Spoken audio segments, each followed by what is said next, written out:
All right, this is King Bucho. Welcome to Open Lines Friday on BDA Boxing. All right, cut that fucking music. All right, guys, you know how it works. I'm gonna post a link in the chat, and you can join the Open Lines Discord group, and from there you can join the voice channel. And now remember, the voice channel is limited to only 12 individuals. Actually, let's make it 10. Start off. Make it 10. And, yep, anything goes. Anybody can join. Again, I will post the link right now. There's the fucking link. Here's the link. Shout out to everybody in the chat. Get the Quacks, Gio Flores, Super Sardonic, Disturbed Reality, Rex, X-Ray, MMA. Who else? Gio Flores, the Quacks, Reverend Pickles, Cal L, Leonardo Campos Vasquez, Maki Ignacio. Everybody in the chat. Don't forget, you can join the membership program to get special emojis, and you get the badge, so you differentiate yourself from the peasants. You don't want to be with the peasants. You want to be with the elite. And we also have obviously a super chats. The tip jar is right there if you want to help out the show. Let's get this started. Guys. Click the link and join. Yeah, I chose a topic today, but we can talk about anything. You guys know how it works. If you guys want to talk about something else, we can talk about something else. Ask the question: are all undisputed champions the same? What I mean by this is, have they all been treated the same? I just remember today that I was reminded that Usyk had been an undisputed Cruiserweight champion in the 4th belt era. He didn't get that much respect, I think, in the United States and Canada and North America over here. That's just my opinion. I don't think he got enough love. The Cruiserweight division is usually seen as this obscure division that nobody knows about in North America. Maybe that's the reason why, or maybe there's other reasons. You guys can tell me. And I also remember Crawford not long ago was an undisputed 140 champ, but he had quite a quick run at the 140 undisputed title, which I criticized. But I want to see what you guys have to say. We have the fighter spirit here. Fighter, are you there? All right, he's yeah. Can you hear me? Yes, welcome to the show, man. What's on your mind? I just wanted to come in real quick. I'm going to be muted. I'm about to get off real quick. I just want to say, did you hear what happened to Justin Bieber? What's that? Did you hear what happened to Justin Bieber? What happened? His career is basically over. He got this thing called what is it? Ramsey something syndrome. But half of his face is paralyzed, and he can't even smile on one half of his face. Are you fucking kidding me? I'm dead serious. And if you Google the side effects, I know that's one of them. But he's not. They're not going to come out and say that. Bell's palsy. I think it's called Bell's palsy. It's called. It's something. I forgot. Ramsey something. No, but yeah, his career is basically over. Jesus. Okay, hey, post that shit on Second Renaissance, man. On the. I am. I will. All right, man. All right, cool. Thanks for that information. Jeez, that's crazy, man. I want to give a shout out to Gio Flores for giving us a super chat antes que comiencen para cuando saquen la mercancía de BDA para comprar. I reposted the merchandise. It's I think it's you can find it at the bottom of the YouTube video. There's a merchandise section there. But I gotta work on more stuff. You know, takes time, and you know I want to come out with a cool design. So I gotta find somebody that can create. So if you have any ideas, man, if you guys have any ideas about merchandise design that you'd like, let me know, man. We'll work on that shit. All right, we have Rare Breed and we have Gonzalo and Amok PvP. Guys, welcome to the show. Hey, what's up, guys? What up? What up? What up? Well, what happened to somebody's face, or what? Bell's palsy with that? Who? Justin Bieber. Yeah, it's called Ramsay Hunt syndrome, facial paralysis. Half of his face. Hey, bro, can I suggest anybody who brings up Justin Bieber, should bro, leave the show. Anybody who brings up Bieber in a boxing voice chat should get banned. That's my suggestion. Anybody support that? Well, Gonzalo asked. I was answering Gonzalo's question. Yeah, I don't know who that was. Who the fuck asked you about Bieber? No, wait, hold on. I thought you were talking about a box. I know Regan down. Justin Bieber, bro. Hey, he's a boxer. He trains. He was trained by who was training the guy? You can listen to him in your bedroom anytime you want. Doesn't mean you come on here into a boxing chat. All right, talk about Bieber. Yeah, whatever. Okay. Yeah, I was just asking. I don't know. Did you guys hear about Regan down? He's 80% blind now. Mirage, you have to that's add crazy. spider to your fucking. Yeah, it's what's up? Speaker thing blew up in his face. All right, let's move on. This is for the second Renaissance, but this is interesting information related to. Anyways, I don't want to say the word because then we'll get banned, and you know how the government is and the authorities. They fucking censor. It's only, from what I understand, it's temporary only. Bieber's going to be back. Don't worry about it. Right, don't cry, bro. Don't cry. When he gets the sixth booster, we'll see what happens when he gets the sixth booster shot. Oops, I said the word. All right, let's talk boxing, guys. Let's talk boxing. My question is: are all undisputed champions treated the same? Have they all gotten the same love? You guys let me know. I was talking about the Alexander Usyk.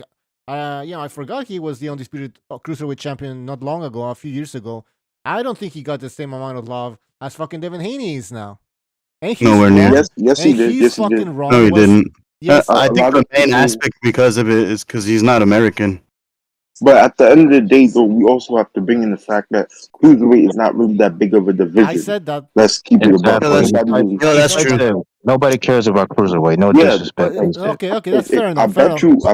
We're not in the 1990s. Bucho, I'm giving you facts. All right, go ahead. I bet you if Usyk went undisputed in the other division, he probably would have get recognized because if he was in heavyweight, and he became undisputed, he will get recognized. It's not because he's white or nothing like that. It's because the cruiserweight was not that big of a division, or nobody really knew about it. I think if somebody went undisputed at 105, for example, will anybody on here care? No. Or would you even know his name? Hardcore fans. Yeah, that's true. Yeah, that's there's certain divisions just don't get that kind of love. It is what it is. All right, exactly. you guys are making out it seem like something to complain about. Yeah, all right. No, what you guys maybe you're right. Only hardcore fans would have appreciated what Usyk accomplished. So what you guys are letting me know is a lot of these big channels are not really into boxing. That's what you're letting me know. But thank you. Well, Bucho, you keep saying that, but you guys barely cover anywhere on this channel. You only cover him when he fights, just like everybody else. But you guys just open my eyes to the reality, man. All these channels we're talking about, Bucho, they watch boxing. But at the end of the day, in America, those lower weight classes were this is higher weight classes. Not really known. It's not really known. Yeah, these are higher weight classes. Yeah, it's like cruiserweight where there's not really much Americans in cruiserweight. That's why not a lot of Americans. Yeah, Bucho, imagine asking an NBA analyst, how come you guys don't cover Australian basketball? Fuck Australian basketball. We're talking about this isn't an American invention. This isn't the World Series, and it's like fucking the Dodgers against whatever fucking baseball teams you have. Like This is I know. I'm just giving you a this is slight example. It's not all the way the This is same, but international. This is international. in a way, like and we're he's really the only star in around his weight. Well, I guess you could say Donaire, but he has no. It's kind of like Andre Ward. Andre Ward didn't get the love he deserved because he didn't really have any opponents to fight. How come? How come American fighters are appreciated in other countries, not only in America? Like in the UK, because America is the most influential country on the planet. Okay. At the end Okay. of the day, right? Let me tell you this. I would understand. America doesn't care what other countries think. America is the center of everything, right? So you care, about American boxing. We don't really care about other boxers, other countries like that. At the end of the day, it's the other way around. Okay. Pretty much. Yeah. I would understand this type of behavior of ignoring Usyk if we were living in the 90s, 80s, whatever, 2000s, where the internet was, you couldn't really find information about a boxer or see a boxer's fights, let's say a cruiserweight. I remember I had to look through magazines and shit like that. Like Michalczewski, I could rarely find a fight of Michalczewski. But I've never heard anybody say anything negative about Usyk. Like he's like one of the few fighters that's universally liked. What I'm saying is he was ignored. You don't have to say his shit, but just ignoring on the LDBC channel. You had to ignore. I'll tell you an example. Certain channels, even after the World Boxing, when the first World Boxing Super Series concluded, the cruiserweight version, it was ignored. And there is no reason why it should have been ignored when it was on the Zone, and a lot of people had the Zone at the time. They didn't cover that event, that final, which is a great final. Because it's at the end of the day, against Usyk. So it's because these were Europeans. Nobody really knew of them. Yeah. Obviously, hard boxing fans like us, they're obviously we're gonna look into it because these are world champions at the end of the day. But guys, most of America, the only reason why. Well, I can give you two more reasons why. One, he was the favorite to win the tournament. Two, the number 2 guy he beat in the semifinals, Breedis. So there's that. Yeah. Don Ramon in the chat says Usyk became undisputed on a weak division. I don't know if why would it? Oh, that was not a weak division. That was actually stacked. Hell no. Usyk had a tough ass division.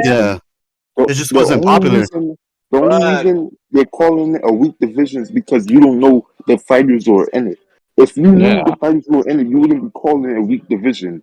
Just because you don't know them doesn't mean it's it was actually a strong division. Yep. That next year they went ahead and did another tournament. Like the losers were winners in the next year, and they were still good. Exactly. Breedis is number 1. He was the number 2 guy when he lost to Usyk. You got Breedis. You got I thought it was Gonzalo, bro. The only thing with Breedis though is that Breedis is calling out Jake Paul. Like he's looking like a clown now, but before, he's a great fighter, But with him calling out Jake Paul, I can't give him respect for that. Go ahead, LT. What happened to that dude that was a cruiserweight that became a heavyweight? That he kind of looks like Rocky Marciano. That we should train with Abel Sanchez. Is he retired or something? Who are you talking about? Gassiev? Or? No, he's Gassiev. Yeah, what happened to that dude? Heavyweight, man. He's a heavyweight. He hasn't fought. He hasn't fought in years. He's injury prone. Like he has a lot of injuries. Yeah, but what happened to him? Because he didn't fight like ever. No, he fought. I think probably like last year or something. Yes, but on like wrestling cards, not like cards you know. Yeah. But anyways, all right. Let's look at other cruiserweight champions that got a lot of love. Oh, there's Crawford, and nobody really. No, actually, you know what? He did get some hate because here's just the thing. There's this Spence Crawford rivalry going on, man. They're going at it.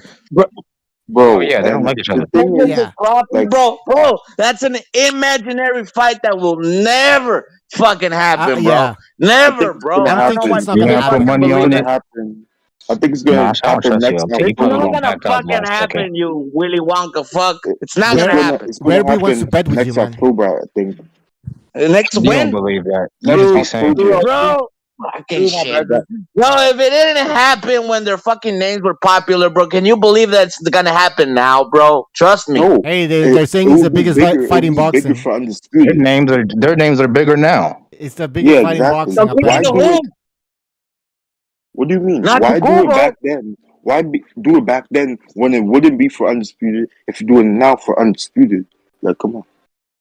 The winner of this fight, number 1, pound for pound. Yeah, exactly. Can you fucking believe it? Number 1 pound for pound. What if? Hold on. What if Earl Spence wins? Who is it? LT Canelo? No, bro. First of all, bro, I hate the fucking pound for pound list, bro. But let's say if Earl Spence wins, bro, and he becomes the Undisputed, and motherfucker hasn't even moved up in weight since he fucking started. How the fuck is he gonna be a pound for pound? If you beat the guy who a lot of people think are pound for pound number 1, why not? I mean, some people want to put Bivol up there after beating Canelo. So Earl Spence is a better resume than Bivol. So if he beats Crawford, he's got a good argument for number 1.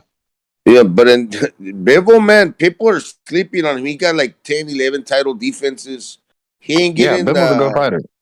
Yeah, he ain't getting the people have neglected the fact that he had got like a lot of good like regular names, but at the same time like a lot of title defenses. I don't see Stephen Fulton on the list, man, and I think that's a little disrespectful. The way he just cleaned house in his previous fight last weekend, man. Exactly, Fulton deserves a lot of love. Bro, he deserves to be in the top 10. Bro, do you guys believe? Bro, do you guys believe?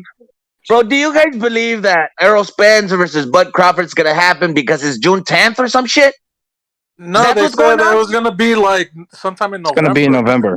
It's gonna or October. That boy is never happening. Stop wishing it's never happening. Black fighters want to stay on top, so they're not gonna fight. Okay, does what you gonna say then? If these bro, black fighters don't like to fight each other. That's a fact. That's true. The biggest fight. That's the most money they'll ever see. Are you guys they don't like each other. They prefer to fight a Mexican, bro. And you know what, bro? They all are fucking docking Virgil Ortiz. Are you guys willing to bet it's not gonna happen? Hell no, LT's going to back out the last second. Wants to bet it's not going to happen. Put your money up. Are you saying it's going to happen? It's not happening. It's not happening. Bro. I don't believe it, man. If it doesn't happen this year, it's never happening. If it doesn't happen this year, it's never happening. It's not happening. Listen, if it doesn't happen next November, I'll give you guys your props. I'll give you guys. Motherfucker, if it doesn't happen, you're sending me $20 via Cash App. I'll give you 50, LT. Hey, Bucho. Really? Really? Yeah. You're that Yes, I promise you, bro. I'm a man of my word. Bro, get Werby the fuck out of here. Get him out. I'd like to see Boots versus Virgil Ortiz. Hey, make me get out. All right. What's the? Are you guys betting or not? Bro, and I hate this narrative, man. I hate this narrative saying that Earl Spence is the number 1 in the division when he's not, bro. Virgil Ortiz will fuck that kid up quick. Bro, who's the best one? Errol the live Spence, bro. Errol the live Spence. Listen, LT. Virgil and Boots are the future of the division. LT, let me say this, right? Yeah. Spence has 3 belts. He beat most of the top guys in the division. What has Virgil Ortiz done other than Mean Machine? That's Ugas almost put him to sleep, bro. I want to object to his 3 belts. If Ugas put him to sleep, almost puts fucking Earl Spence to sleep, bro. Trust me, Virgil to sleep will do the fucking job. Yeah, well, he just almost put Virgil to sleep. That type of challenge. Pavlastic fucking dropped Virgil. He dropped Virgil. In what other fucking sport can you support you're gonna get a boxer like Earl Spence? He won't fight fucking Crawford. You should be fucking embarrassed. You should be embarrassed to support a fucking fighter like that. Listen, fuck strap season is lynch season. Who do you think? It's duck season. He wouldn't even have those 3 belts. He wouldn't have those 3 belts if he was keeping. If he didn't duck Crawford, he wouldn't have those 3 belts. Let's be fucking real. Spence Crawford, who do you think is gonna win? I got Crawford KO. Man, I don't know. It's 50-50. I still don't know. Crawford's got that stout advantage. Honestly, I think it's like a 65-35. I'll say What is this. that talking about? Pocket watching again? That's fucking No, but the ridiculous. thing about, like, with the pocket watching, bro, I be hearing guys on the other channels talking about, like, they work at Popeyes talking about, oh, Spence has to get the bigger purse. Like, bro, you work at Popeyes. Why you talking about the 50-50 split or something MMA like started, that? bro. And Bro? what's wrong with working at Popeyes? Why you gotta be so arrogant? What's wrong with working at Popeyes? I'm not saying there's nothing wrong with it, but, like, A come on, there's a decent difference. Why you living is talking a about? decent living, lad. What are you talking about? Oh, you work at Popeyes, you're upset now? Don't be upset. I'm sorry. No, No, I he's don't just work at Popeyes, but Look, man, fuck Popeyes. It's all about crispy chicken. working at Popeyes is better than looting up the store, is it? You loot up the store? Do you loot up the store? No, your Black Lives Matter All buddies do. right, let's not get into it, Nah, man. you Come on, do, come bro. on, man. Come on, come on. Hey, hey, You think you're some lizard alien? All Never right. just Hey talk guys, by boxing, the way, can I we? want These to. motherfuckers gotta get in their feelings. Here's the Holy thing, shit. guys. Affirmative cokehead. Stop playing with me, bro. If somebody's not gonna be talking, I'm gonna just disconnect them because we only have like a few spots, man. And if I start like expanding the amount of people that can join, then we're gonna end up with Yeah, 15 people. It's kick crazy. these cocksuckers out, Bucho. All right, hold on. Okay, Hey, let's get man, back shout to out boxing. to the real one, bro. Virgil Ortiz. That's the real one. Yeah, listen, I really And want to see everybody Ortiz. fucking knows it. I mean, it has to happen now, man. I feel like this welterweight division. You know what's the problem is? The welterweight division is stagnating because of Spence and fucking Crawford being bitches, man. That's the reason why, divas. man. And they're scared. Like, they have to fight. I want to see that fight so we can get it over with. We can move on, man. If they're not gonna fight each other, then move up in weight or something and let these other young welterweights step up, man. King Bucho. Did you hear? Yeah, Crawford can move up. Crawford's a small welterweight. If Spence and Crawford doesn't fight each other, they should strip those two motherfuckers, bro. Yeah, Strip I them. agree, man. Wait, why are you gonna strip Crawford if Spence is the one ducking? I don't know who's ducking. I don't even listen. I've heard so many fucking. What do you stories. mean you don't know what the who's fuck- ducking? Who's ducking? He made the easy route excuse. Then he said, "Go get a belt." Then he says, "I'm the wrong side of the street." Come on, man. How many more excuses you got here from Spence Jr.? I don't know anymore. I don't Scared. know. Fuck, I don't know who's talking whom. And there's so many stories that contradict each other, and everybody has their own. No. This came out of the horse's mouth. Easy road. Why? If I can knock Porter out, quote unquote. I have a question for Fighter Spirit. Are you a crack baby or did you get dropped on your head as a baby? All Which right, one is it? MMA got mad, got triggered, and now he wants to go after Fighter Spirit. But listen, before you guys go at each other, I just need to read a super chat by Michael Poe. Thank you for your contribution. He says Kambosos was Not cursed triggered. with You came out voodoo. with it, Started talking like Lopez before the fight. 135 curse. That's right. If you act like what's it called? Like Lopez did, arrogant, you're gonna lose. Bucho. Yes. Did you hear what Israel Adesanya and Kamaru Usman from the UFC said? No, I don't know. I don't follow. I am UFC. talking boxing, faggot. Shut You up. affirmative cokehead. Shut up, you Tell pitbull. Crawford to stop Castañones. Did you Israel Adesanya and Kamaru Are you a Usman? lizard alien? They You a won't lizard fight alien? each other. Look, the black dude trying to hide the truth like they Are normally you a do. lizard Shut alien? up. Just Shut fucking up. spit it out, Fucking man. skinhead. Just spit it out. Spit it out. Israel Adesanya and Kamaru Usman said they don't want to fight each other because two Nigerian African champions is better than one. Same thing with Terrence Crawford and Errol Spence. They're too busy holding hands like they're marching for justice to fight. Exactly. Isn't this the What are same you guy? saying? Be Isn't not this the same confused. guy? Be not Isn't confused. this the same guy? How are you gonna blame one man when the other man's scared to fight one man? I don't This is care, the same man. I guy. don't give a fuck. They don't want to fight each other. They're too busy. What do you mean Crawford will fight him? What are you talking about? Aren't you the same guy who posted you getting head by a trans? Like, come on, bro, stop it. What's You that? post on the Discord, Who's gonna bro. win tonight, To though? the Bermudez or Guy for the junior flyweight championship and the ring, the WBA. Bro, Tonight. fuck that shit. It's all about Virgil Ortiz, homie. That's where it's at. Ooh, they're ducking Fuck Virgil. All right. junior flyweight, fool. That's not even the same division. What do you guys think about Yo, he- Ortiz? Virgil Ortiz. What do you Think guys about think? what? Well, like what? Like I know what your thoughts on Ennis. You're very high on the guy. Don't even finish the sentence. Jaron Ennis beats the shit out of Virgil Ortiz. Okay. you But fucking what else bro. can you say? Okay. Yeah, Jaron Ennis who won the distance I already. He think won right the now distance. Ortiz has a chance of beating him. Ennis has to work on his defense. Maybe have a few fights to help him evolve. Bro, are you fucking high, bro? But The Virgin of Ennis Peace is gonna need it classes more, fucking. and I'm high The on Virgin of Ennis. Peace. Virgil Ortiz has 100% rate knockout. Boots went the distance already with a nobody. Stop lying. Didn't Edgar Berlanga used to have 100% knockout? Against who though? Point. We're not talking about Edgar Berlanga. We're talking about Virgil Ortiz, That doesn't mean who took anything. out Mean Machine quicker than Crawford did. Virgil Ortiz, they're ducking him. I would love to see me machine and boost to see how long that shit will last. They'll go to the distance, I bet. I doubt it. Nah, Ennis needs a few It more will. years, and I'll favor him. It will. Anything a few shit. more years. Yeah, he's Well, got to when work he's on some of his 26. defense. With his pink tassels, he won't do shit. I think both Virgil and Boots have holes in their defense, but offensively, like they're like a 10. Like they're like so it'll be a great fight, but I got Boots. He's a little bit more skilled than Virgil. And that's my unbiased view. All right, unbiased. Yes. That's his perspective. Yeah. Look. I would root for Charlo against Benavidez, but I think Benavidez would beat the shit out of him. You're like Mirage. Who's all over Benavidez stops Charlo. He stops Charlo. Exactly. Look, I'm not gonna let my big. Yeah. He's too big, man. Bro, why doesn't Charlo just unify at his own division? Like, come on, bro. Because they don't want to unify with him. MMA, like Triple G wants to fight Canelo, and Andrade is not interested in that fight either. You know what Charlo should do? There's a record that dude. You know what you should do when you're in a situation like that. You know what you should do. You saw Charlo struggle with Lucho's brother. Like, come on, bro. No, listen to this. Charlo, instead of being a victim, he should become a. Charlo, instead of becoming a victim, he should become a superstar. But fighting the why don't we just talk about how he ducked the Karabov rematch?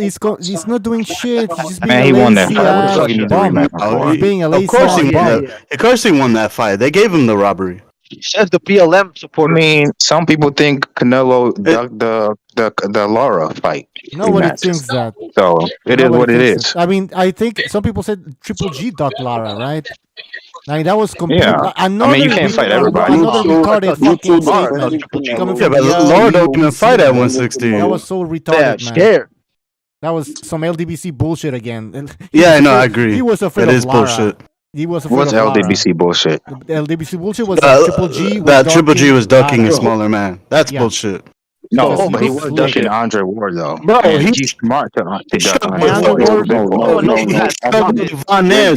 Triple G fucking sent him to a different dimension. Let's be real here. Andre Ward would be the dog piss out of Triple G. I agree with that. Shit.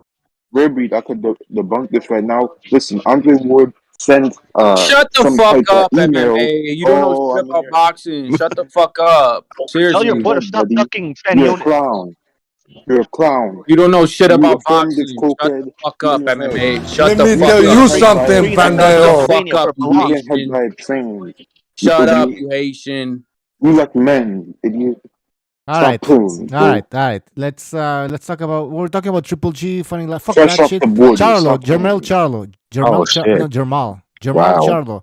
Why doesn't he try to become an attraction so boxers seek him for big paydays? He's too ugly. You can't promote him. Jamal. That's why. Jamal. Why isn't he become a star? Yeah. Has Jamal ever called out Triple G? Did he ever call him out? I don't think so. Yeah, he has. Yeah, he has. Did he ever Really? call him out?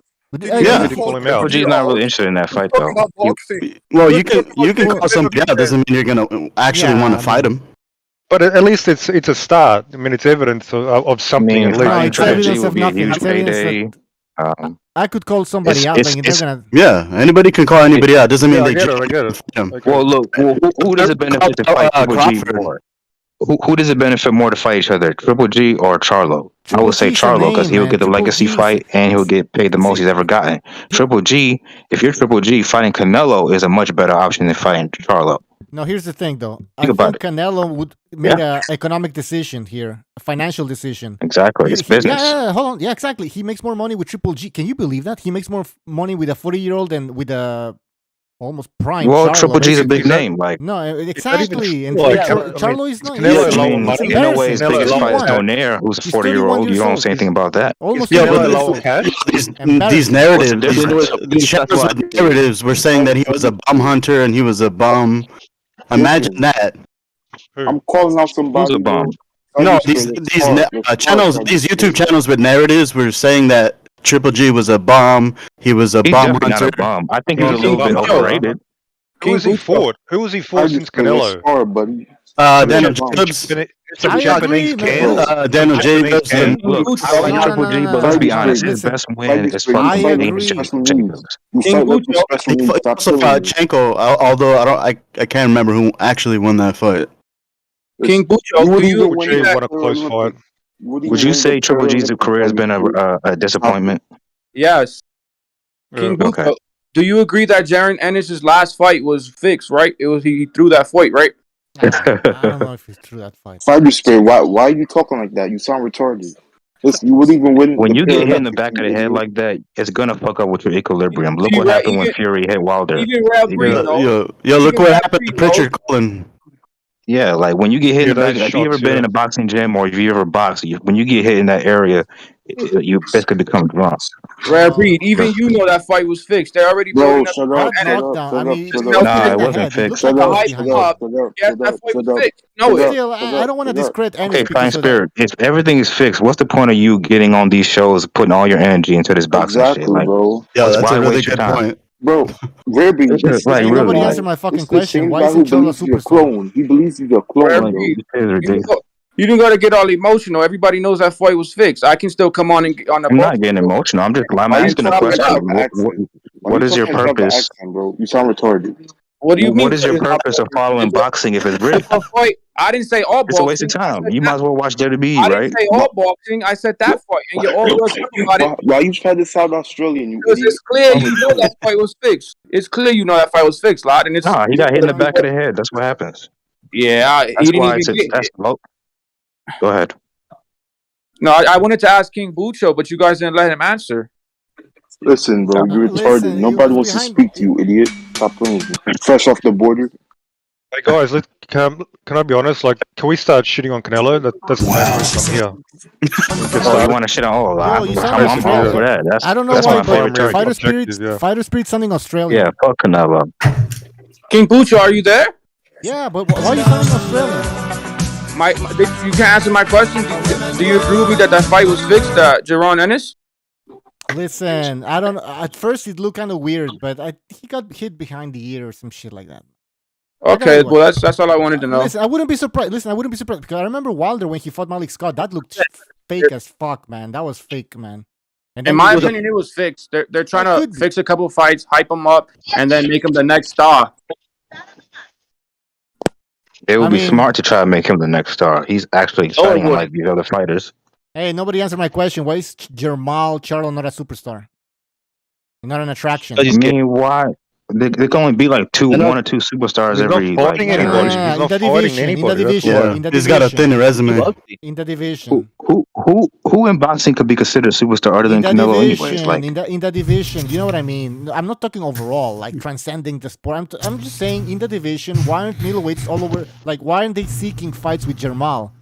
Well, but look, the difference between Jermell and Jermall is Jermell. All his potential opponents are with PBC. Right. Fucking Rosario, Castaño, even Harrison. All these guys are with PBC. These are easy fights to make. At 160, it's a fucking mess. You got Triple G at the zone and Matchroom. You got Andrade with Matchroom, and it's all over the place. So it's difficult. That's why. Which one's which? Tell me for us normal people out there. Jermell is the little one. Mel, who's undisputed. Mel. That's Mel. And Maul is the big one at 60. I don't think Maul can make weight anymore. What do you think about that premise? That's probably true. He's big as shit. He's bigger than Canelo. He's 6'1". Listen. I gotta say something. So we're acting like Jermall. It's not his fault. And I agree. He's with the PBC, and that's sometimes that's unfortunate when you have a boxer that's on one side of the street, and then all the other boxers in that division are on the other. But here's the thing with Jermall. Here's the thing with Jermall, though. He could move up in weight and fight these PBC guys, and he's not even doing that. So he's just sitting around, being a victim. Well, saying, well, it's he not my definitely fault. does keep David Benavidez because David is big as shit. Like David is a 175 pounder fighting at 68. So what? And so is Devin Haney, but you guys never bring that up. And Canelo was Devin a midget. Haney's a weight And Canelo's a midget fighting. Devin Haney, What about Terrence Canelo, Crawford, all of them. Yeah, but Devin Haney's not calling out guys at 130. Well, listen, Canelo, this is the difference between a great fighter, man. Why you guys always like to move the goalposts? Nobody's talking about Devin Haney. Stop talking about it, bro. When Canelo moves up in weight, you guys are fucking crying. I don't know what to say. When Canelo moves up in weight, because he's Mexican. Hold on, Pete. Even though he's one of my favorite fighters. Pete, I gotta get in there. You don't expect him to move up and fight Benavidez, do you? No. Yes. No, Yes, Why not? What? Yeah, that's a dangerous ass fight. But I mean, it's a little bit extreme, don't you think? But listen, if he can't make 60, Hang on. which I think is why he's been talking. What do you mean extreme? This guy claims he's one of the best fighters in the world. Yeah. Skillbender. He's the one who said that he wants to move up. Nobody's forcing him. He said he wanted Benavidez to get vaccinated. He has to be 25. Get some type of bar. Yeah, he doesn't want that fight. It's obvious. No bar. Why does he have to be 25? So now it's extreme to move up and fight top fighters. Apparently, you just need to fight bums all the time while boasting that you're the king of the jungle. I mean, is this the standard these days? Is this the standard? Excuses. What the fuck? Excuses. That's boxing. I mean, that's a definition of a bum hunter. We're going to debunk racism right here and now. You know what's Mirage, actually crazy? You sound like He's a nice actually guy. a better fighter than his little But you brother. gotta get off my dick, Only dude. sometimes. Only sometimes. White or not, you shut your fucking trap when I'm talking. Jamal went life and death with that Mexican guy, and he Don't worry about it. Your mother. he was gonna fight Selecki, and then now he has back pain. Scalebender, your tone never changes whether you're mad, angry, or happy. Like, it's kind of creepy. Yeah, he's got one of them neutral voices. Monotone. I might not be mad. He's a fucking drug. Yeah. Listen. Jermall, he's too small for the super middleweights, but when Canelo moves up not only to super middleweight but to like heavyweight, nothing, man. No credit. No. And then when he loses to a guy like Bivol, he lost. He was exposed. Man, Canelo's got enough fans. He doesn't need more But then credit. Come on now. Charlo, who's a Well, big guy. he's on the horseman, though. He's not on a the horseman. midget. Everybody knows that. How many meat riders does he need? Wait, hold on. Shut Let me the finish. fuck up, Mirage. Yes, See, here we go. We got another one right here. All right, listen. Here's the thing. Another man won. They don't want to hear Another one won. Canelo moved up. He fought Triple G. He fought Kovalev. He fought Bivol. Charlo moved up. Who the fuck he fight? Chenko, Korobov. That's all we got. Well, nobody's comparing him to Canelo. Nobody's comparing them. I don't even know why you brought that up. So anyway, all I'm saying is someone was shitting on Canelo. Where's that same energy? Well, I'm shitting on them both, actually. Yeah, fair enough. Yeah, I literally just told you he's ducking David Benavidez. Like, He admitted. He said it's not worth the risk. I want the Canelo payday. He basically admitted that the other day he was on some fucking talk show. So here's the deal: Canelo doesn't get any credit when he moves up in weight, or he gets very, very little credit. Charlo, he's too small, so it's okay. He's scared. He can move up in weight. That guy's a big. I don't think he's too small. I think he should get on with it already. Yeah, you're right. He's not too small, obviously. He's too big for 160. Get fights at 160 because the other guys are on the other side of the street. Then when Canelo moved up, Bucho. Yes.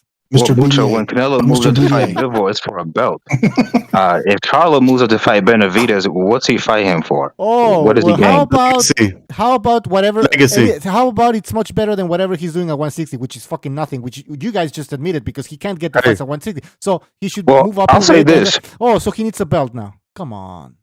First of all, Canelo shouldn't even have to move up in weight because he has unfinished business at 168. Hey, if you beat Benavidez, he surely he's the number one guy to fight Canelo next. Yeah. So Canelo is the prize. Let me make a statement about Canelo real quick. Let me say something about Canelo.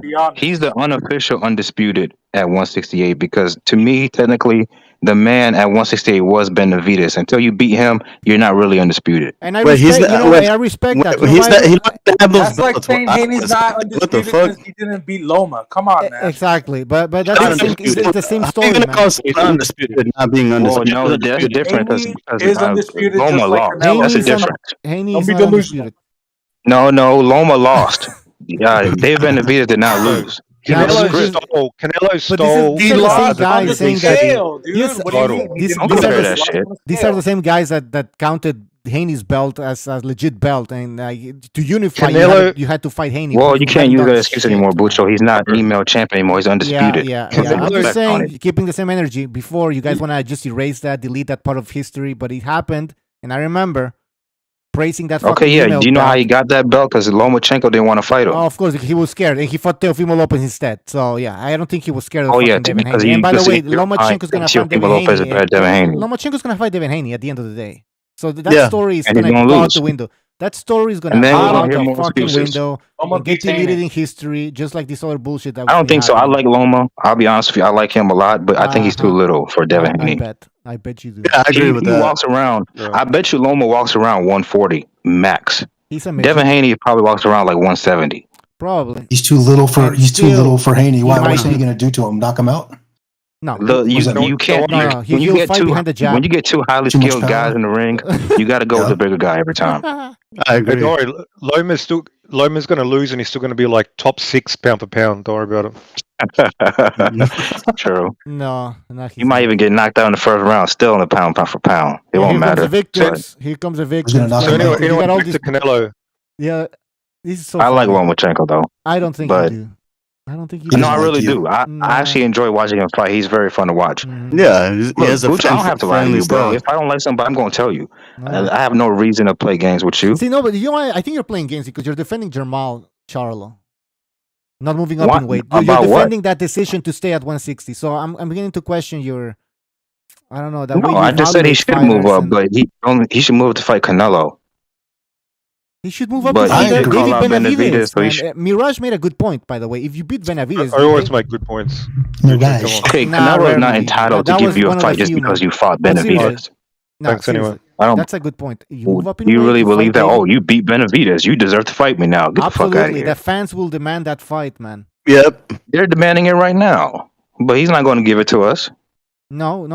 The fans are demanding fans are not demanding Benavidez and Canelo?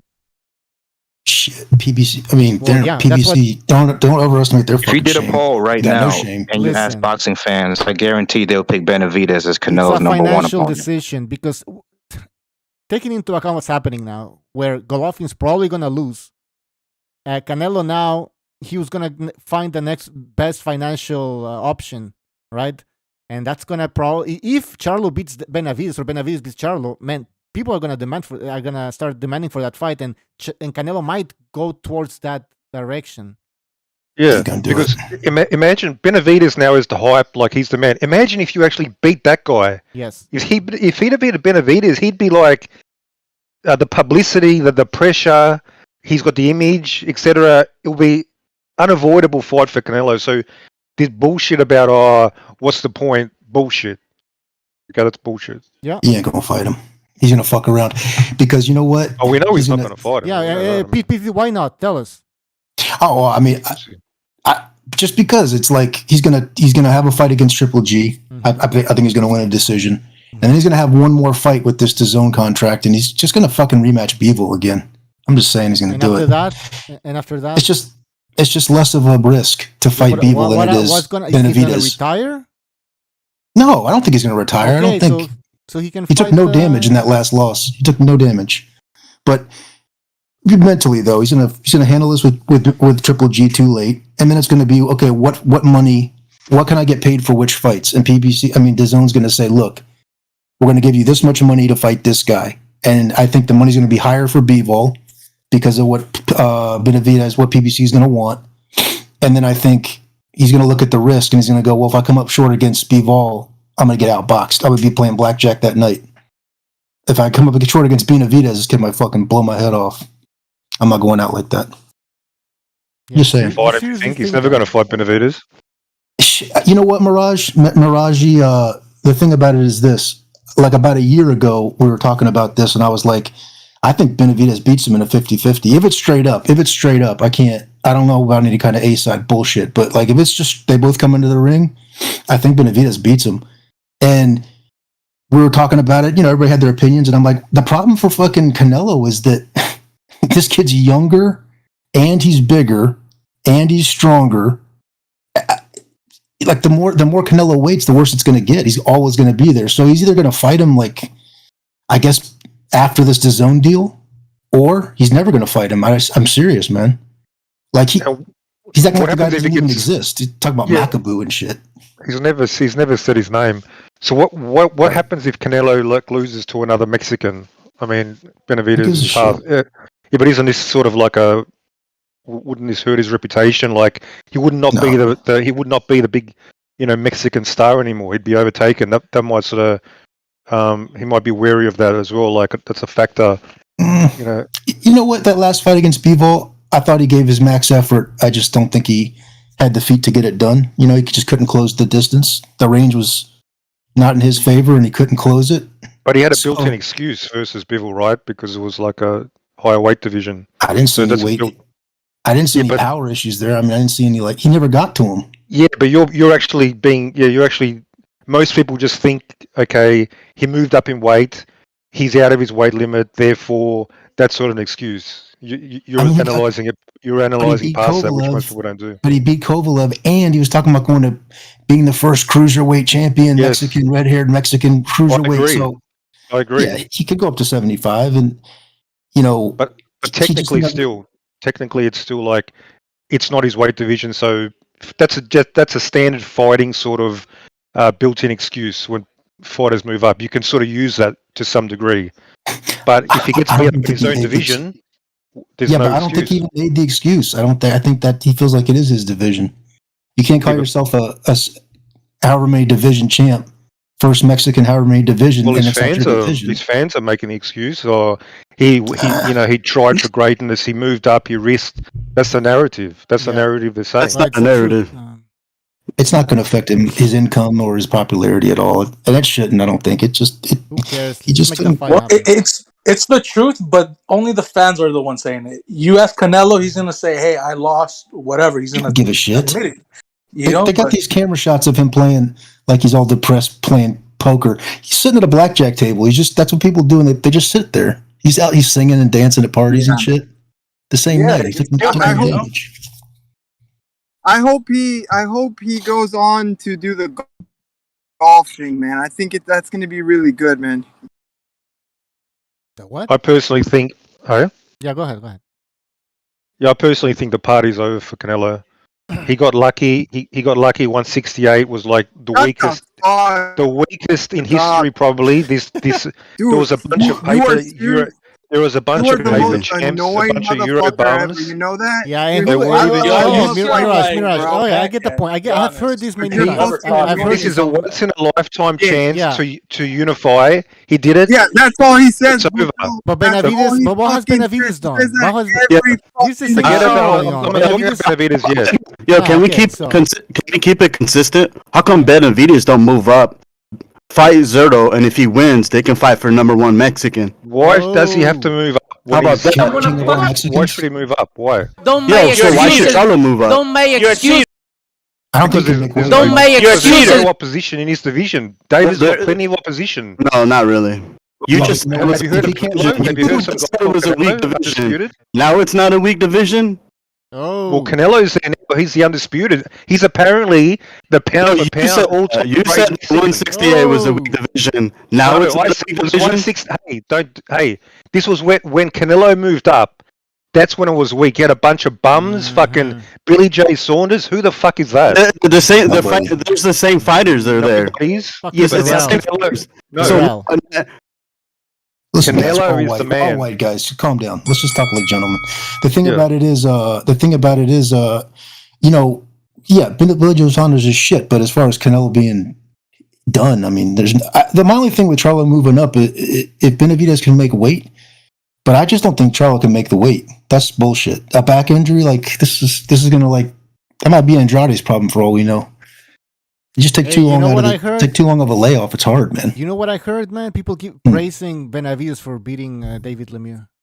Yeah, that's crazy. That's sickening. You know what? I gotta say, I wish he would have calmed down and really dismantled him. You know what I mean? Like Triple G did. He could have still knocked him out and done the machine gun combinations, but he should have really fucking demolished him. He just went crazy in there. Don't you think? Isn't that the definition of demolishing him? Yeah. No, you know, like a Triple G style though, not like just Why? Hang on. So you think Triple G taking longer was more impressive than Benavidez taking him out in 3 rounds? Is that your logic? Well, to be fair, Lemieux was washed and fucking overweight.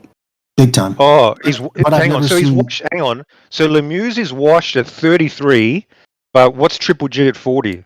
Yo, no, you don't understand. Listen, you can tell when somebody's washed up. Prime has nothing to do with age. No. It has to do with optimal performance. That's where you went wrong. Check out Ricky Hatton. Check out Ricky Hatton. Let's talk about optimal performance. Lemieux's last loss was 60. Like 5 years ago. He's only lost 4 times, 2 times to like top pound for pound champion. So where's this evidence that Lemieux washed up? I haven't seen it.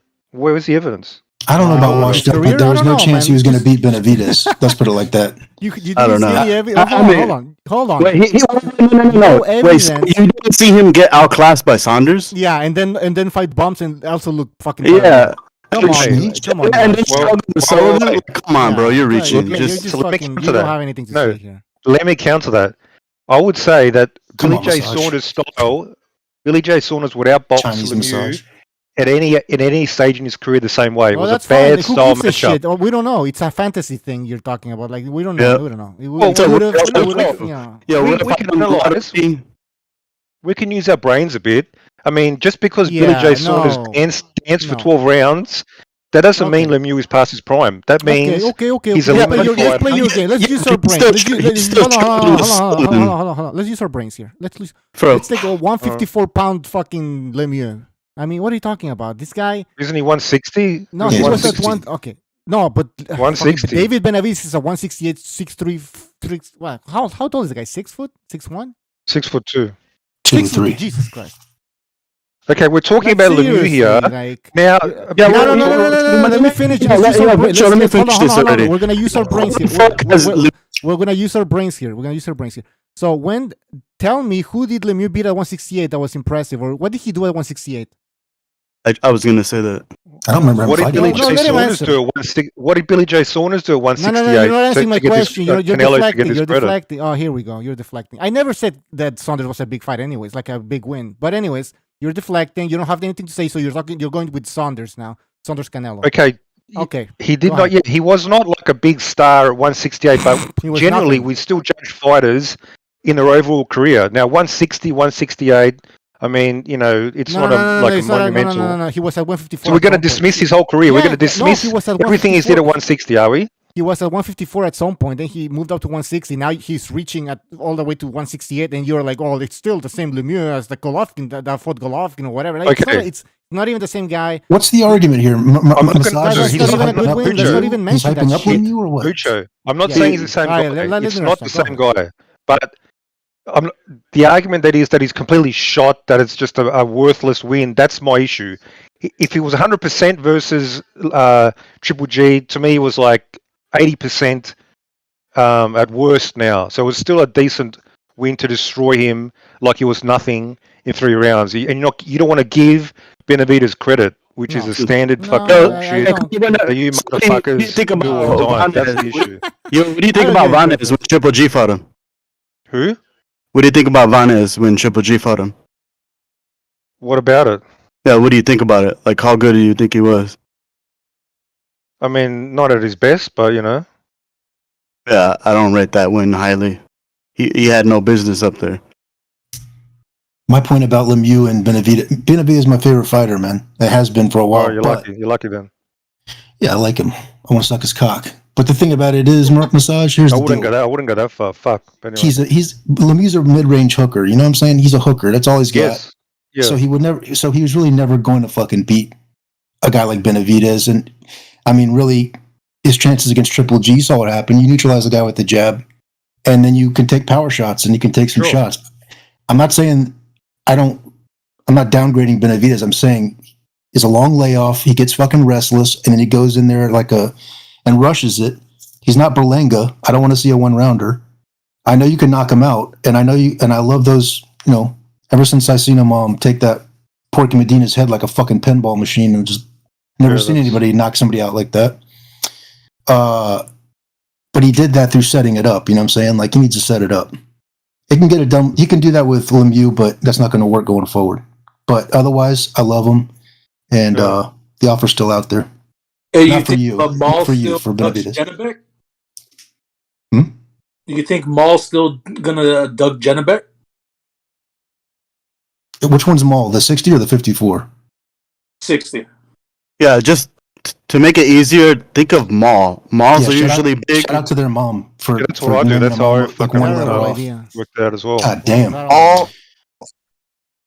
Maul beats up his family. This one's Neil. Thanks, Mom. Well, the thing about it is like,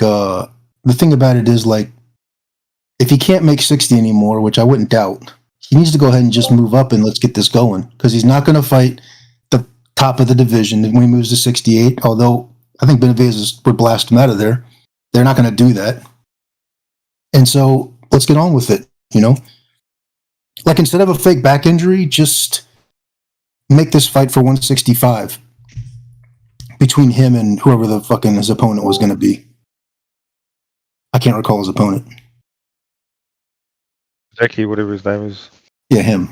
Just amend it to, you know, he's an opponent anyway. Let's just move up, start moving up because I don't know why. You know, he's got a big career of politics or, you know, I'm sure like public speaking ahead of him. I like the double standards that. Yeah, same here. That's the. What do you mean? Yeah, I agree. These double standards. Canelo fights 35-year-olds non-stop. Everybody's drooling over his dick. Benavidez fights a 33-year-old. Oh, the guy's shot. Blah blah blah. I agree. These double standards. You guys are doing that for Benavidez though. Like when the fuck is Benavidez gonna move up? When is he gonna move up? The average age for Canelo's biggest wins is like 35, 36. What the fuck? What's BDA? Let's talk about that. What's Let's talk about Canelo being the biggest cherry picker in modern boxing history. Well, if he's fighting at 40, bro. I mean, okay. Yeah. He waited out Triple G like 3 times. Imagine that. Most people do it once in their career. 3 times to the same guy. Hello. Am I coming in clear here? Sorry. Am I coming in clear here? Boost your volume a little bit. Yeah, boost my volume a little bit. My goodness gracious. All right. Well, listen. Hold on a sec. How about now? Oh, jeez, that's too low. Yeah, go ahead. Yeah. Anyway, listen, I wanted to come in here and say that Benavidez is a heck of a fighter. I think he is on the. I mean, it's depending on who you talk, he could be underrated, and depending on if you talk to another person, person B, they could be underrated. I think at this point, his resume, his performances speak for themselves, but his resume doesn't. Exactly. Now, as to this question about whether Lemieux was a good win, it was not a good win. You can be 33 and shot. I mean, just forget about how Lemieux looked like in 2015. Look at how he looked in his last 2 fights.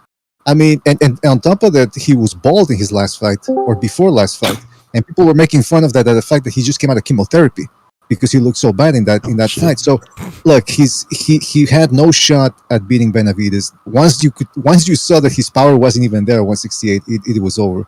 Now, I wanted to add something else in terms of overrated, underrated. I think David Morrell at this point is being a little bit overrated by himself. This is a classic case of somebody being overrated because it's himself that's doing it.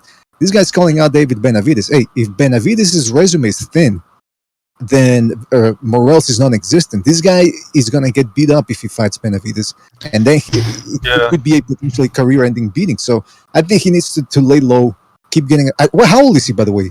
Maybe 24. That's why he's 24. 23. Oh, okay. Well, he's not that old then. I thought he was maybe he being Cuban. He might have been 34 or something. Yeah. That's what he was. David Morrell, to me, he was sloppy. He just sits in the pocket, just swinging hooks. I mean, that's fine against punching bags like this dude, but I mean, yeah, I think he's overrated. Like, and his ego's getting out of control. And if his manager, if he sets him up with Benavidez at this stage, he should get fucking sued because that type of matchup can make or break a young fighter's career. But yeah, he's overrated in my opinion. I agree. I think he's a fucking peasant. He has potential. Morrell on the dance floor at the fucking Babylon Club with a suit on and a cigar, like hopping around talking to Michelle Pfeiffer. Hey, Where you from? Where you from? Yeah. Pete, that's up to Frank, not you. I'm gonna buy you $500 suits. I'm gonna have you fighting David Benavidez.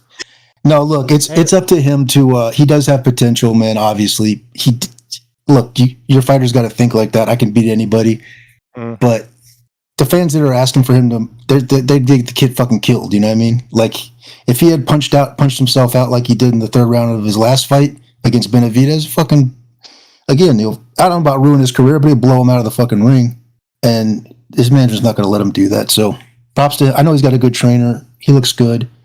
He's not so dark. He's kind of fair skinned, like light skinned kind of black guy. But other than that, just stay on track. Thank you.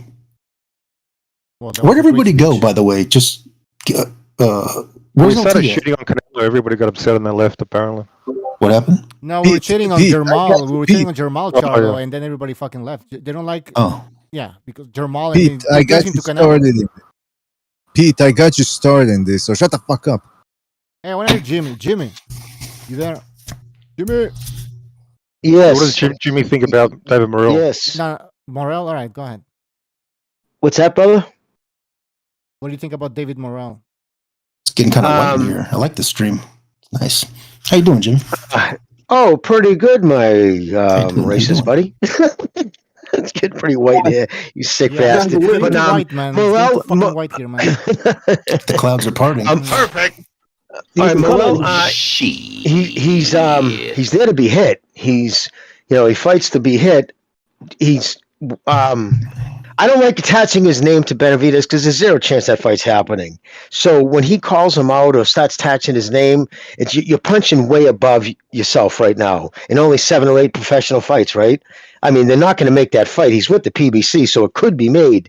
But no manager worth their weight in spit would put him in with Benavidez right now when he's on a collision course for maybe having one of the belts. I mean, he's only got 7 or 8 fights. So, yeah, no, this, pragmatically speaking, that would be ridiculous. Now, physically, right now, I don't think it would be wise either. I think Benavidez is just too crafty. He's been in there fighting too long. He doesn't have to take on a bunch of killers to be able to beat Morrell at this stage. But I'm saying the same shit about Berlanga. Remember, Jimmy? Everybody was calling for that before he started getting. Yeah, exactly. So it's before like, he started getting chin checked. Yeah, they'll march you into a fucking buzzsaw if you let them. Just yeah, but and plus it's Heyman too. I mean, at the end of the day, I don't care what Morrell says. These guys can say honestly, the way they think about it, they can say whatever names they want. They could talk. They could say whatever they want. And if they wanted to fight him for free, what if Benavidez said, "All right, fine, get him in here, let's do it," and then Morrell's manager, whatever, says, "Yeah, let's do it. We'll do it. The deal's done." Well, Heyman can just fucking veto it anyway. So, yeah, he has the first, last, and it's his say. But for Benavidez, though, right? Lemieux was good in one aspect. It was a nice, devastating beating. So it got, people talking about him, got his name now really up in the forefront of that division. But now he needs to start, and not just because I'm saying that, he needs to start fighting better competition as like a fan wanting to see it. I'm saying as someone who likes him as a fighter, his skills are not going to get any better. In fact, they're going to start eroding. When you fight a guy like David Lemieux for Benavidez, listen, it wasn't when he was going to if he was going to knock him out, it was just a question of when. You know what I mean? So, I mean, there was a reason the kid was 17-1 underdog, but he did what he had to do. He did what tough. Yeah, he was 17-1 underdog, dude. That was one of the biggest wide underdogs I've seen out of Vegas in a long time. But you know what? He did what he had to do. He took out the trash. What do we say of fighters when they faced people that don't belong in the ring with them? Don't fucking make it a fucking thing. Take out the trash. Boom, boom, boom. And that's what he did. He's like, so now he needs to they need to elevate his, but that's not Heyman's way. He doesn't do it, and you see all his fighters. Jimmy, Sorry to cut you off, but okay, I understand. No, absolutely. I understand everything you're saying, but what do you say to people who criticize Canelo's resume, but they don't complain about Benavidez's record and situation? I understand what you're saying. Obviously, it's not his fault, maybe, but whatever. It is what it is. What do you think about that? I mean, to compare anybody's resume with Canelo is just, he fought Triple G twice. You know what I mean? The boogeyman at 160, he fought him twice. He's about to fight him again, although he did wait him out. But he still fought him twice. He's cleaned out the 168. He went up to 175. He's doing something that nobody else is doing. You know what I mean? Benavidez could do it. He could go up to 175. take on Benavidez. Exactly. Why not start calling him out? But nobody else will do that. Just Canelo will do that.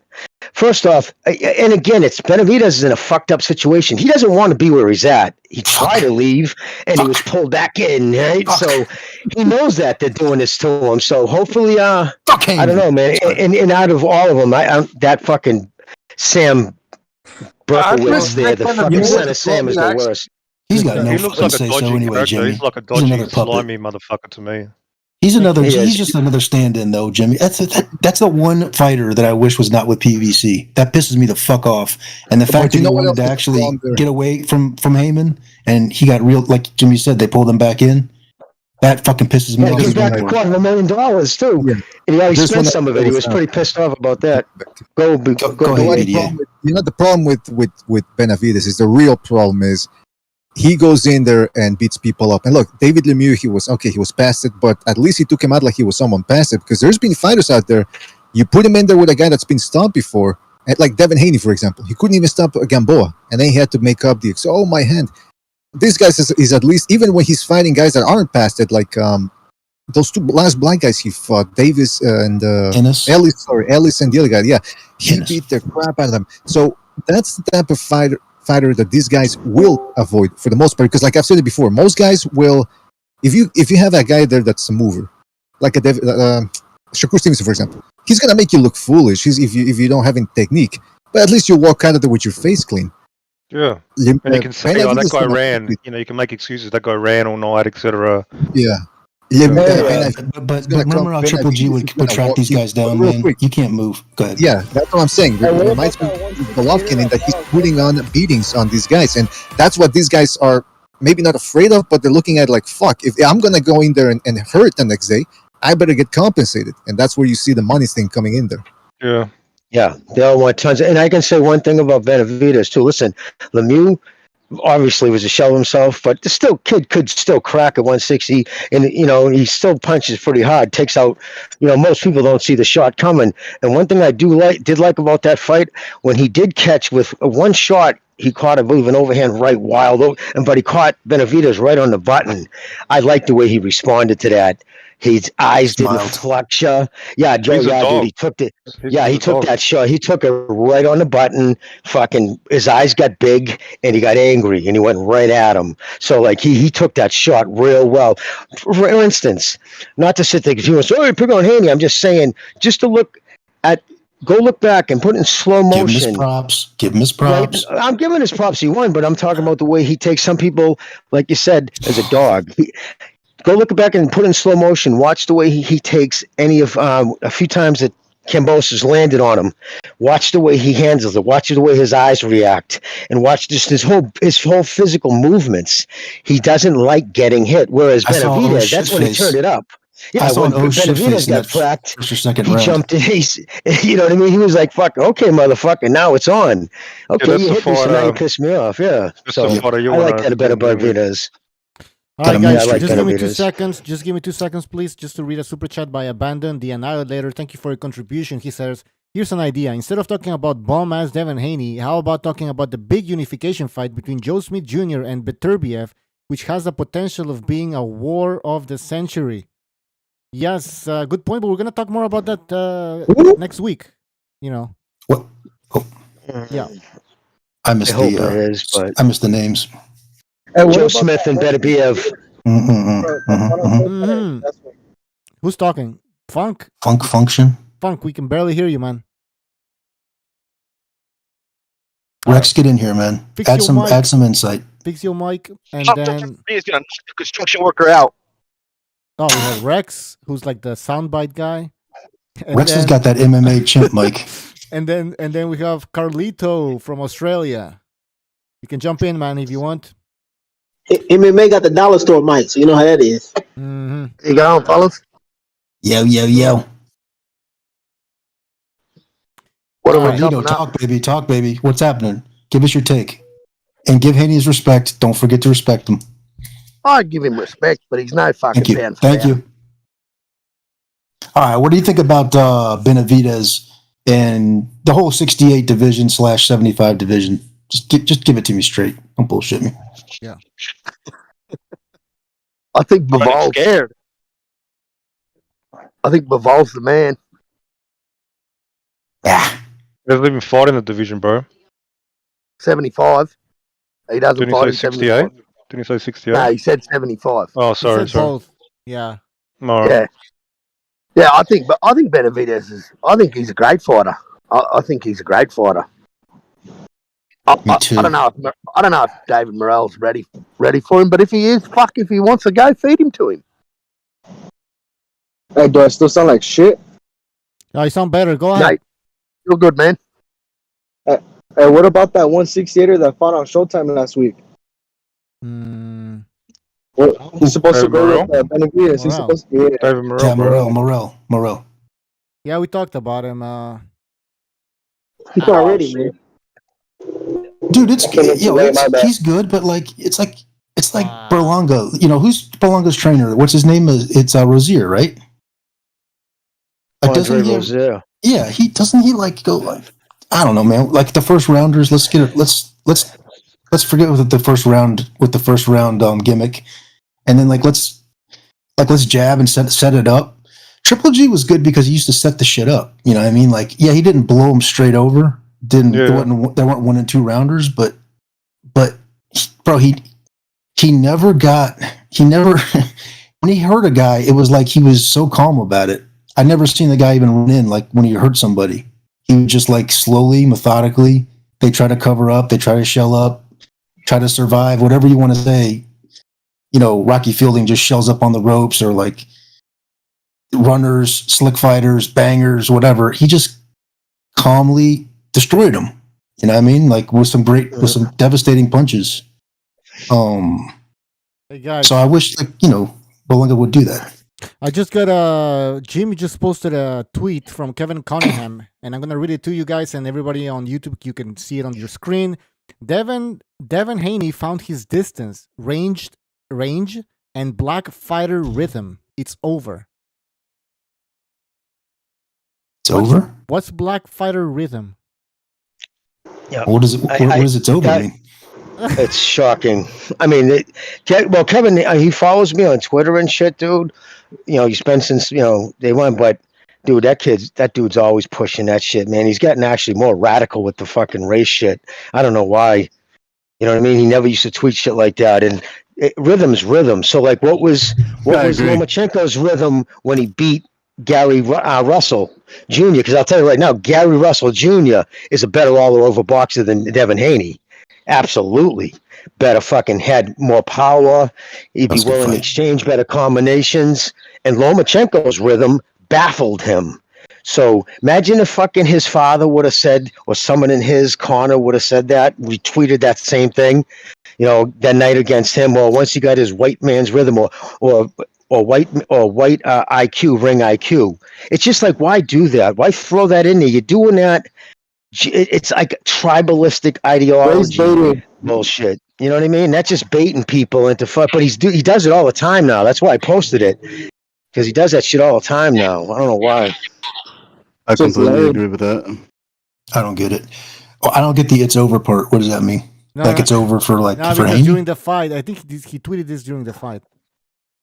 Yeah, that's 5 days old. Yeah, it's 5. Yeah, it's 12. Oh shit! I don't know. Yeah. Because I only go on Twitter. I only actually check my timeline every other day or so. Jimmy, whites don't have rhythm. What is timeline? What's that, brother? Whites don't have rhythm? No, I guess not. Well, I guess blacks is just in his wording, he's basically saying black rhythm is just more superior than any other rhythm. Okay. I mean, that's basically what he's saying. Steve Martin, the jerk, when he's trying to dance. He's trying to. It looks like shit. Hey, by the way, I missed a super chat a long time ago from So Passive. Sorry for that. He says lightweight division is weaker at the moment compared to super middleweight. Oh, people are gonna get angry at that comment. People are gonna go crazy. Man. You know what sucks though too, and God's honest truth, man. That's kind of a thing. What he's saying is really not wrong. I'm not going to lie. My grandfather, I mean, you guys know he's that was his thing, trainer, and he always said, you know what I mean? If I could get some white kids who can dance like black kids, man, because like he would fucking talk to a kid, he would say, as long as you're athletic and do you dance? And they would say, what? Can you dance? Like if you go to a dance, do you feel rhythm? Because he would say it would be, that was what you would need. Too many white kids would just stand there and take beatings because they had no rhythm, you know. But now when you phrase it like that, it's just kind of Jimmy's grandfather just with his arms folded and like he's standing there with the dad and the little kid. Like, I want him to train with you. And I can just see Jimmy's grandfather. All right, give me the running man. Do it. All right, mashed potato. Do the pogo. Listen, my grandfather was like my father was a prick. He was a prick. Like he was kind of a harsh dude, but like it would be funny because like everything's better in his day, but what he loved was rap music, like the fucking because he would get that in the gym, he would like crank that up. He goes, follow it, and he would have us hitting the bags at the same time trying to keep the rhythm. Because he would say, he goes, this is a violent dance. That's all this is, man. You know, he goes, you're just trying to capitalize on someone else's mistakes. Hey Jimmy, in the chat we have Make Sense says, how is this different from saying Mexican style? Well, it makes sense. Why don't you make some sense? I don't even know what that means. What does that mean? How is this different? Well, yeah, it's not saying Mexican style is to say like there's guys who stand there in the pocket who fucking stand there, throw punches at each other till somebody falls. It's that Mexican hubris. You know what I mean? It just has been a part of their boxing culture since before I could remember. But that's not degrading anybody else's. You know what I mean? Like he's saying it when he tweeted that during the fight, saying, "Oh, well, it's over now" because he found his black man rhythm. Like I mean, yeah, maybe he could be complimenting him, but at the same time, why couldn't you just say his rhythm? Because he has excellent rhythm. You know what I mean? He does. He's got good timing, good rhythm, and a great jab. But it's just like, why make it divisive? I don't even understand what the thing that haven't you seen Rocky 3? Remember when Paulie said to Apollo Creed, "You're never going to make him dance to the jungle rhythm. You're never going to make him move like a colored fighter." When they're trying to train Rocky, even Paulie knew what's up. So there you go. Yeah, you can't train. Yeah, no. Sorry, Bucho, go. No, go ahead. No. Finish what you're saying, brother. I don't even know what I was gonna say. I'll tell you what you're going to say. I'll tell you what you're going to say. It was the comment about the 135 division being more competitive. Here's the deal. At least with the 135 division, okay, except Tank. Forget Tank. Because Tank, they've just flat out told you in so many words with no shame that they're going to scam this thing all the way to the end. Stay in-house. Fine, stay in-house. No you got a 135-pounder, and you're the only 135-pounder in the fucking world that's with Mayweather, and they're just flat telling you that he's elderly flared his nostrils and fucking, took a big deep breath and then told you we're staying in-house. So fine, forget him. But the rest of the division, though, they're all with Top Rank except for Mikey Garcia. And Mikey Garcia, there's a chance there that could work out. He could work with Aram. So I'm excited about the 135-pound division. It might not be... okay, so Aram's in charge of that division, and Canelo's in charge of the fucking 168s. And so I like Bob Arum making fights better than Canelo and his people. Thank you. And that's a good point. But also, it was Haney. It wasn't so much he got his rhythm down. He figured out Kambosos. Remember in the first few rounds, Kambosos was doing at least something. But once Haney figured out his rhythm, he knew when to throw the jab, and it would just set him off. Like he just couldn't, you know what I mean? Like he read, it's, you know what I mean? Like he read exactly what Kambosos was doing. Kambosos' job to get in there. Look, when Haney sticks his arm straight out and Kambosos sticks his arm straight out, it's obvious to everybody that there's a serious fucking reach advantage and a range advantage. There's no power on Haney's side that anybody has to worry about. There's probably no power on Kambosos' side because the only time you've ever seen any power is when Tio sat down and he was leaning headfirst in every punch. So look, he's going to have to close the distance. But it was impossible after the fourth round because because Kambosos is limited in his attack. So he does everything the same way, and Haney read it. So every time he would notice when he was about to throw something, he'd whip off a jab into his face. You mentioned his face when when Haney was Kambosos needed Haney to come forward, like to not march forward like a crazy person, but just box. You know what I mean? Like throw some offensive punches. Just Tio came forward like a madman. It worked out perfect for Kambosos. He closed the range for him.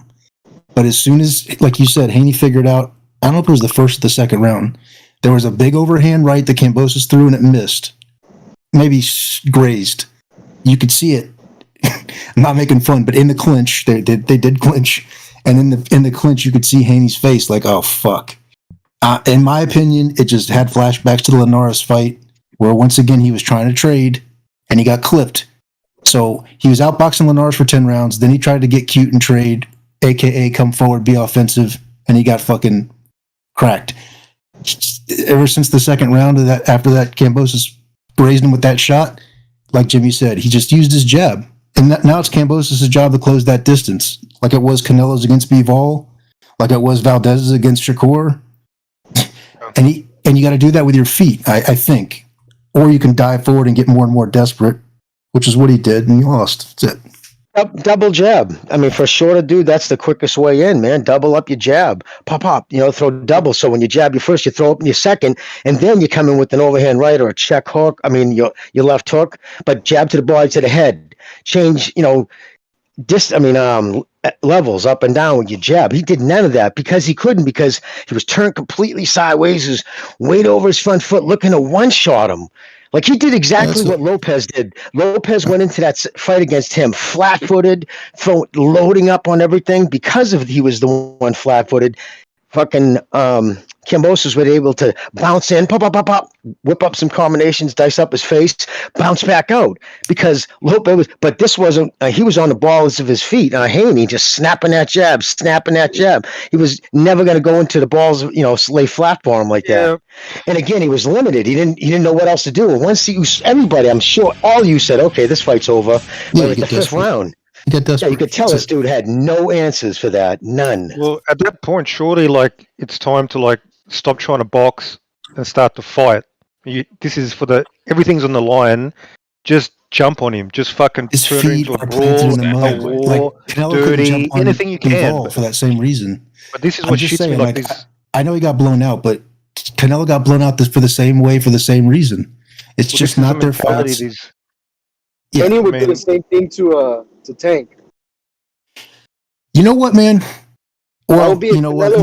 Maybe Haney from this point forward just says, "Look, I'm not going to get any closer than my jab." Maybe he just says that and makes it a rule this time from here forward. But if anybody ever could walk him into a shot, kind of like catch him a little bit off, like Linares did, I think Haney would have really fucking knocked him out if he had caught him with that same shot. Tank would have knocked Haney out if he had caught him with that same Rolly Romero type of load up type of.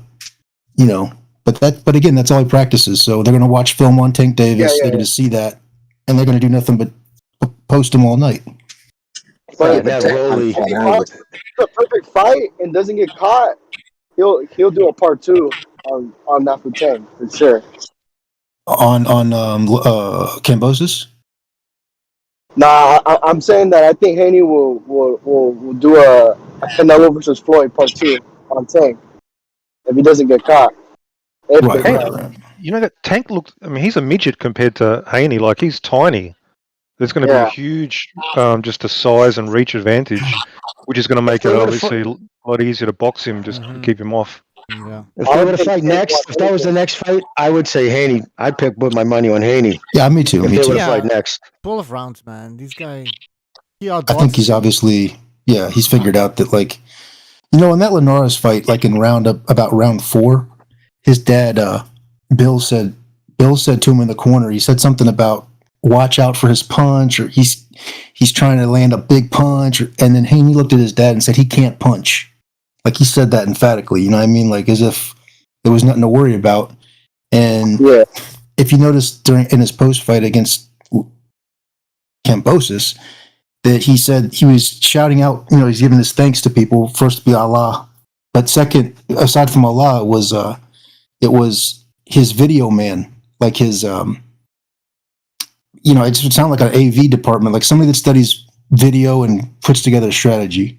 And I'm glad somebody's got one because shit, all of us watch these fights and we see why I look for weaknesses and stuff when I see fights, just not for this particular fight, for going in the future. I'm looking out for that. And a lot of us see this shit from coming from a mile away where a guy's winning fights, but you could see he's getting touched. Like Berlanga's going to get fucking touched. Like he's getting touched a lot. And well, I think that's why his father pointed out that what he's doing, like, because that was not what they would have seen if they studied film, especially if they studied the Lopez film. You know what I mean?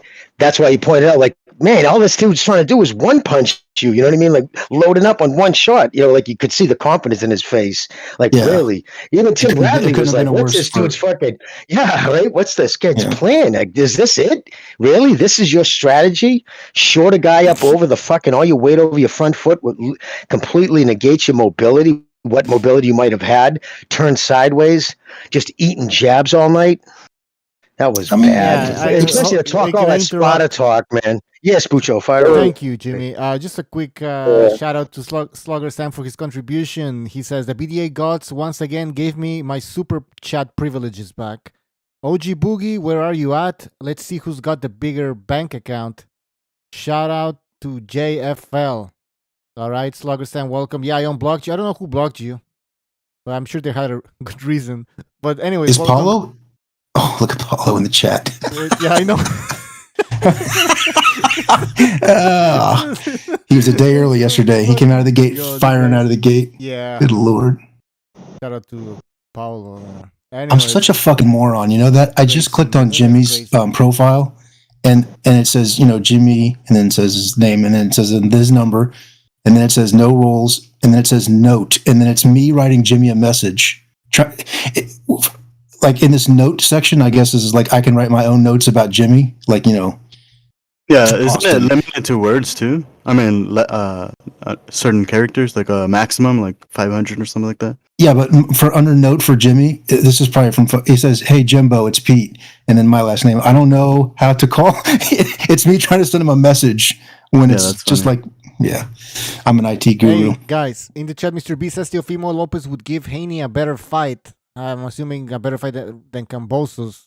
What do you guys think? I think all those fights are good. Completely agree based on styles. We can find out now, man. Absolutely agree. But here's the issue: what Teo are we gonna get? The new one or the old?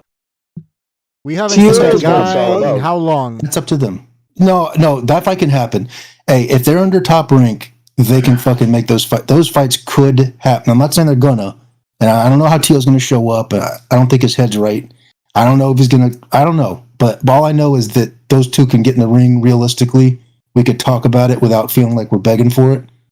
So, like, that's why the 135 division is fucking primo right now. I like it. The most entertaining, man. It's the most possible. Let's just say that. I would put it this way: if my fighter was taking on Teofimo Lopez next, man, I would be definitely not sleeping on him, because remember, that kid still had talent. He had crazy power, speed, you know, for a kid who threw hard.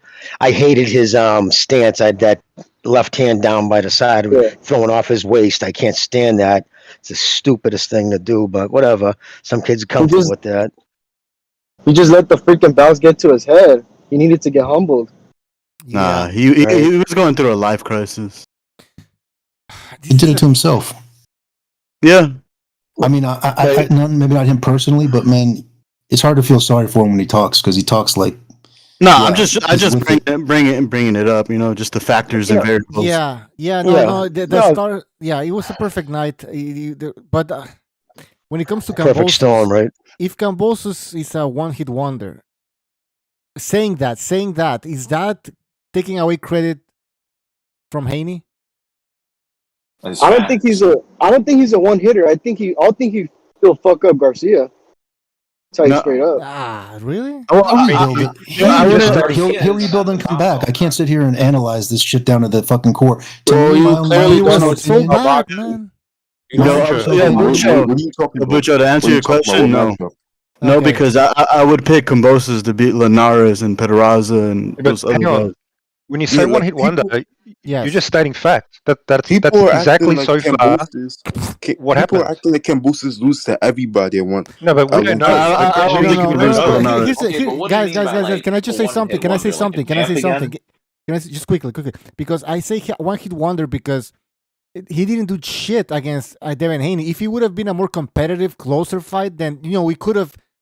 We wouldn't be saying he was a one-hit wonder because you would have been like, okay, he beat Kambosos, then he struggled against Haney. But the fact that he didn't do anything. King Bucho, Haney is the reason. Haney is the reason he didn't do anything.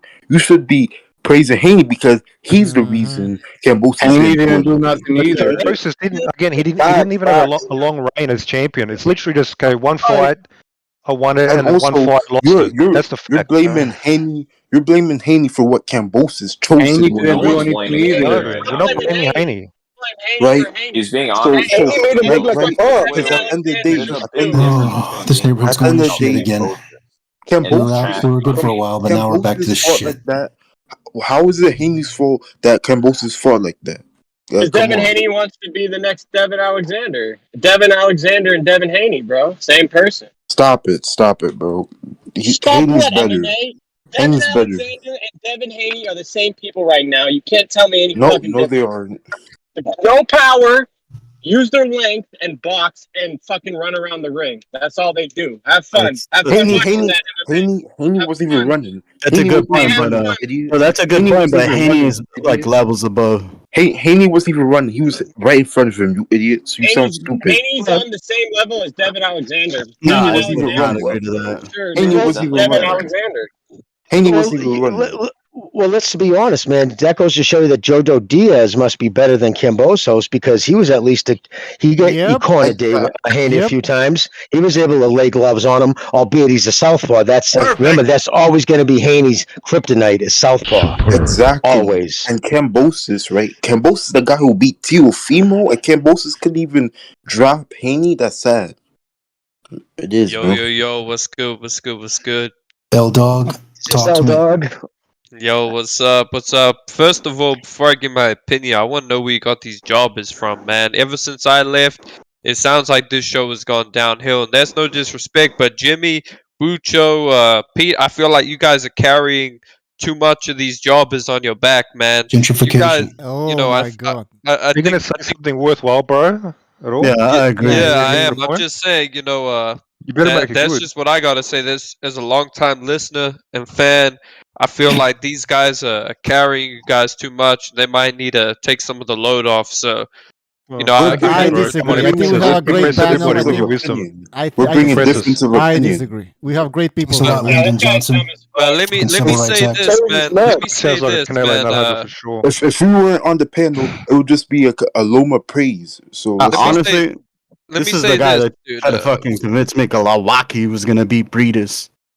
Yeah, no. Just stay gone. No, bro. I didn't watch Cruiserweight boxing back then. But anyway. You can lie all you want. Let's get back to it. Come on, L Dog, fight back. I want to hear his hot take. He's talked it up. I want to see what he has to offer. Come on, let him talk. This is what I want to say, man. When it comes to Devin Haney, the facts are he's very fortunate to have all 4 bouts. Lomachenko was injured against Teofimo Lopez. What does this have to do with Lomachenko? Teofimo Lopez. Guys, let him finish. Lomachenko, one of those. What does that have to do with Lomachenko? Stop moving the goalposts. Let me say this, bro. First of all, he was injured, right? He was injured against Lopez. Oh my goodness! Oh my goodness! Stop! L Dog, stop! Pause! Look. Guys, everybody in the panel, especially MMA champ and fighter spirit, don't talk. Don't just mumble over top of people while they're trying to talk. Because we heard this a million times. Shut your fuck. Hey, fighter spirit. Look here. You're not gonna just talk over people and cancel them out. Hey, Pete. It's a bullshit. Don't be a faggot. Pete, why do you have to come here? Pete, why do you have to come here act like the white man, telling us what to do and everything? Come on. Exactly. This is open. Believe it or not, some people believe it or not, some people in the chat, they want to listen to my opinion. I don't blame them. Nobody I'd want to cares about listen your to it opinion, too. L-Dog. I'll let him You're gonna finish. praise Let him finish. I don't either, Jesus bro. Christ. It's Open Panels Friday. Fight back. Give us your opinion, man. I want to hear it. Yeah, go ahead. Come on. Okay, we're going to be quiet. So what I want to say is he's very fortunate to have these belts right now. Lomachenko was injured against Lopez. He lost that fight coming off a 14-month layoff and a shoulder injury. Oh my Everybody's god. injured every fight. Not Can we everybody remove this man from is the 100%. Give Tio his panel, credit. bro? Stop the nonsense. Yo, he did have a Nobody's he did have 100%. like a soldier injury or something. Yeah, I'm but gonna have to anyway, mute some yeah. people. Go Okay. ahead, finish. So for some reason, specific people of certain groups can't listen. But when I'm gonna say this is, Loma had a shoulder injury. He lost to Lopez. Okay, Lopez then has to fight Kambosos, right? And look what Lopez came in. He was compromised too. And I put this on Twitter beforehand. I said Teofimo Lopez sounds like he's congested. Now I didn't know what it was at the time, but it turns out after the fight he had pneumonia. So then Kambosos gets the belt, and I made a lot of money betting on Haney because I told people this would be an 11-1, 10-2 black style domination of Kambosos. I said he can't box, I man. like this guy's style. I like his style. Kambosos cannot news that box, he bro. had I said it would be ammonia? black style. Move, jab, clinch. That's what happened. And Where's he the got news the that he belt. had ammonia? Where's the Oh news? my, Where's the news? dude, hold up. You might learn something if you listen Just to me. tell me. I'm But when I saying, was where's the news that he had ammonia? That's all I'm saying. Oh There my was god. a spokesman for the hospital actually did put out a news report. That he had ammonia. It doesn't matter because He had. Kambosos didn't beat Tio I either know. way. Aldo I- saying he had I'm ammonia. just. No, listen. I'm just. You guys asked. I'm just telling you. I know because I All wanted right, to but check, either and I way, heard that. Kambosos didn't beat Tio. Oh, I You listen. guys I'm gonna not listen saying to that. Ken Jimmy, was man? lying. He's I'm lying. just. Some of you I'm guys not lying.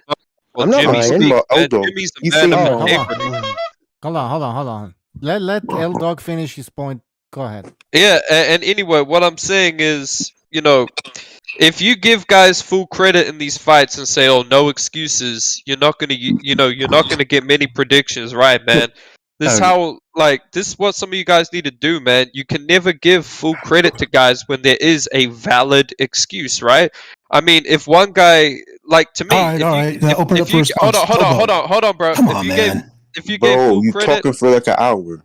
Seriously, And then you're not really saying anything. All right, wrap it up. okay, I'm gonna wrap it up. in here. I'm We'll gonna wrap talk it up. later. If you guys give full credit to all these guys, you're gonna be very shocked, man. The facts are Loma was compromised, he lost to Lopez. Lopez was compromised, he lost to He Kambosos. didn't lose to Haney beat Kambosos. Kambosos fair and square. Not the same Kambosos thing. is a bum. I wouldn't call him a bum. He's a bum, Listen, dude. Yeah, He's a I bum. would pick. Yo, I'd pick L-Dog, Kambosos over listen, Linares, Pedraza. L-Dog, every fighter's injured when I they don't want to fight. talk to you, bro. I don't care about your opinion. Next. Because you're scared. It's You're supposed to scared. wait for people You're scared. Racist. or what? Every fighter's injured. Everybody is injured when they Well- fight. You're not 100%, idiot. Guys, I'll if take you're in, the counter. if No you fighters are guys, 100% MMA, when they fight. MMA is the weirdo, but L-Dog he's right doesn't know about that that. That's because true he's though. a Most casual. fighters not 100%. Yo, can I say something, That's the Lucho? stupid cliche you guys heard from All right. Andre All right, L Ward. Dog, Think for you said your yourselves. piece. You said your piece. Let's I'm fighters surrounded down here at the bottom of this list. Look at my name down here. look at that shit, man. All right, yo. I got that doctor's letter if you guys want to hear it after. What All they right, wrote. Hold on, but let Fighter Spirit go. Go ahead, Fighter. Yeah, I know you guys are jealous of me, but just let me say this. What type of fighter who's injured does a fight without a rematch clause? Answer Good that. point. Who would do it? Jimmy. Who would Good take point, a Jim. fight with Tio Jimmy Lopez knows as this. injured as Tio Lopez is without a rematch clause being injured? Loma's that stupid? Let's stop the excuses. Let's get to it. Hey, look, Exactly. no man Jimmy's is got a perfect, doctor's- man. Jimmy's got a No doctor's man report. is perfect. Some guys get arrogant. Some guys get cocky. They believe in themselves too much, just like Loma, just like I don't buy Lopez. it. Just Yeah, like I these agree with workers, that. man. That's what That's happens. exactly what Well, happened. can I tell you about? Can I tell you about Jimmy, that Jimmy, rematch clause? let me What just say happened? one more Okay. thing. Say it. Let me just say one more thing, Jimmy.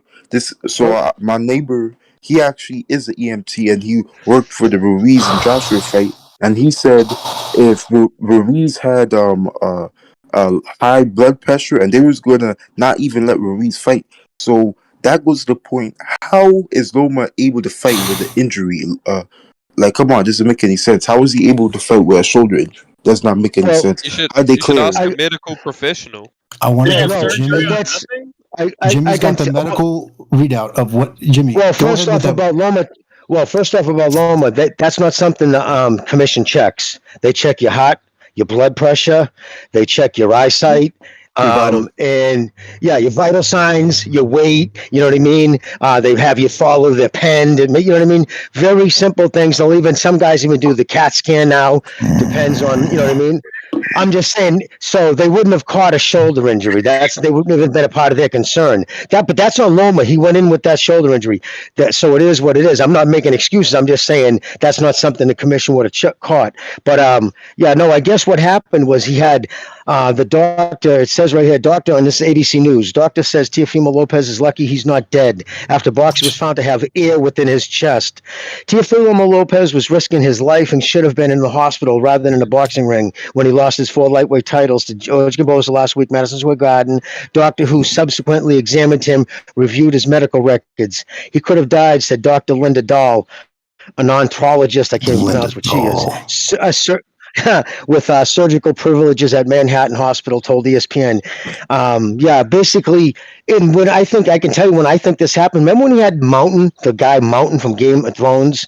They exchanged body punches. Yeah. Teofimo was gonna die. He had ear in his chest. No, but I'm just saying. I think that's when this injury happened. No, there's an actual because if you have counter like lung air outside your lungs, that can be fatal because what it does, it can hit your heart. It's like having blood. Like, you ever see the movies when they put like just oxygen in a syringe and the bubbles go up the thing and it kills them instantly. First off, that's not how it happens. They would scream in agony.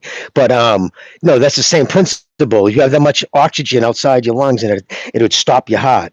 So that's the reason why I meant it. But I'm just saying I think that's how that happened when that dude punched him. But hey guys, let's listen to boxing fans cry and say, "Oh, but he deserves full credit, no excuses." So L-Dog, check this out. I know when to what you said though. When not to. L-Dog, L-Dog, what you said. How do you know? Man of the hour, one at a time. I want to hear from Pete. I respect Pete. Nah, let a black man talk. If he had won that fight, Teofimo, you would never heard nothing about it. A hole in the esophagus sounds like a goddamn trach tube or something. I saw no issues with wind. I saw no issues with making weight. Exactly. Are you a I saw a doctor? mental breakdown. Are you a doctor? I'm a doctor. Does it matter though? I'm just a bunch of doctors that Teofimo won. Silence. And furthermore, that's with regard to Teo. That's Teo. Lomachenko, man, listen. Tell the truth. Guys, one at a time. LT, if you're listening, can you bring your tranquilizer gun from the zoo? We got a fucking problem down here at the bottom of the list. I feel like look at me down here. All I'm saying is this. Would have brung up. Nobody would have brung up exactly. If they caught him, Loma's got. Listen, Loma. And how do you know? How do you know Kambosos wasn't injured? He could have been injured too. So dude, stop. These are stupid arguments, man. They wanted Teal to lose. Teal dropped Kambosos, had him on his back foot. Teal didn't lose. Man, look, let's stop being stupid, bro. Let's keep it basic, bro. These guys to be quiet instead of attacking them. You know that? Let's let Pete finish. Let's let Pete finish his point, man. It's not an excuse. It's an explanation. We just examining the fights and the facts. But it's not the same thing because Lomachenko lost that fight. Shut the fuck up. I'm trying to agree with you fucking idiots down here at the bottom of the list. MMA and Fighter Spirit. Shut your mouth and listen. I'm agreeing with you. I don't know. The bottom of the Pete. The wasteland. It's not an excuse. There is no excuses. He went in the ring. There's no CAT scan. You're fresh off the board. Just stop it. There's no MRI. He lost that fight. Period. But Loma was injured.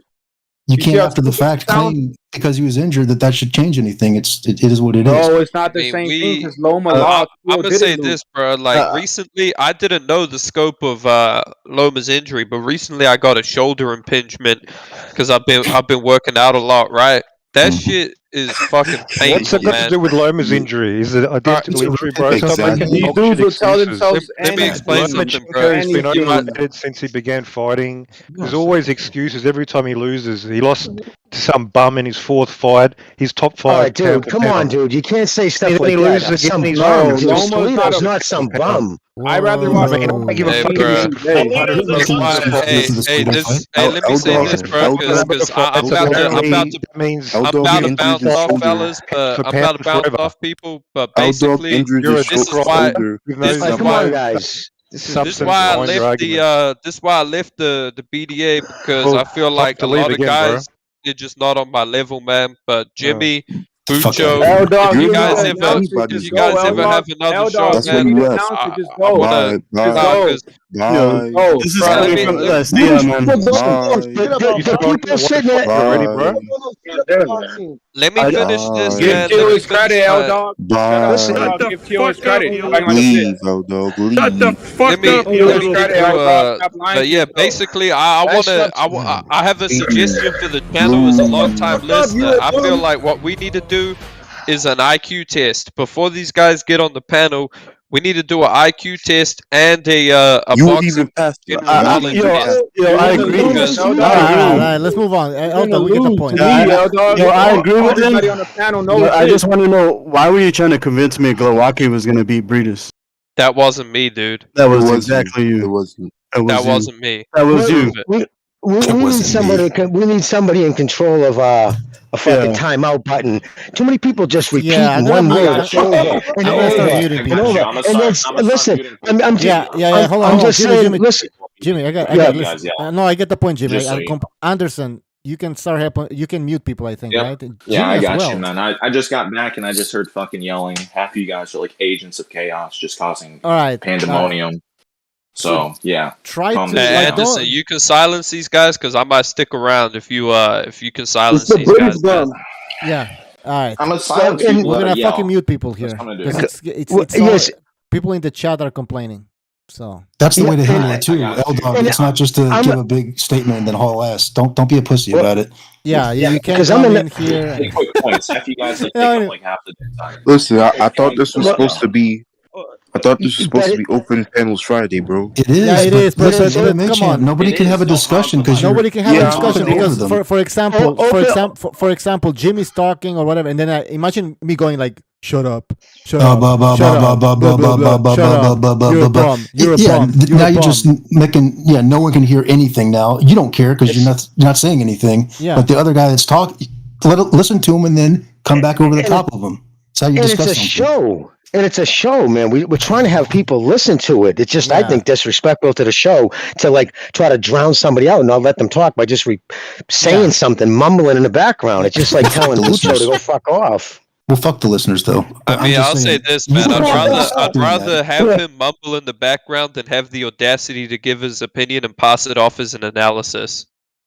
Yeah, but I'm not talking about any one person. I'm just saying I couldn't say who it was. I just heard 2 or 3 people just keep fucking repeating the same word. It's just I agree. I would have fucking shut off the show. We got it. We got it. We established some rules. We started some rule. We're gonna get it.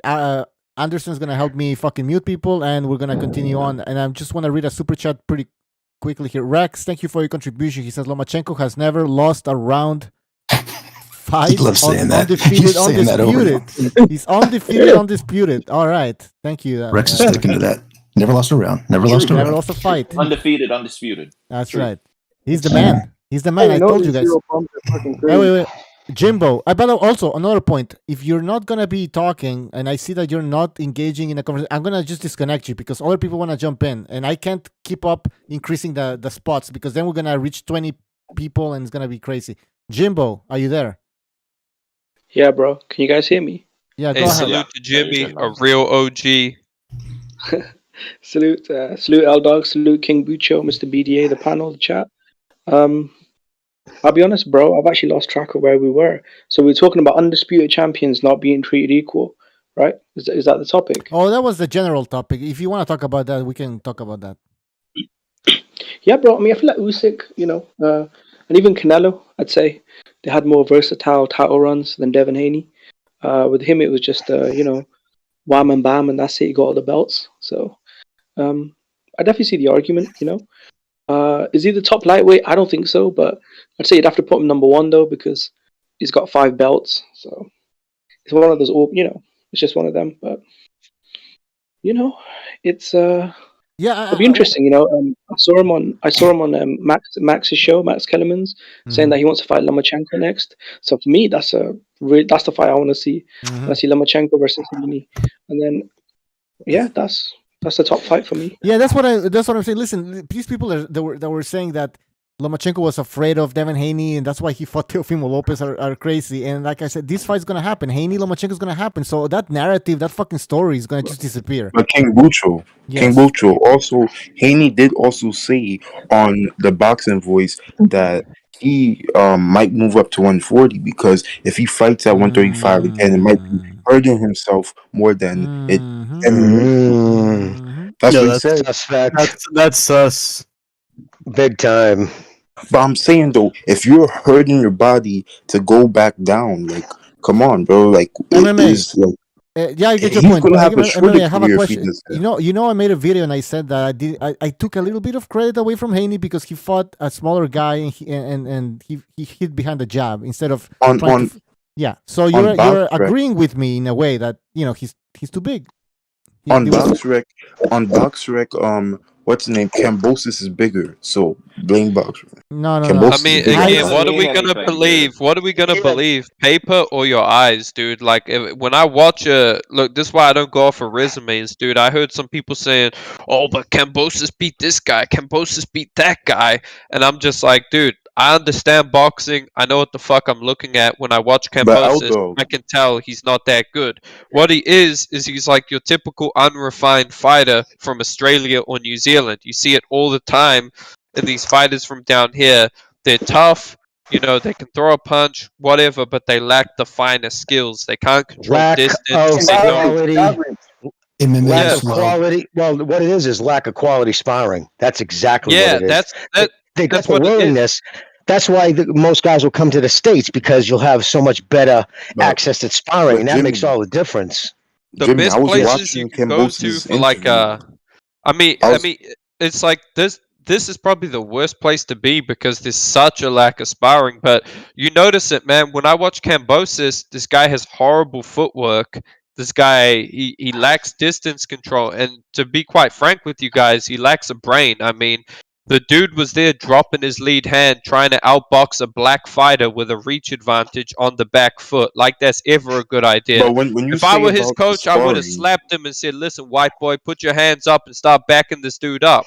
But when you're talking about the sparring, the thing is though, Kambosos in this interview before the fight, he said he had guys flowing out to his gym because he built a gym like the Kambosos Ferocious Gym, and I mean there was a guy. Dude, it's not one training camp, okay? It's a lifetime. It's when you're on the come up as a child, being exposed to a variety of styles. You don't learn these things in one training camp, man. I'll put it to you this way. Let's say a kid from Europe versus a kid from New Zealand, right? The kid from New Zealand has to fight the same competition over and over again. The kid from Europe, he's fighting Eastern Europeans. He's fighting guys from the UK, guys from Germany. He's getting exposed. That's a good analogy. Yeah, we're all going to get that analogy. It's a real good one. Good job. Hey, listen, the thing about it is, like, Kambosos, he got fucking desperate and he came up short, just like Canelo did. He could not close the distance, and Haney wasn't going to close it for him. It's just what you saw in the Canelo fight, but everybody's brushing it off and moving on, rightfully so. He didn't look exposed like Canelo, is that what you're saying? Say again, Bucho? He didn't look that desperate. No. Did you give him a chance of ever connecting with Haney? I mean, I understand. Did you ever give him a chance? I thought he was going to be closer. I thought Haney was going to win. That's what my prediction at decision. But I thought it was going to be. I thought it was going to be closer too. Yeah, I thought the style matchup going in was interesting, but he got frustrated and had no chance. You can't just keep diving in. King Bucho, can I ask you a serious question? No serious question. Oh yeah, go ahead. Listen, what do you not like about Devin Haney? Okay, yeah. You want to say he's black or something? Like, get out of here, man. No. Just answer the question. I'm being serious. No. Okay. Like I said in the video I made, like, he looked much bigger than Kambosos. Okay, that's not his fault. But when you're bigger and you're better, because I think he's better, technically speaking, skill-wise, everything. Do a little bit more than just hide behind the King fucking Bucho wanted jab. him to go for it. Yeah, Yeah, go You for don't it. hide behind the jab. You finish Listen, him. listen. Do you know the definition of insanity? Hey, MMA champ, can I Well, ask you a it's not Don't the get question? all exact philosophical with me definition, here. but it's Who's talking Keep him about on Einstein's this panel. definition that insulting you're thinking fighters, of. not these fucking. But You listen, the can't stop definition. Kambosos. But No, King I'm not Bucho, saying King Bucho, Kambosos. Just put a beating on the motherfucker, man. King Bucho. Hey, you know what? Hey, no, MMA champ. You know why people dislike Haney? You know, I mean, we've said it millions and millions of times, but like, look at like a guy like Andre Ward and Devin Haney. I like Andre Ward, but I hate Devin Haney. Why is that? MMA champ. Why do I like Well, I hate Andre them Ward both. and I don't too. like Yeah, Devin I don't Haney? know how you like Andre Ward to be honest, but go ahead. Listen. This is a question for MMA champ. I want Yeah, go ahead. MMA champ. Why would I like Andre Ward more than Devin Haney? You don't like Andre Ward. Stop lying. Wait, listen, bro. Come on, bro. Do you think he's They're more jumping on each entertaining? other now. Do you think he's more entertaining? I mean, he knocked Kovalev out, didn't he? He dropped Chad Dawson when he moved up there. He knocked out Chad Dawson Kovalev when he out. moved up to. He dropped Excuse me, he Kovalev. did. He dropped He Kovalev. knocked Kovalev out. He He knocked didn't. out What are Chad you He Dawson. didn't knocked knock him out, Kovalev Chad out. Dawson not undefeated at heavyweight. He And hurt the time Kovalev. was He he hurt not? Kovalev. You know, That's Was the I he found not fact. the Andre more man? entertaining than Floyd, though. I'm gonna keep it real, bro. Like, I actually found Andre Wood more entertaining to watch than Floyd Mayweather. Obviously. Yeah. If you ask anybody, you're gonna say Andre Ward's more entertaining than Floyd. So I come don't know on. about that, man. Yeah, I don't know about that either, Come to on. be honest. No. But how about He's this? like fucking crazy. Like How about Devin this? Haney fights What do you like mean he's nah? scared, That's bro. like Hey, how about Devin this? Haney doesn't fights like How he's about scared. this? How about this? Fuck Floyd, Andre Ward fuck was able to Ward, and carry fuck power. Haney. He's able to learn I agree power. with that. Yeah, fuck Ward and fuck Yeah, Haney. Yeah, Yeah, fuck definitely. them all. I agree with that. Hey, Ward was better to watch than Haney, dude. That's all I'm saying. Ward Dude, at what, least bro? worked We're hurt his debating like which piece of shit looks better. Like they're both MMA, pieces MMA of champ shit, or man. fighter But spirit? it's a kind of a fighter of two times with Floyd. So funny. When he was pretty boy. Suck my cock. Yeah.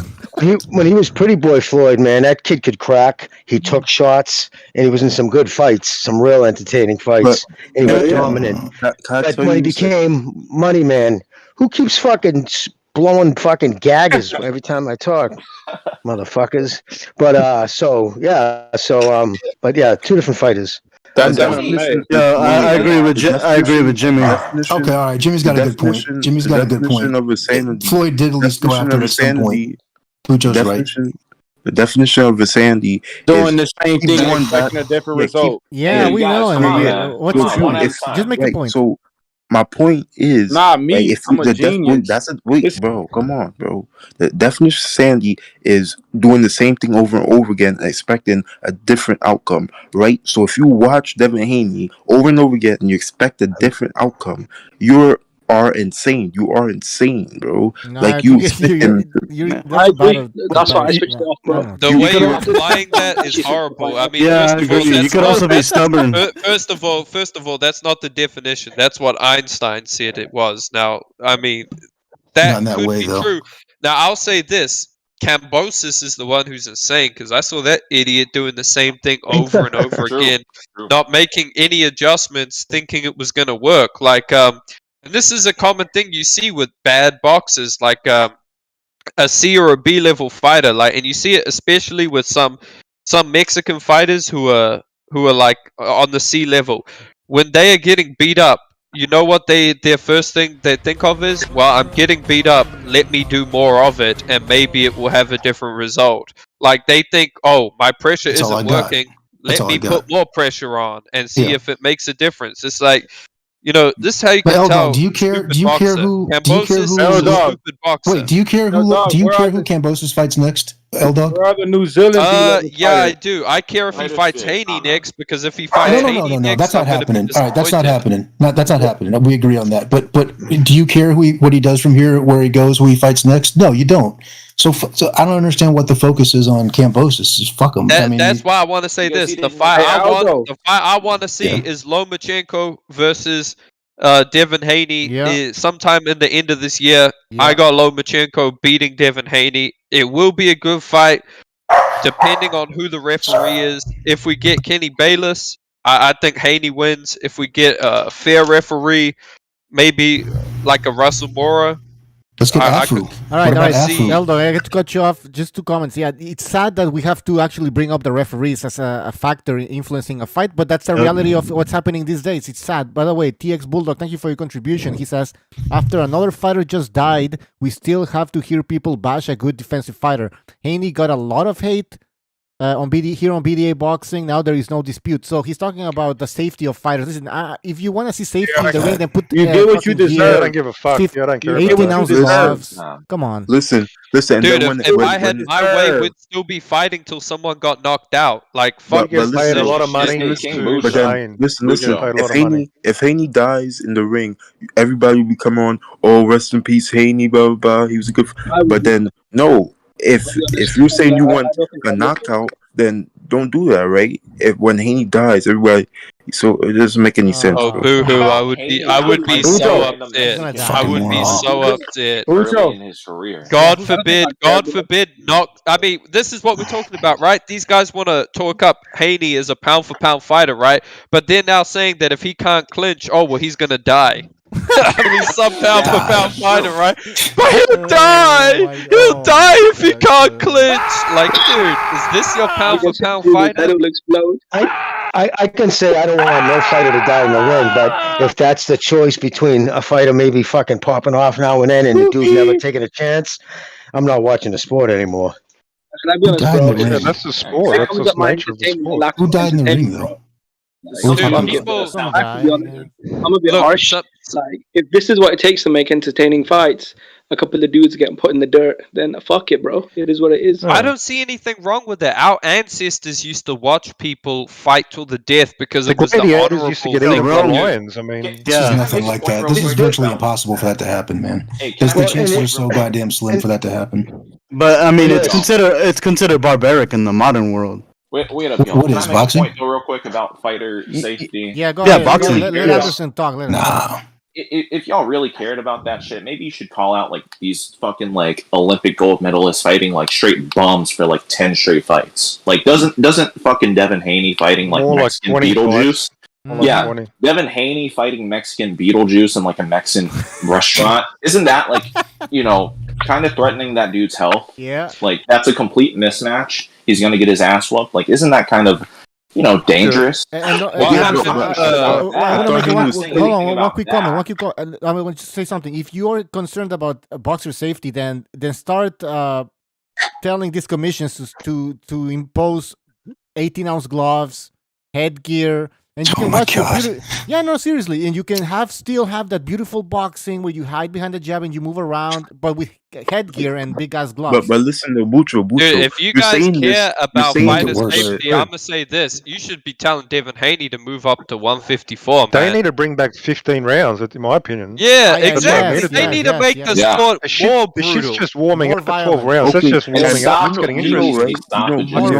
If they make it more brutal, it will probably be banned in most countries anyway. So it's gonna be a lose-lose. It's gonna be a lose-lose. Most countries are pussies. Dude, what will happen? What will happen is we'll just get all the fights in like Saudi Arabia or something where they'll let it happen. I don't give a fuck where I watch it. If we get, you know what I want? I want a 3-strike rule in boxing. You clinch 3 times in a round, point deduction. Yes, you mentioned it.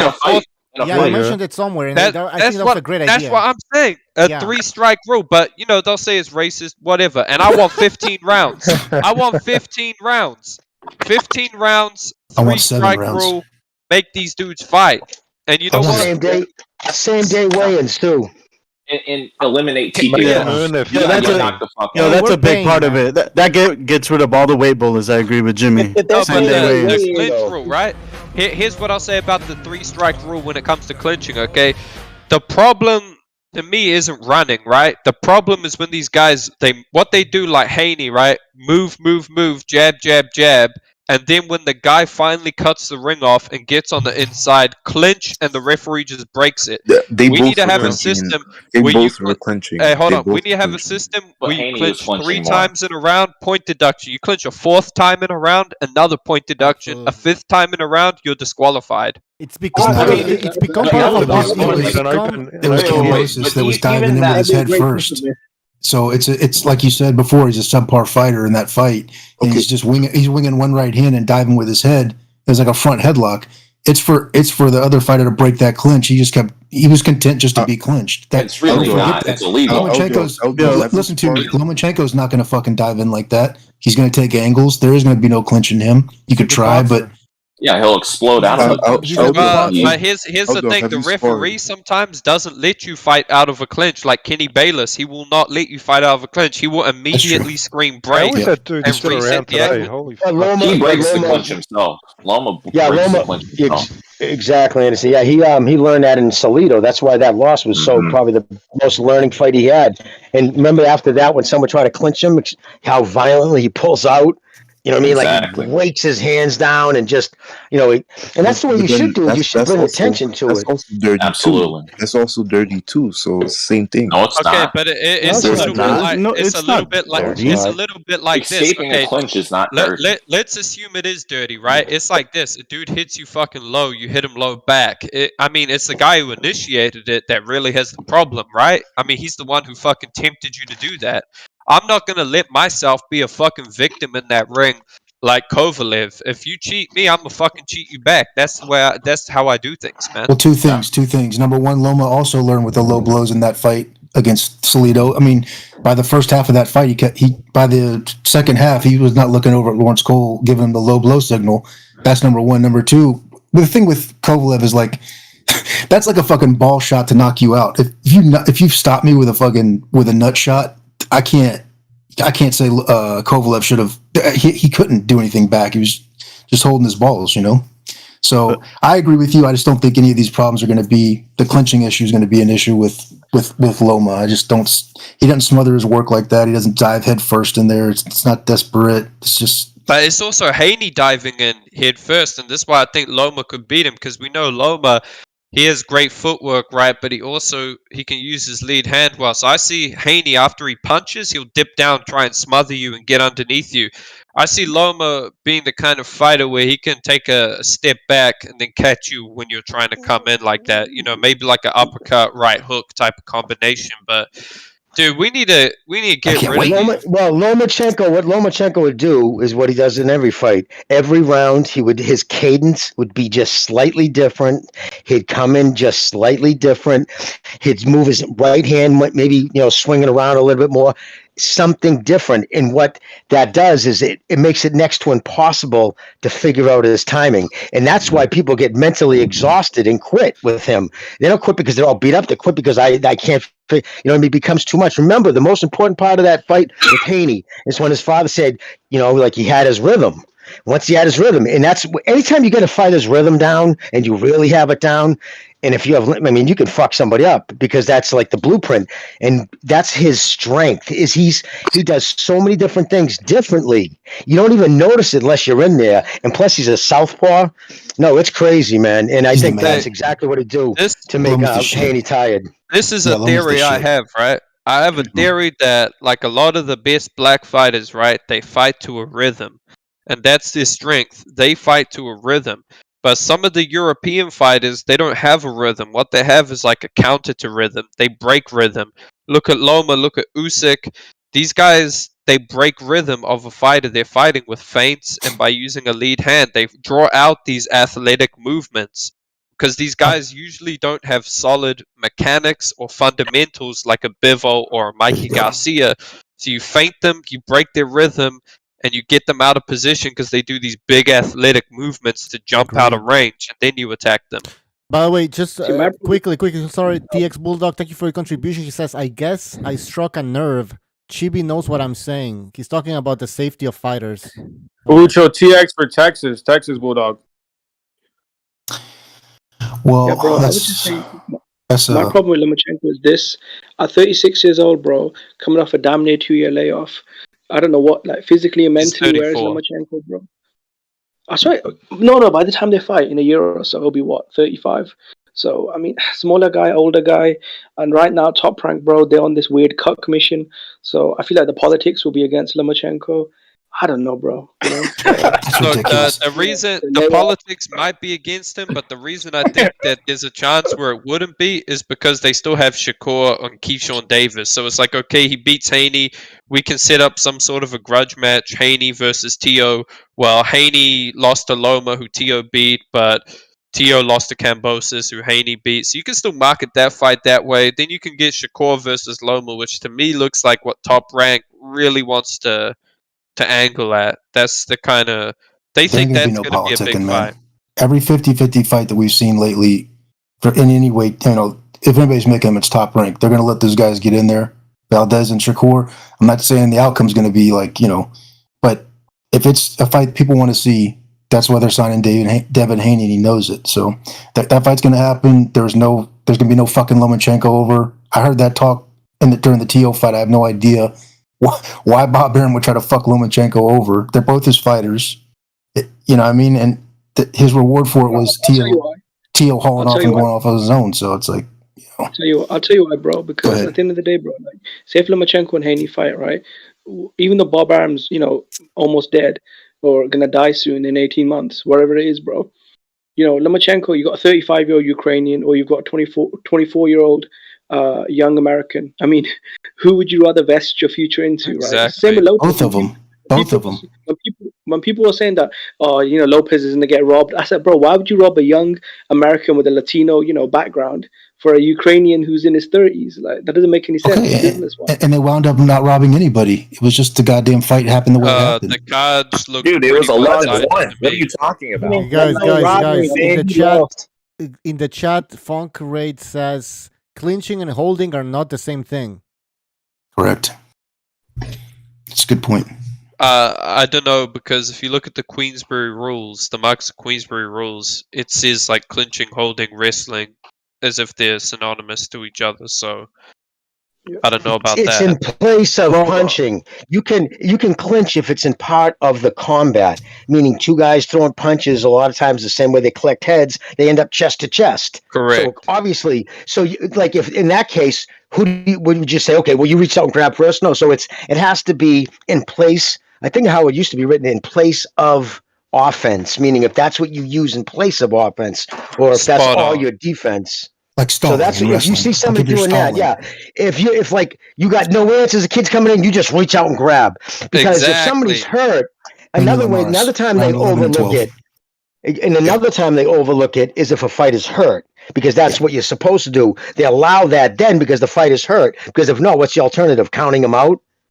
You know what I mean? It's it's actually kind of savage by allowing them to hang in there longer. Jimmy, this is why, Jimmy, I 100% agree with you. My issue with clinching is that these American fighters, and there's a reason I call it the American clinch style of boxing, because these guys, what they do is they use clinching as like a defensive meta. It's basically ingrained in their strategy. While I'll outbox the shorter kind of fighter, and as soon as he gets on the inside, I'll clinch as a form of defense to reset the action. Now, the reason you have the 3-strike rule with clinching is because if you get hurt, you can clinch twice. But if you clinch 3 times after you're hurt, at that point you're robbing the fighter of a knockdown, so you may as well get a point deduction. Do you guys remember do you remember when Vladimir Klitschko was fighting? Klitschko. He was That's fighting a big one. in New York, and I forgot who he was fighting. He wasn't Brian. Vladimir. It was the black guy from Philadelphia. Black guy Vladimir Klitschko was fighting him, and then the ref started telling him, stop clinching, and Vladimir Klitschko looked like shit. He didn't know what to do because clinching was now part of his style. Without clinching, he didn't know what to do. That's everything, yeah. So that's terrible. Can I say something real quick? Holding is clinching by default because you're grappling. It's the same thing. Yeah, same thing. Yeah, it's good. Yeah.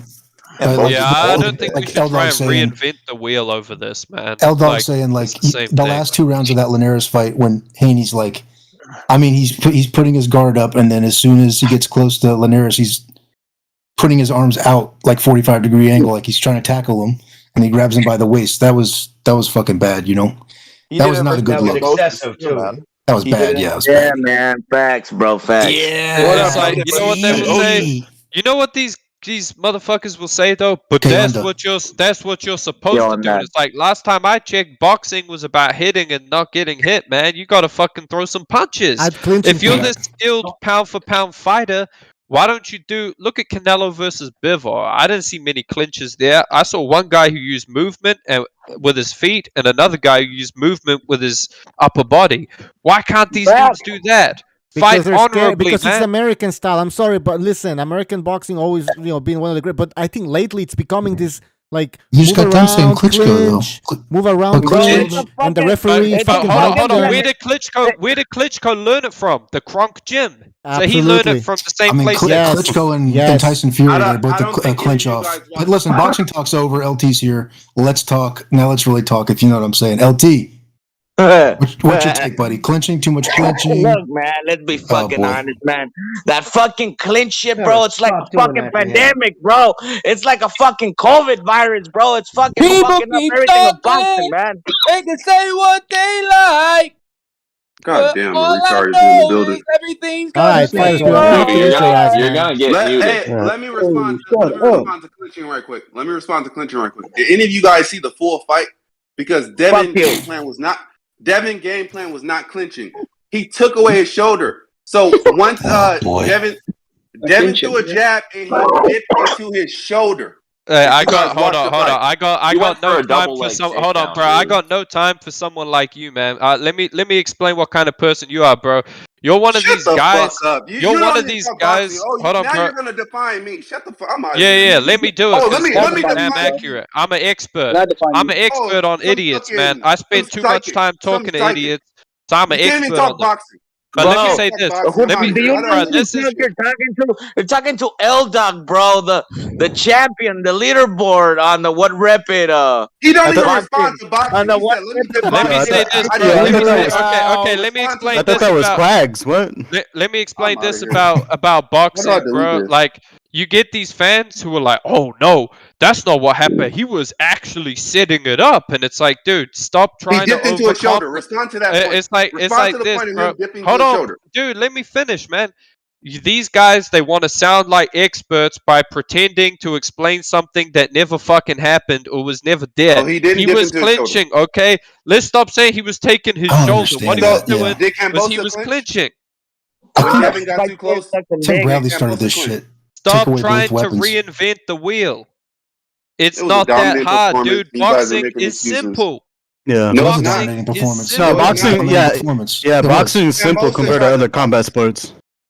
There's a boxing. He got outclassed. There's a quote when it comes to football. It's something like, football is a very simple sport. Just playing simple football is extremely difficult, and it's like the same with boxing. Let's not try and overcomplicate boxing by saying, "Oh, he was taking away the shoulder. He won't clinching." It's the same fucking thing, dude. It's like, "Oh, he wasn't throwing a right hand. He was throwing a straight right hand." It's like, dude, a right hand, a straight right hand, same shit, dude. I've had people tell me that. You're talking about terminology. Holding. Because when I say, why is he hugging? They're like, Jimmy, stop hating on Haney. He wasn't hugging. That was tactical holding. I'm like, all right. It wasn't. It was just a sloppy. I don't know. I agree. The clinching's too much sometimes, but in that fight, it's like, I didn't rape her. I made love to her by force. How can clinching be part of clinching, bro? How can clinching be part of your style? Seriously, like it shouldn't be. It's not part of his style. It's not part of his style. He said it wasn't part of his game plan, but why was he doing it in general? Like, yeah, you could be in trouble. No, I know. No, he was in trouble either way. Yeah, but some come on, guys. He wasn't clinching. He was just. Bro, when you go in a fucking fight and you tell the motherfucker, "Let's fight," and the guy says, "Okay," and then you motherfuckers go in there in the fucking street and then you start fighting, are you gonna start fucking holding him? Fuck no, that's a pussy ass move. You don't start holding the dude, giving him kisses in the cheek. Oh, let me see what you smell like and shit like that. That's a faggot ass shit, bro. That's boxing, man. They shouldn't be fucking clinching. Can I just say, on the ground, you do know that, right? Oh, listen, all right. Somebody body just slam you. They don't fucking crotch smack. Yeah, fat dudes will. So what? I know. Well, somebody just actually said in the background. I want to make sure I heard this correct. No, I didn't rape her. I just forcibly made love to her. Did somebody really just yell that while that was all going on? That was me, bro. Hey, but let me say this, dude. Hey, no one's Sick of the these Lemieux. dudes. I'm sick of these dudes I'm sick of these dudes overcomplicating boxing. Like, you notice when ESPN they cut these little analysis things that it looks like they steal it off of someone's YouTube and then just say a bunch of bullshit. Basically, Like they'll say Rogan stuff like, calling an "Look at MMA him, fight. he's foot fainting to expose the L body or dog. whatever," and I'm like, dude, he's stepping forward. Like, stop Modelo. overcomplicating this shit. Modelo brewed with a fighting spirit. Okay, cool. All right, hold on. All right, let me Dude, read you're just this. saying There's shit. levels That's to why. it, Yeah, hold on. There's Let me levels read a to it. super chat here. TX Bulldog Boxing says, MMA, snap your head back 85 times. That's a lot of that's a lot of jabs. Okay, and then we have a last one. Jonathan Kieter, thank you for your contribution. He says, boxing fans are extremely passionate. Thanks for everyone's time. I'm enjoying this. Yeah, we're pretty passionate here. That's what the problem with boxing, maybe. But go ahead, guys. Boxing is the best sport in the world. That's why. Shut It the is. fuck up, man. Shut Yeah, I the shut agree. fuck up. up, Look, right look, spirit. Shut your fucking Like, mouth. shut boxing the is like fuck up, a right spirit. you know Seriously, what man. boxing is like, Your dude? faggot ass Boxing up. is like a girl that's really attractive but a bitch, dude. You know, you want to fuck her, but at the same time, sticking around is a tough time. Like, ALT. Yeah. you want to watch, Kenny Atlas said that shit. No, you want to boxing. watch, You have you want to watch elephant boxing, right? Because it's good, but then you don't want to stick around. Yeah, boxing is basically Amber Heard. I feel it's Like not that's fair. probably how Yeah, to it describe is. it. Like, There's enough general boxing to be entertained, but I just chasing around these big fights and fucking hoping and wishing. I can't stand that shit. It is like it's like chasing around a fine bitch in a bar that doesn't want to be spoken to. Just Yeah, fucking exactly. keep Yeah, it it's the moving. best and worst sport in the world. Super No, chats. hey, just King out of Bucho slipping. curiosity. Hey, just out hey, of but curiosity. I got another bone to I pick have a with some of question. these I boxing have a fans. question. Hold on. Guys. Okay, cool. Let him go, But Yeah, I have a question. let me pick this Yeah, bone you with go these on boxing first. fans real quick, man. Look, in MMA, they're trying to reduce clinching. They're trying to reduce grappling and make it more for the strikers because it's more entertaining. But in boxing, you get the opposite. You get these fans who be like, "Oh, but at least my favorite fighter getting paid though. At least he get a clinch, man. That's smart." And it's like, dude, boxing fans are bitches, dude. LT No one's is a arguing big against. It's No one's only arguing one for group. clinching. of So them just It's not relax. boxing fans. It's literally one group. Boxing fans are I stuck in their old ways, sort of ancient sort of ways. It's only But, one yeah. group of fans. Let's be real here. It's not all remember, boxing fans. Don't be a racist. are the same ones not paying pay-per-views, bro. So don't even worry about that. Yeah, but all you boxing What did you guys just like. say? Huh? I want to hear what Somebody Mirage said has to something say, about man. somebody said Yeah, something so about pay-per-views. listen to me. Listen up. Hang on. So yeah, all you boxing Mirage, guys shut like. the fuck up, Mirage. Seriously, bro. You're so I'm fucking down. annoying, Hey, Mirage. Shut your so fucking Hey, pothole hold on, up. LT. I want to hear this. whoa. So Let all him you go, man. guys, Let him all go. you guys who are desperately yearning for Mirage, like shut your fucking dumb for ass big up. fights. Seriously, what are you gonna talk about? David Benavidez? I'm gonna Man, shut your educate you, bro. fucking I'm gonna ass educate up, you man. for free. You fucking Show some monkey ass respect. bitch. So anyway, yeah, you're Shut yearning for the these big fuck up, fights. Mirage. You You want to already be fucking told me entertained. twice. LT, chill out, man. Shut Chill your out. fucking man. monkey Let ass him, up. LT, you can yell at LT's him after, triggered out. man. He's gonna blow up. He's can gonna yell at him explode, after. literally. Yo, LT, Mirage, take a finish hit, your man. fucking point. Come on, go, quickly. Yeah, let me finish my Yeah, point. yeah. So I understand you guys are desperate for big fights. They're not Man, delivering. I would shut your suggest fucking ass up. LT, Seriously, man. LT, I would I'm gonna have suggest to. hey, Let check him out the finish. Shut the UFC. fuck up, you wetback. Check out MMA. You guys will be entertained. You'll find the entertainment. You've been robbed by the fucking boxing promoters. Try both sides of the fence. I'm like, that's what I do. Like, don't be so fixated in this boxing Can you world. believe, bro? Can you believe Mirage And you'll giving be us advice? satisfied. So Bro, can you LT, believe this that's my fucking advice I to you, agree fool, with bro? him though, man. He's Fucking making a cat good out point. here. A lot of Like us Mirage do trying that. to A give lot of us us do that, LT, though. advice. chill out, man. boxing yeah, fans check are it out. Check bitches, it out, dude. A bro. Like, what casual other trying to give us sport? advice. I told y'all, man. I told you don't listen to Mirage. Can you believe this casual giving us advice and Hello? shit? What you need And to this do is casual's probably educating you All every right, time all I'm right, here, bro. guys. We're gonna Every take a break. time. We're gonna take a break. We're gonna read 2 super chats and then we're gonna continue the discussion. All right. Amok PvP says the fact that we have to debate about clinching is because of Crook Bayless making this illegal move a standard to Styles. Fuck Bayless. I agree. It's becoming part of the sport. Why is he still around? He's like 80 years Hold old. on, What Mirage, the Mirage. Let me just one more. You can Get him respond out. after. Hold on. Mike T, thank you for your contribution. He says Haney's nostrils was breathing. Wait, hold on. Was breathing in all the oxygen. Was breathing in all the oxygen. Didn't leave none for Kambosos. That's why he couldn't do anything. That's Oh. fucking strategy. I have an idea. It's like one of those barometric bombs. Like one of those fucking Russian fucking bombs. I have an idea. These commissions have phone numbers, you know. So after a fight where Bayless does a horrible job, I feel like we should, like fans, should call them up and basically explain that you want Kenny Bayless removed for. I called 3 times already. Which one? Hey, L-Dog, We gotta like remember, mob them, dude. At that point, like we Yeah, gotta have yeah, like but- 100 people calling them. Yeah, but that won't work unless you actually have someone that has you buying tickets. Say, hey, look, I got some tickets. I'm going to get my refund if this asshole's not, if it's the referee. Yeah. I mean, even if you complain, though, it's basically the commission admitting they fucked up, so they're never going to do it. Like, that's part of the reason why they're so stubborn. Clinching. No one's arguing for this shit. So Curious how Kambosos actually let them actually pick Bayless as the ref. I believe Kambosos was the A side, no? that ref was great, man. He didn't speak any English. He barely spoke English. He looked like he dropped off an ounce. Looked like he stuffed an ounce down his pants and dropped it off when he got to Australia.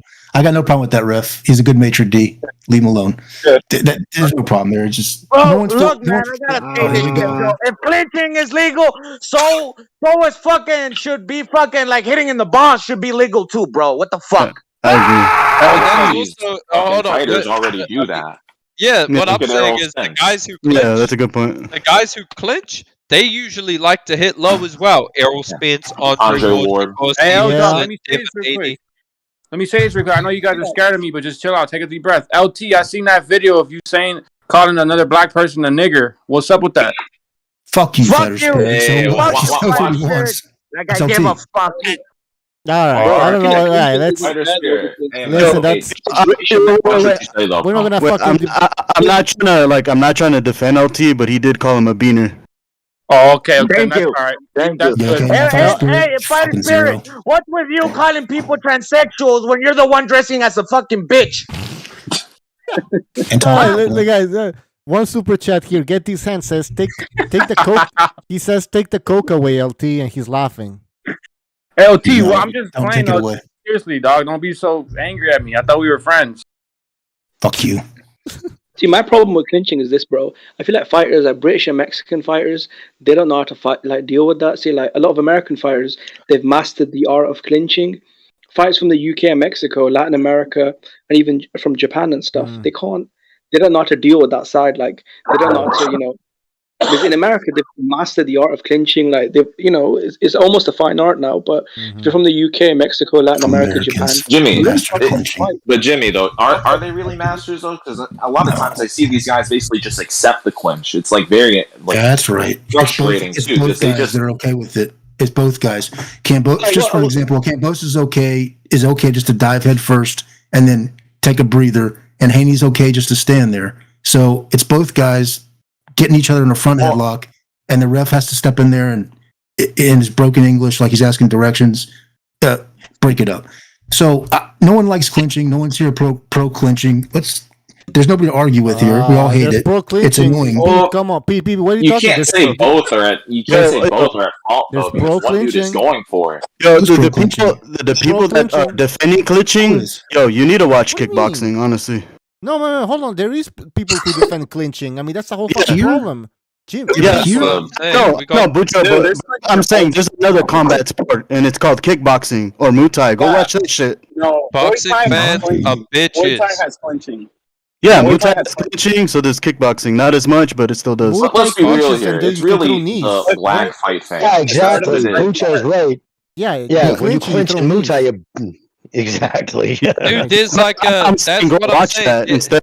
This is boxing. Yeah, of course. You know what I think these Mexicans and Europeans need to do when these dudes clinch, man? When these guys go to initiate a clinch, put your head down and fucking smash his nose. Break their nose or some shit with a headbutt. Should be a trainer, Eldo.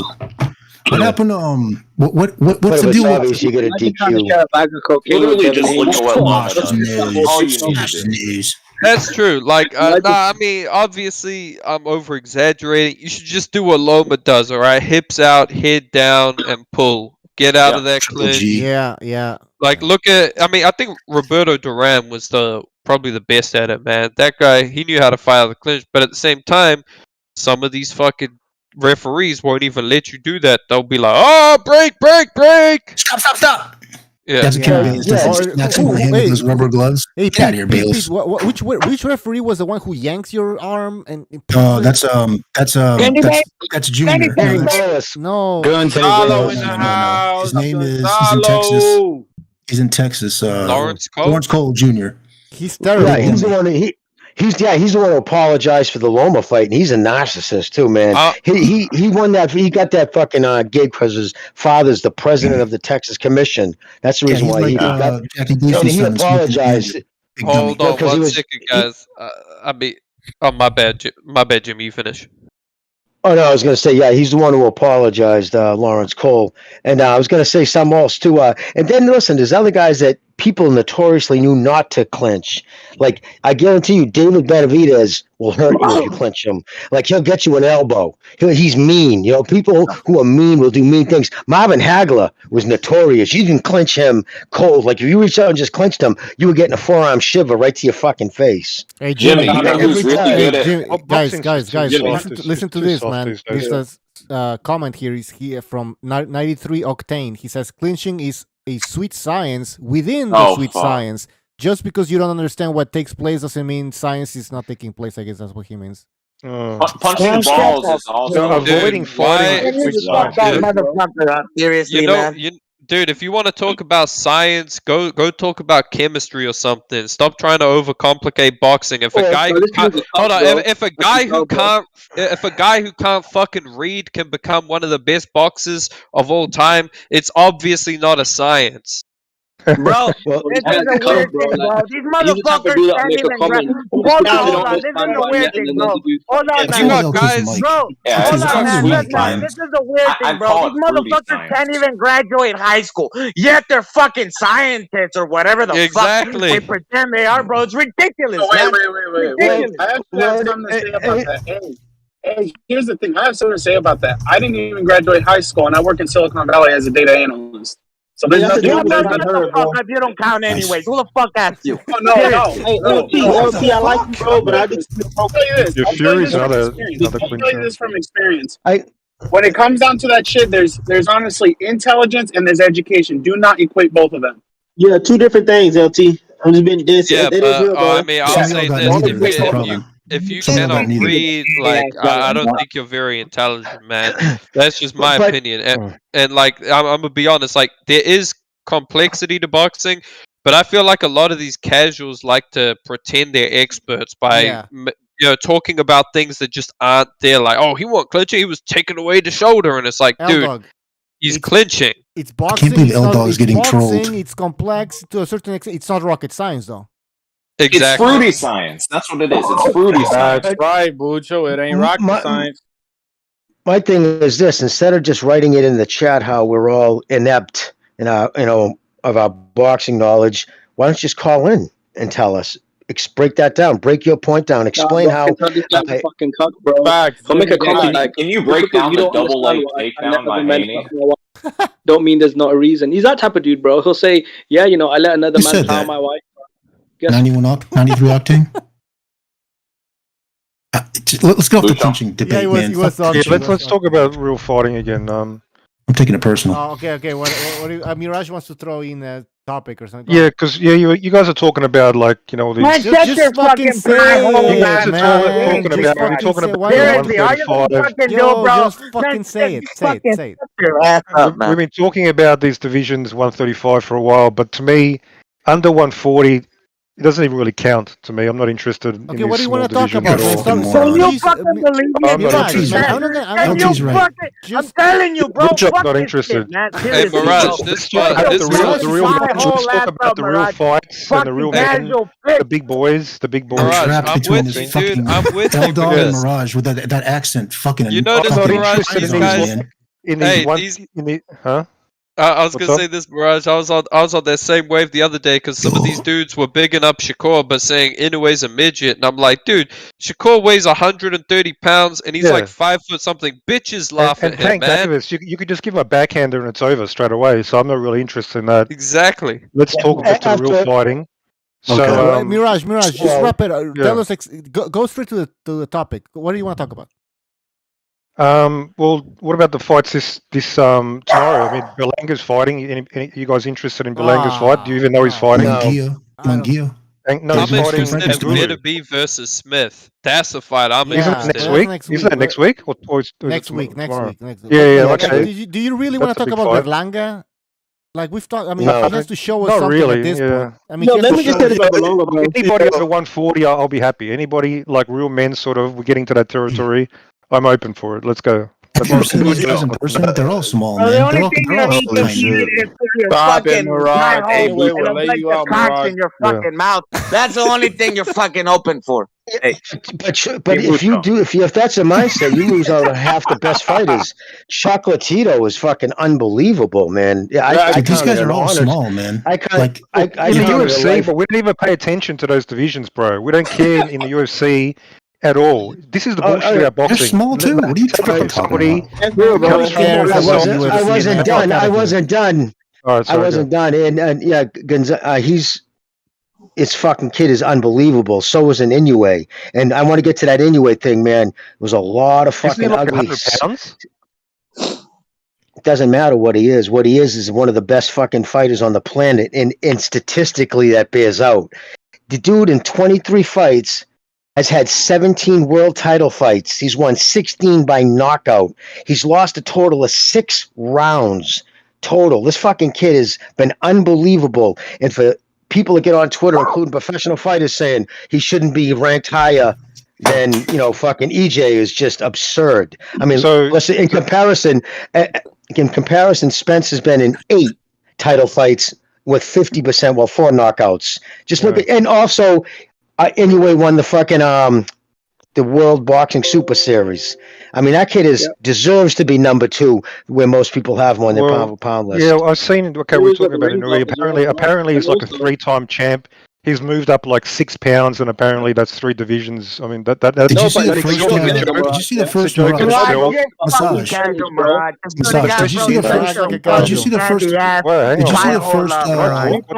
3 pounds at flyweight is not the same as 3 pounds at welterweight or middleweight. Dude, did you see the first? I'm not interested. I can go take a dump right now, and I'll move down a division or have Go lunch. do I'll it. move up. Who the fuck is asking you, bro? 3 pounds is fucking a joke. Okay. Oh, well, guess what? You know what? The joke. Your fucking mouth is a It's fucking like 10 joke. divisions You're a fucking joke. below 140 pounds. You know what, I mean, what the fuck? LT, You want me to fix take your this mic. seriously? You want me to take that seriously? And ever Number since 2, he got who his- is, hey, Jimmy, who is Inoue actually fought? I know you listed like all his accolades, but let's get to the nitty gritty. Who's he Did actually you see fought? the Has he first fought Donaire elite? fight? Has he fought elite? Did you see the first What does Donaire it fight? matter? Yeah, exactly. But on top of that, what does it matter? You just said you don't even watch what he fights, so you don't even know these guys' names, anyways. But you say yourself you don't watch it. So I'm I'm open not to going an to sit there. argument. Like, has he beaten some elite fighters? Or we're Yes, talking about? yes. He's fought most anybody who would fight him. First off, Casemiro wanted nothing to do with him. A lot of guys wanted nothing to do with him. But the guys he's fought were ranked always in the top 5, almost all of them. And he's fought a bunch of ex-world champions. Listen, the kid's legit. Power in both hands. He's fucking extremely accurate. One of the most accurate fucking fighters. The kid deserves the accolades he gets. And you know what, Jimmy? Ever since he got his orbital bone broken, he, especially nowadays, it was like fighting Donaire again. He had like a sense of urgency. I'm not gonna fucking take this to like the later rounds. I'm gonna try to get this dude out of here because you know he got his face busted up the first time. The first fight was badass. I don't know what you're talking about. I saw him. Yeah, I saw him beat up Nadir the other day. It looks like he has some talent, but he'll work on it. He'll work on it for you. He'll work on if it. he ever He moves got up your to viewpoint. 140, if he moves up to 140, I might be interested. Okay, That's all right. my, Well, that's my standard. okay, good. That's what I'll say about Inoue, right? Yeah. What I was doing when I made the joke about the midgets is to point out the hypocrisy. These guys will say they don't watch midgets like Inoue, but then they'll watch a guy like Shakur, who is also a midget. He's 5'7". That's a manlet. So which one is it? Stephen Fulton's. Yes, exactly. And Stephen Fulton is one of the most talented guys right now in the PBC. He's 122. I'm a boxing Now they're paying fan. attention. 2 of my favorite fighters, or 3 of my favorite fighters, are actually midgets. I like Chocolatito, I like Ioka, and I like Inoue. A war of attrition y'all is calling being me- LT's all right. neighbor. Is being LT's neighbor on a Friday night. Fuck this. Okay, That's a war of attrition. listen, guys. This topic is shit. Mirage, I'm disappointed in you. Look what you did. Let's What bring about something Hey, else? let's talk about. I got a topic. what about the Let's talk about Spence Bro, I versus can't even Crawford. believe, Who's Bucho, you're ducking giving this who? guy fucking top. Man, can I fuck know, you, I know. fucking Bucho. You're that's been fucking dumb, bro. discussed many Seriously, times. Bucho. Nah, come Bro, I on, wanna dude. see This the is movie with totally Fulton, original. bro. No one's Oh, ever come talked on. about Spence Crawford. Who's ducking who? I think Spence is ducking Crawford, Man, guys. I don't know. I don't know the Okay, fucking story. let's ducking Crawford. It's a talk. fact. Let's talk something even more exciting. Purse splits. I think Spence deserves 60-40, guys. Contracts. You said the contract. Spence the A side. But he I think said it- though in a 75. Twitter, in a Instagram But according post, to Boxing Scene in 2017, Errol Spence Yeah. said, and I quote, "Man down." Like, I don't know, man. What about? I just also want to say Ben Rodriguez is great. Also, That's over for Navarrete. Navarrete, man. Navarrete. If anybody likes boxing, you want to see a war, that fucking dude, Navarrete. Yeah, Well, I say his name wrong, but Navarrete. That dude's fucking a pleasure to watch fight. Where's Navarrete. Hefe at? I don't see Fucking nobody trigger his really- ass. Is it Navarrete the guy they were trying to set up with Shakur or no? They were gonna fight, but I don't. I think it fell They apart. were, but it fell through. You know That would be a why? good one. Because I Navarrete still is got not willing Shakur to on that take one. the fall money, bro. Because Navarrete is not willing to take the knee. They were trying to give him money for him to take the fucking fall, and Navarrete is not having that shit. Now that he's on his own, well, now that I think he fought his last fight under the top rank, so I think he's on his own now. My only problem with that is he hasn't. Where is he, man? He should be fighting soon, and I hope he's fighting good competitions because he's a pleasure to watch. Fucking perform his craft. Oh, he's got options, but I don't want the zone, or they'll be willing to take him. I mean, even ESPN, I think, will resign him. You should Oh, fight. yeah, no, he'll still work with Bob. I know that. Yeah, Bob will still work with him. They're on good terms. He just wanted, I believe, push his own you know what I mean? Fucking promotion. I guess he wants to get into that when he retires. Navarrete? Yeah. I just Hey want Jimmy. to ask a question. Hey Jimmy. There's a Jimmy. fight Jimmy. that Hey Jimmy. There's a guy in the chat saying that you're bullshitting about you knowing Mickey Bay. Like, and then somebody said Jimmy always Mickey talks Ward. about Mickey Ward, not Mickey Bay. Yeah, Jimmy, you don't know Mickey Bay. Admit that you don't know Mickey Me and Bay Mick- right now. Yeah, me and Mickey Bay went out last week, dude. It was pretty cool. Dude, who Not on the this side fuck of town. bullshits about knowing Mickey Bay? Of all the guys you could bullshit about knowing Mickey fucking Bay.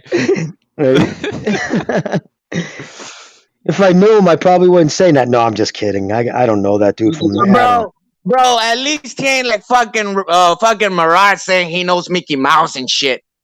Listen, I want to ask a panel question, bro. There's a fight that I see getting a lot of steam. It could be potentially a super fight. It's Inoue versus Fulton. What do you guys think about that? There's a lot of Inoue knockout.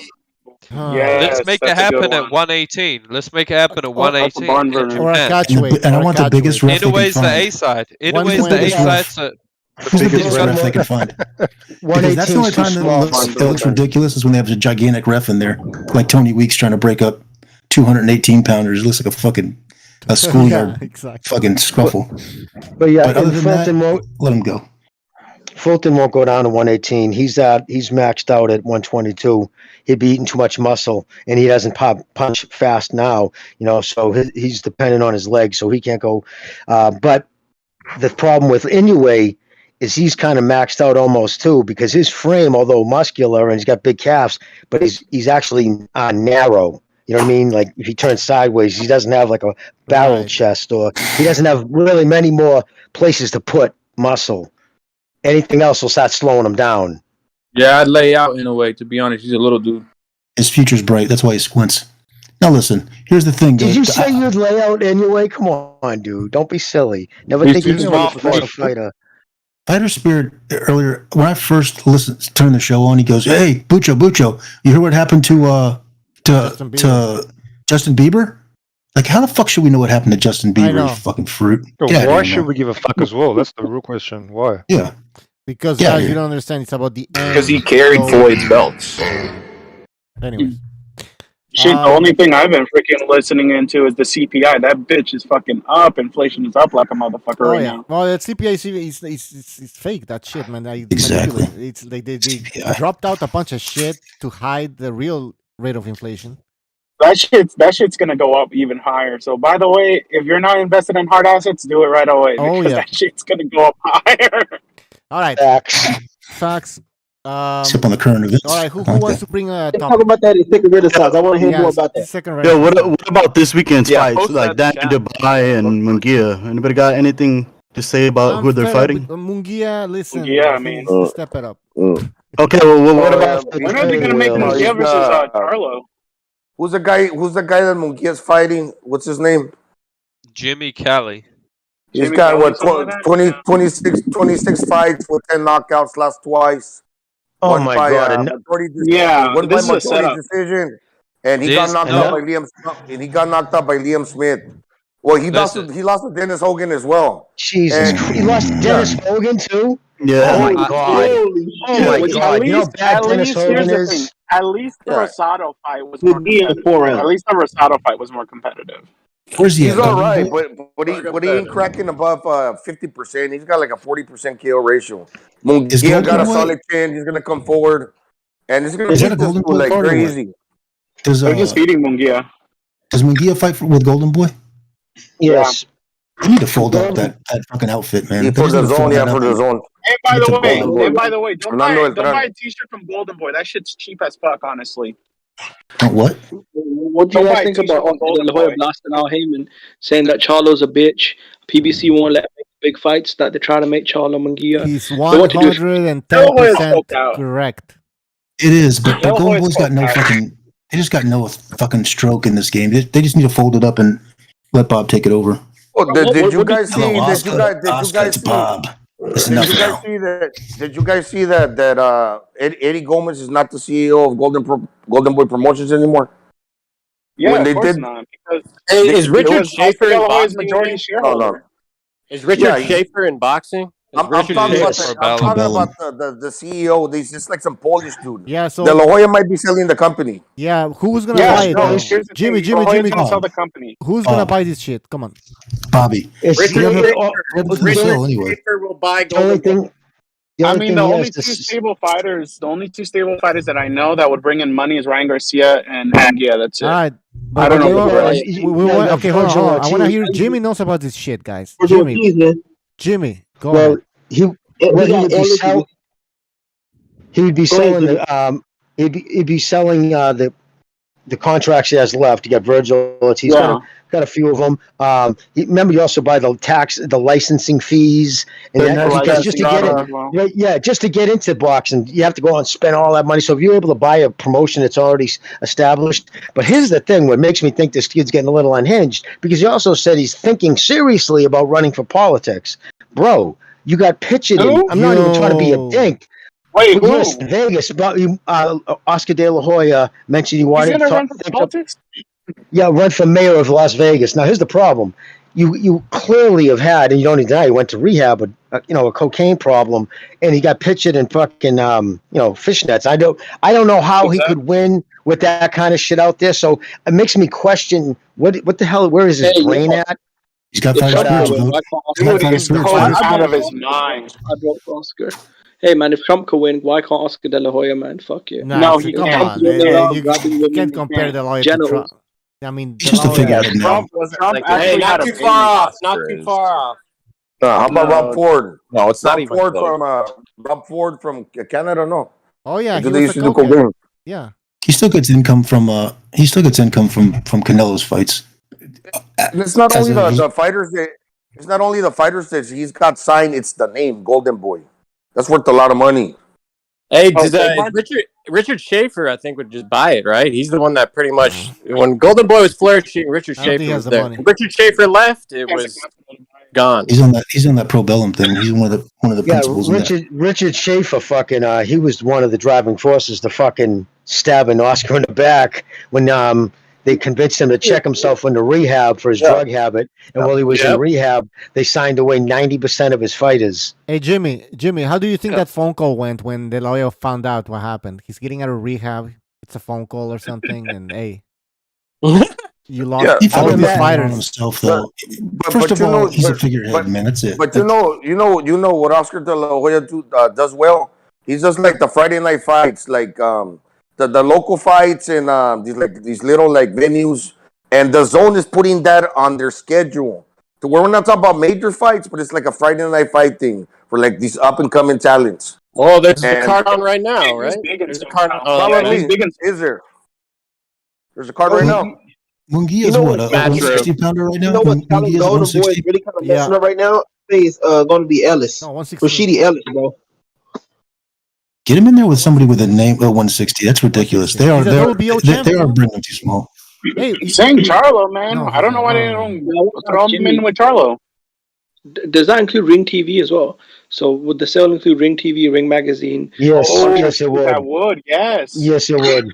Oh, okay. Okay. It would be that in all its subsidiaries, whatever company holdings under that LLC. He owns part of a building in LA. Yeah, the contracts with Hennessy. We've got sponsorship deals with Hennessy and Friday Night Fight. Yes, and any deal signed under, if it's under his LLC, you don't need the license to Golden Boy. When they sell that, they're selling that, the rights with it too. So they would, have everything under that LLC. So I don't know what he has for subsidiaries. I'm predicting that right now. Eddie Hearn's going to buy I think he'll buy Golden Boy.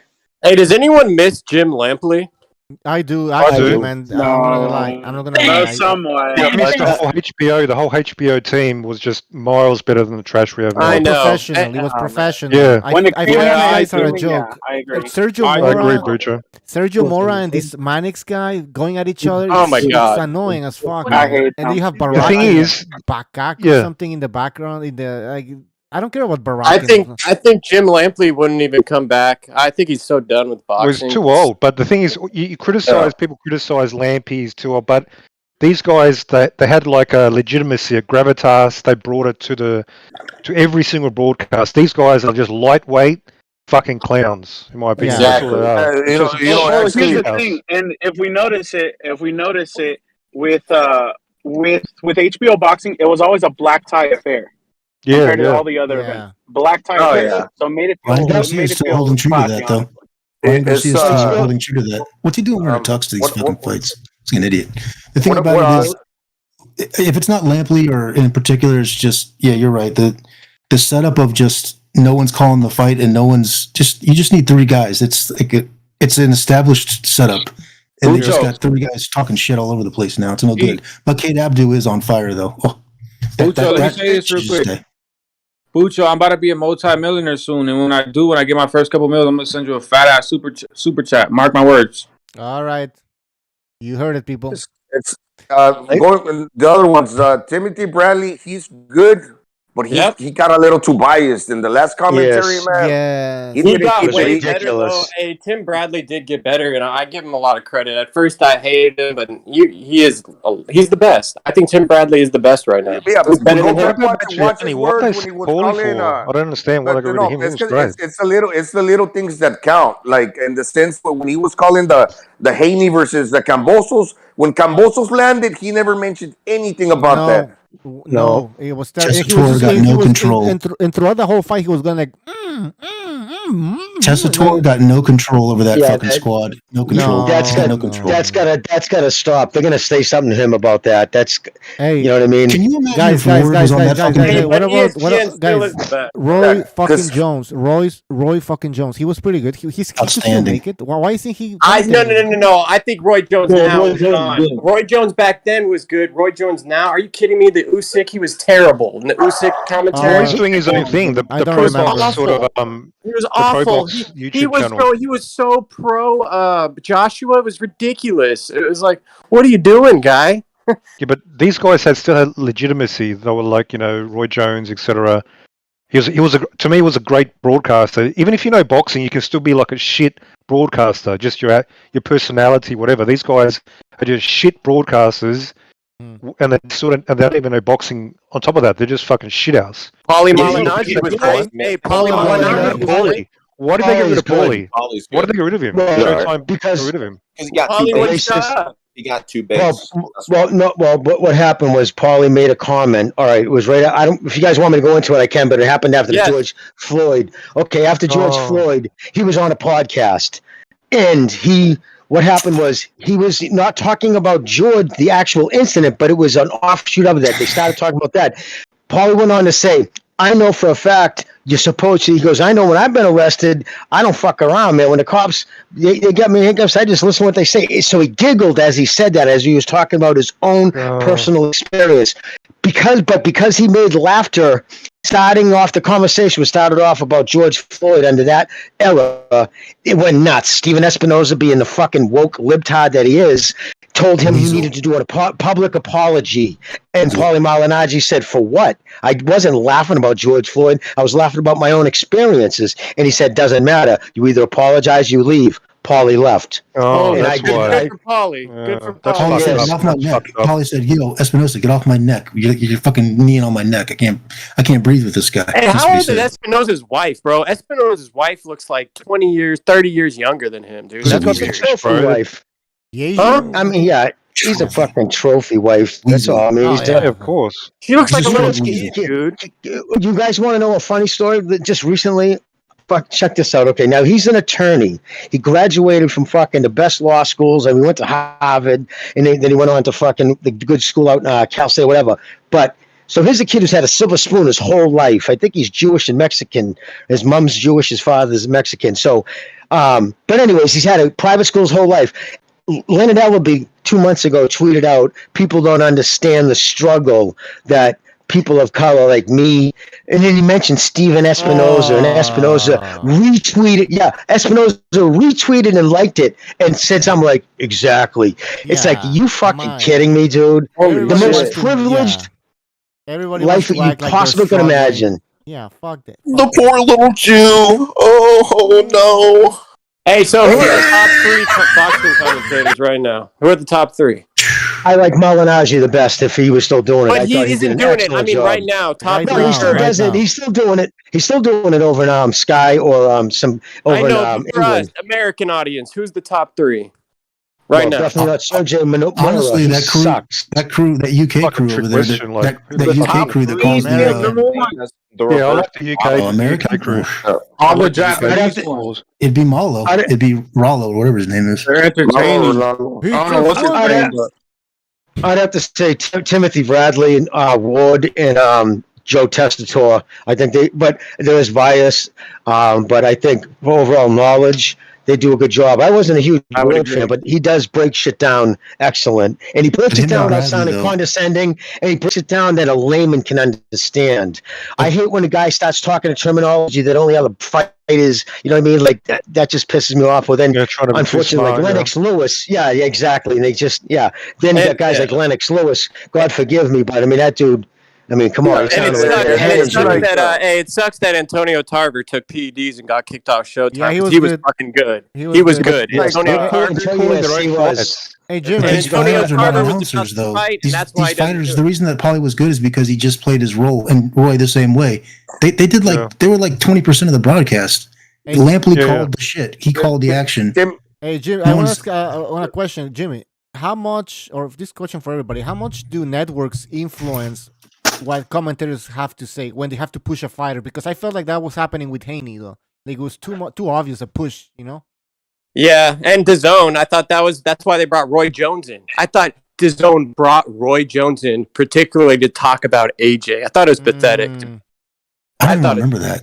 When did Roy ever broadcast for? That's what I'm saying. I don't remember. DAZN, it was his first time. It was the only time. He was like invited. What about Brian Kenny hugging Canelo's nuts? Always, that's what that stood out to me. Yeah, that's DAZN in general. That was that fucking Bradley and Ward double team is just Tessitore's got no control. I swear to God, why doesn't Steve Kim and his partner, who's his partner on that 3 knockdown rule? Yeah, why don't those two guys just fucking call fights? Just fucking have. Great, man. They have. Steve Kim's got that announcer voice. He's got that fucking like that. Well, he's done color. Jimmy, go yes, go Bucho. I was gonna say he has done color. He actually was doing all Tom Loeffler's fights, the color, and Doug Fisher would be calling them. And some. Oh no, Berto. Beto, this guy, Mexican American kid, Beto.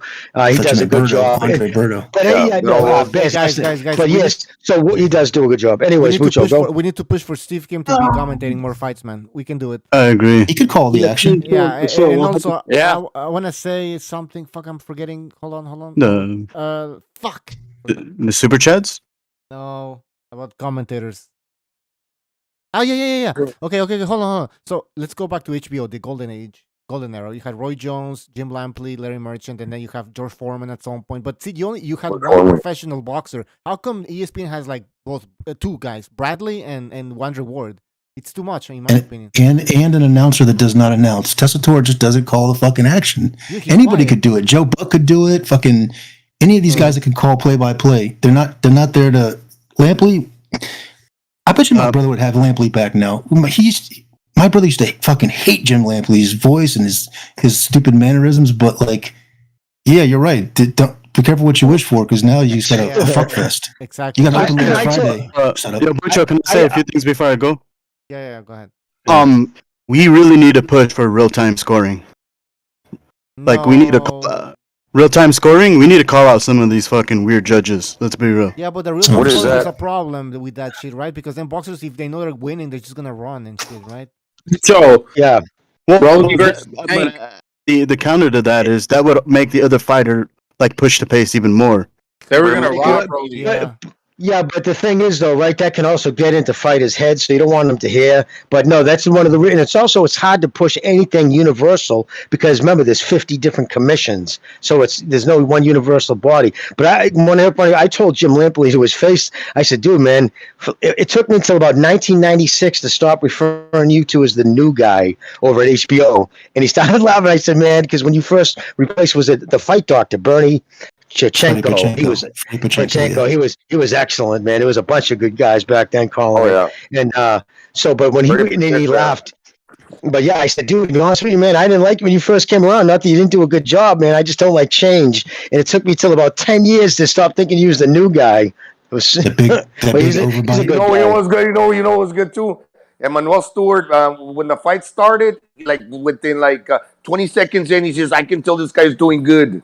Because he looks like he's doing good because he's got his legs under him. Like he could figure it out and tell you. Emmanuel Stewart, he was like the genius. I mean, imagine comparing him on commentary to these clowns. It's just different. He did an excellent job. One of the best all time. Yeah. I thought he did such a good fucking job. I loved when he got excited when Emmanuel's like in the Girov fight. Remember the Girov fight when he fought Tony? And Emmanuel Stewart went crazy. That was so fun to watch. That guy was animated. I still remember some of the lines that these commentators would say. And when it comes to these new ones, I just tune out, man. I'm not even paying attention. No, because they don't know what the shit. They just shit at the job. I remember when Pacquiao was beating up. Pretty good. When Pacquiao was lining up Oscar De La Hoya, he just said, "Okay, this fight's over." Like in the 6th round, and like he already knew. He just blatantly just said it. This is over. This is done. Remember when Jim Roy would see things that are going on that he would be the only one of the three that understands that he's hurt. Like, you know what I mean? Like, he's hurt. The thing about it is you can't just here's the one thing I'll say about Bradley. If Tessitore's not going to step in there and call the fight, well, Bradley's just going to, rambling. Yeah, well, yeah, he's not an announcer. Fucking Lampley was he was like a sports announcer before that. He's calling NASCAR and the Olympics. Believe it or not. Oh yeah, Olympics and everything. But he got fired for Monday Night Football. Who did? Well, Joe Tessitore. He got fired. Oh, he didn't get fired. He got let go. They just said, you're not good enough. Probably got fired for other reasons. Maybe he's pretty good. Steve Kim could get a job. Steve Kim could have a job. He can get hired. I think. Why not? Steve Kim, he has the he uses the Larry Merchant style. Like Larry Merchant would go 2-3 rounds without saying a word. Because Larry Merchant, he said, as a boxing commentator, it's not what you say, it's when you say it. Today, guys just talk just to hear themselves talk, like they feel they're obligated to make a comment on every fucking good punch. On it, you know what I mean? Like that's Jim Lampley or the person calling the fight's job, not yours. Jimmy, sometimes I feel like they're being told by the people in the truck, whatever. Like you gotta say something. You haven't said anything for 2 seconds. You gotta say something. That's what I feel like they're being told, man. because it seems like they're talking for no reason, right? So you're thinking, I think that too. I'm like, are they being told to say that? Yeah, and they do a good job. They do a good job, but it's almost like they're telling you what they want you to see, and you start kind of seeing the style that they're trying to want you to follow. But there's other things going on too, right? The problem is I don't see it. I don't see when Bradley, like, sometimes I just don't agree. Like, that what he was saying during that Haney fight, some of it I just was like not. I just didn't share how enthusiastic he was about Haney, what it was doing. I thought it was pretty straightforward. I thought Haney was boring as fuck too, but I agreed with Bradley. I don't know. I didn't see any issue with it. Master, like, no, that's right. For the most fucking part, boxing master. I didn't see. He was just in the moment, bro. He was just in the moment. You're supposed to be. Check it out. The announcers are supposed to just call the action down the middle. That's Steve Kim could just call the action. Yeah. For the most part, he did well. But when you start mentioning a little too much, and then you forget to count the few punches that the other guy was landing, it almost seems like, dude, he's just a little too biased. I know. I just wish Bradley was on every telecast. I wish he was on the Showtime. And he's good. He's good. Nobody says that he ain't good. And and you know what's the worst kind is like the Max Kellerman ones who go in with little soliloquies ready to read. Like he has little cards in his pocket, and he goes into, you know what I mean? Like he'll go into these fucking spiels, and you could actually see fucking, if you go to the fights, you could see Lampley. You could see when he would just sit there and shake his head, like he used to drive Lampley crazy when they first started bringing him in to replace Merchant, because Merchant would say, and he was good, he would say, man, a few words, but they were excellent. He just did a great job. You know what I mean? But he's been around. I mean, think about it. That motherfucker's in the picture, the most iconic boxing picture in history. This Larry Merchant in between Muhammad Ali's legs. What a team, Merchant and Lampley. What a team. Yeah, I mean, Larry Merchant is OG. Yeah, and that's the thing. Max Kellerman was a cheap knockoff version of fucking Merchant. Yeah, he was. You know where he fucked it up when he went. Remember, we said the story of the fight. Oh, I can't forget that shit, dude. Yeah, the story of the fight.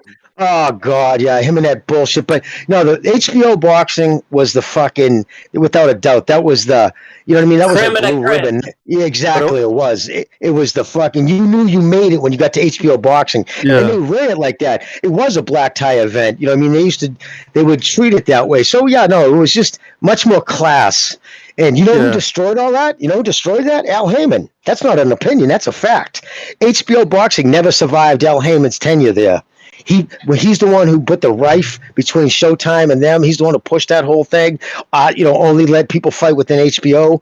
So, other things that happened behind the scenes that it turned off Lee, what's his name, the executive at HBO, so much that they just never fucking survived. So he destroyed HBO Boxing too. His bullshit, his style of promoting. That's fucking sad. Like the other night, I was watching an old late '80s Tyson broadcast, and they had like Sugar Ray, and just like the whole broadcast, like they did segments with the fighters, like walking around their hometowns and interviews.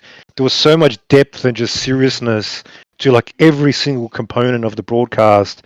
And I watch it today. It's just cheap. It's just fucking. It's cheap. It looks like it's shot with a cell phone. They would actually have like on set shit. But and he also cut the budget to that. He did a lot of fucking things. Pissed a lot of people. That's why when the PBs first started in 2015, I come out the gate. I didn't like Al Heyman. He's like, oh, of course it was the racist thing. I'm like, no, I don't like what he did to fucking HBO Boxing, which growing up was a part. Like we grew up on that shit.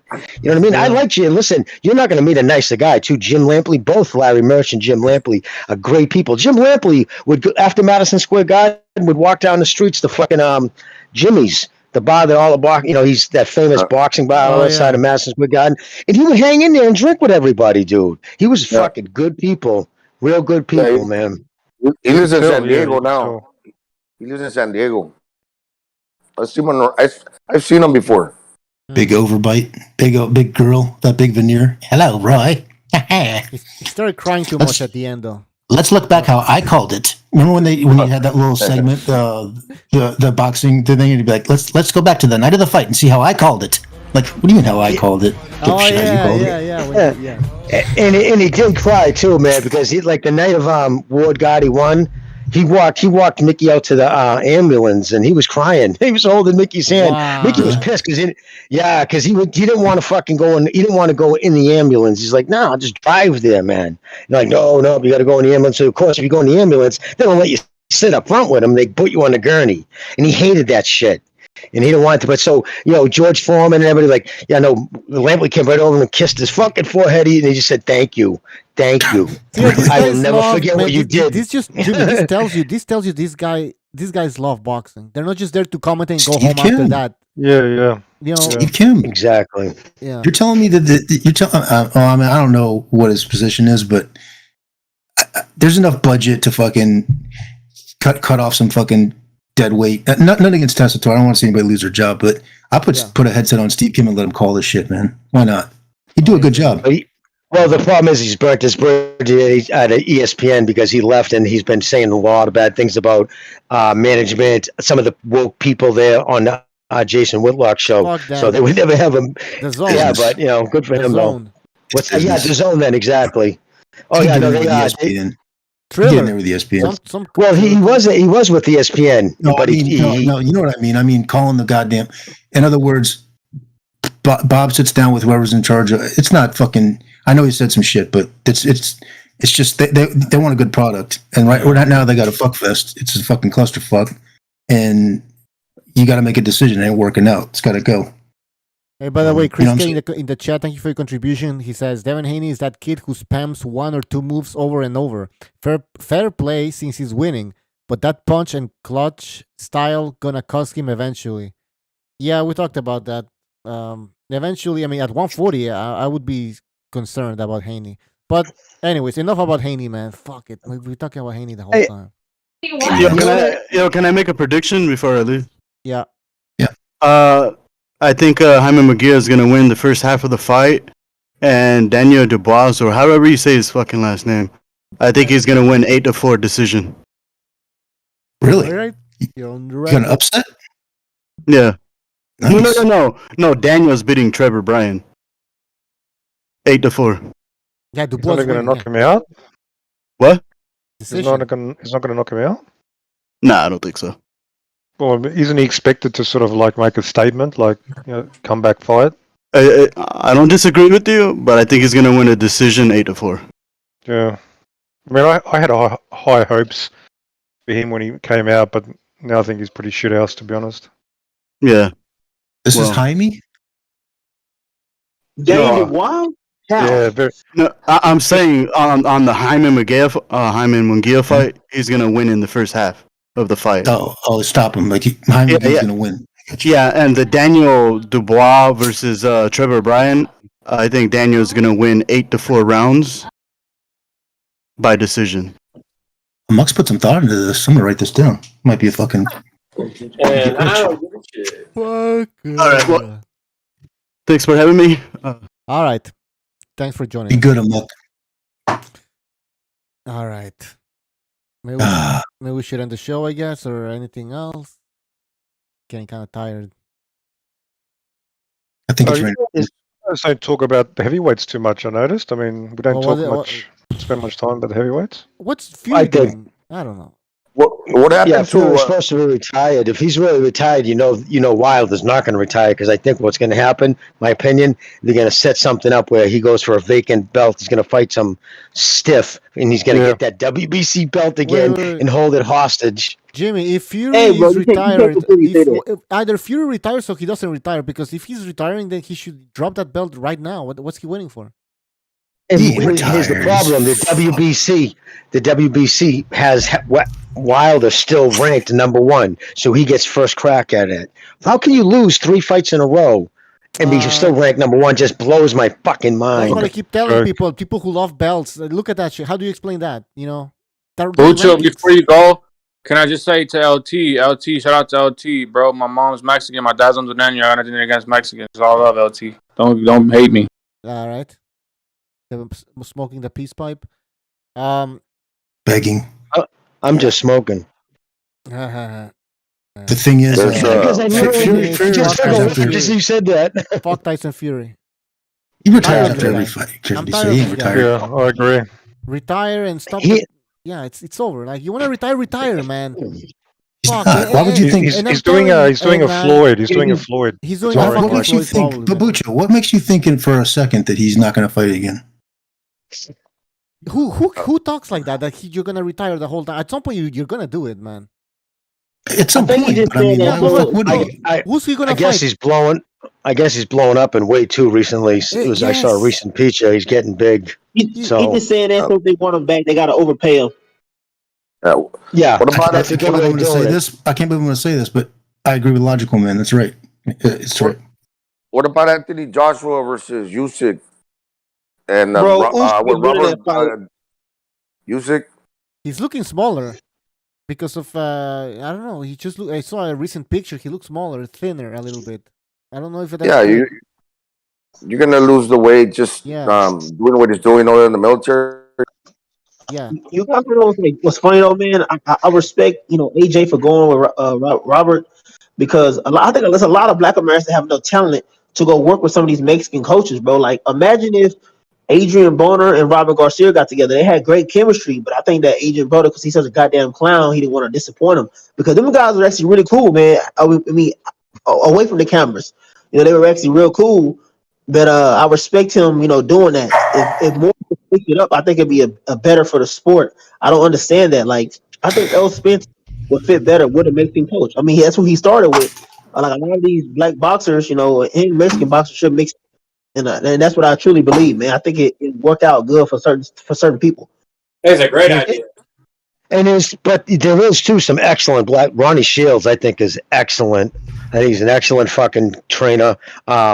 And Andre Rozier, although I don't like his personality, some of the shit he said, especially about his own fighters, but he knows what he's talking about. And of course, I think Sugar Hill's good. He's learned a lot from his uncle. God rest his soul. That dude is one of the best. Do you think Garcia's going to be able to change AJ's mentality into a more aggressive fighter that he needs to be? Well, it depends because he's never worked with the heavyweight, and there's a difference because those guys don't throw as many punches. So it's got to be the strategy. How he's gonna do? Because you could probably try to encourage him to be like a pressure fighter. But if you fight like a pressure fighter, you could get caught by the wrong shot. So it's got a lot has to do with the heavyweights. A lot has to do with strategy, in my opinion. If I was Garcia, I would have him shave more muscle off. I'd say, dude, you go near a fucking weight, and I'm gonna brain you. I want you doing nothing but calisthenics and road work, push-ups, sit-ups, and chin-ups. Nothing weighted except for maybe some weighted push-ups. That's all you need to do, dude. You don't need to have the fucking Instagram body anymore. Those days are dead. You know what I mean? Like he looked before the first Ruiz fight. I would have him more limber and try to get him fighting less robotic. Yeah, that's his problem. He's too easy to read. Usyk can read somebody like that, and as long as you can read his punches coming, it's very hard to knock somebody out. But sports psychologist. How can you change a fighter after so long to like that? He's grown up. That's his style to be robotic. Garcia did give an interview, and he said that right now, his main focus is getting his mind, getting him mentally back in the game, and he's flat out. That's the one thing about Garcia is pretty straightforward. Two things. He's real straightforward, and he said, after a loss, you take a loss like that, fighters got to get mentally back into it. And I think AJ can do it because after the Ruiz fight, I really liked his mental stance. I liked it. He's capable of coming back. Okay, but Pete, what type of changes did he have to make against Ruiz? He just jabbed and moved. Like in this fight, it's gonna require a lot more, and I don't know if technically speaking he can actually make those changes. Okay, look, Usyk's going to be a problem. Usyk's going to be a major problem for anybody. I don't know how you find sparring to emulate that. I'm not sure. But wait.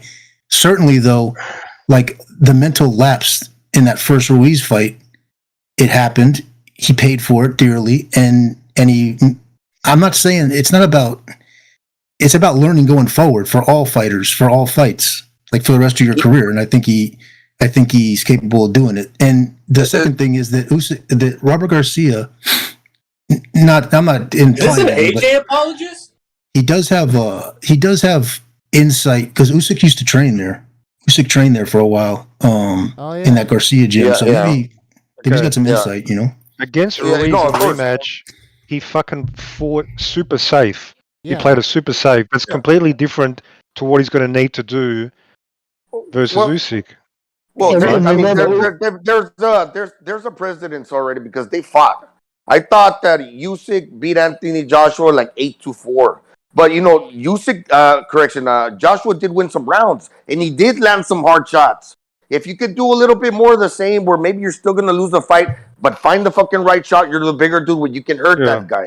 Yeah, Gonzalo, you know what concerns me here? You know what concerns me is that Usyk actually hurt Joshua, and this is what we said before the fight. He said he can actually hurt him, and he did.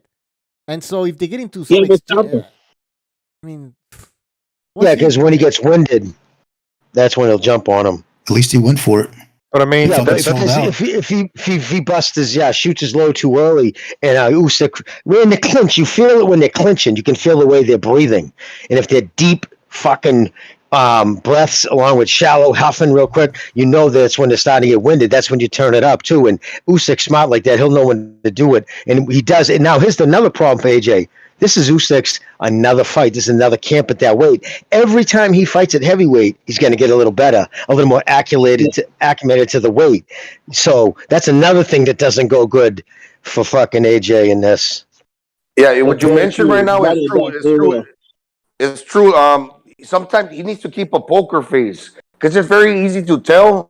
And Anthony Joshua's like his semblance, his face when he's in trouble. He starts sticking out the tongue. Even the breathing, control that. Don't show your opponent that, like, if you're tired or if you're getting like frazzled or like you fucking, I don't know, man. You just gotta keep that poker face. I mean, listen, it's got to be mentally and physically taxing to fight Usyk, and just like it is Loma. You see these guys just basically give up. I credit him. I think he does have a poker face, to be honest with you. He gives it away to Usyk's looking at that. I know, of course, he's looking at it, but I'm just saying, like, in other words, his mental stability is he gave the effort that you guys were asking. Everybody's bitching because Loma didn't go for it, and like, you know, some of these guys just kind of like just are content to be outboxed and to be outworked. He, at least I could say, he went for it. Now the fact that he got hurt doing it, that's what he's got to mentally get over. Like, he cannot be gun shy. He can't be gun shy, but look, Usyk's legit, bro, and he's smart. That whole lead up to that fight, he was wearing these baggy ass clothes, these baggy ass sweatshirts, baggy fucking sweatsuits, and at that weigh-in, I was fucking shocked. I mean, this motherfucker's like, he's a fucking heavyweight for sure now. He's big. Pause. And every time he's gonna like. And he's smart enough to, like, okay, Hagler. You know, another thing Hagler did, what was awesome, and he's the one who told, you know, make you try to do it too, is never breathe with your mouth open, even if it's your body. They get so good at, like, making sure to get the deep. Like, you see Mickey, a lot of time you see him do those breathing, and before the fight would start, Mickey would be behind him, you know, Dickie, and squeezing his abs, you know, or his solar plex, and he would take deep breaths because it's, you want to, when you're in a clinch, say if you're down in the fucking, when your head's bent over, you would take a fucking big breath in. That's when you open your mouth. Like Hagler would do it too. When the fighter couldn't see him, that's when he would take a big gulp of air. And it was psychologically because he would never open his mouth to breathe. So if you're fighting a dude, and Hagler was notorious, if he saw you breathing through your mouth, your jaw was getting broke. He was just going for you because he knew if you're guppy in air. That's why I look at it. All right, best example is alcoholics, right? They always, you be in a car with the driver's plastered, hits a tree, everybody in the car dies. Right, but he lives because he's plastered. But because your body goes out so quick. The same thing, in a nightclub. If you see drunks, so you barely give them a shot and they go out cold because alcohol absorbs all the oxygen in your blood. The same thing is when you're breathing for oxygen real heavy. When you're in that stage, you can get knocked out so much more easier than when you're not, because you're sending your blood. It's like a hyperglycemic mixture of more, and it's smaller oxygen cells. So it just it starts cutting off the blood to your brain. Let's not pile on Buccio. He's working on it. I'm just, you know what I'm saying? I'm trying to, but I'm trying to explain, like, that's how important condition is. That's one of the reasons, like, you get knocked out. It's not just because you can't punch anymore, because you get knocked out so much easier when your body's starved for oxygen. But like Hagler was a master at that. As gassed as he probably was, I commend him for fucking He needed the knockout in the 12th round. AJ did. He knew it, and he fucking tried. That's all I can ask for.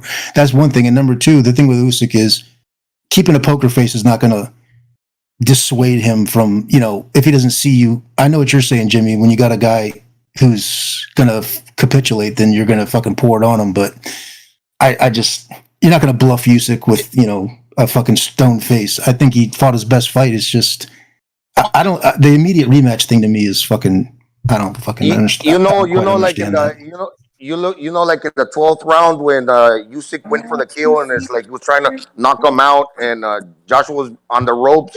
Then the bell ended. The fight ended. He's a big dude, so you have to use your strength, and you can't allow that dude to get comfortable when he's a smaller guy, and when he's gonna tell himself, "All right, now let me jump on this big dude to try to knock him out." Because if Usyk believes that, and somehow let's say AJ's he might be hurt, but then again he might not. You can't allow Usyk to get more brazen and try to fucking go for the kill, because he's always going to respect your power. So if he's not convinced necessarily that, now let me fucking, I'm not saying that he's going to have success, because you still got to get past Joshua's fucking power. But you can kind of do well where you can control like some of the exchanges, in the sense that when the fight's going like down the wire to like the very end, you got my power, but don't get so fucking like, where I'm going to get too like overconfident. I think that plays a little bit. I think that if Joshua, it's going to be your fighting that's going to do the talking, but at the same time, you cannot allow that dude mentally to get a fucking foothold of the fight.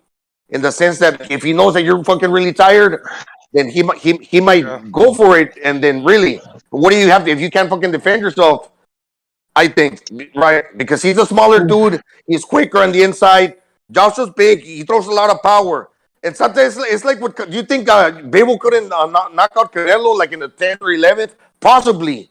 But Canelo he played a little bit of like possum. His conditioning is not always that great. When he was signaling, come get me on the ropes, he was kind of like breathing deep and like trying to control his breathing. But at the same time, did Bivol jump on him? He could have, but he kind of played it to where he was smart about it. Bivol wasn't too sure. He wasn't too sure, right? Because Bivol was like, why should I do that? I'm piecing you up anyway. I'm just doing it in the middle of the ring. Props to him. I mean, that's what AJ did in the second Ruiz fight. And everybody calls it boring, but what do you want him to do? Jump in there and start going fucking crazy and hooking off with Ruiz? He'd be a fucking fool in the big picture to do that. Stupid. No. That second Ruiz fight was completely different. I don't find any correlation, dude.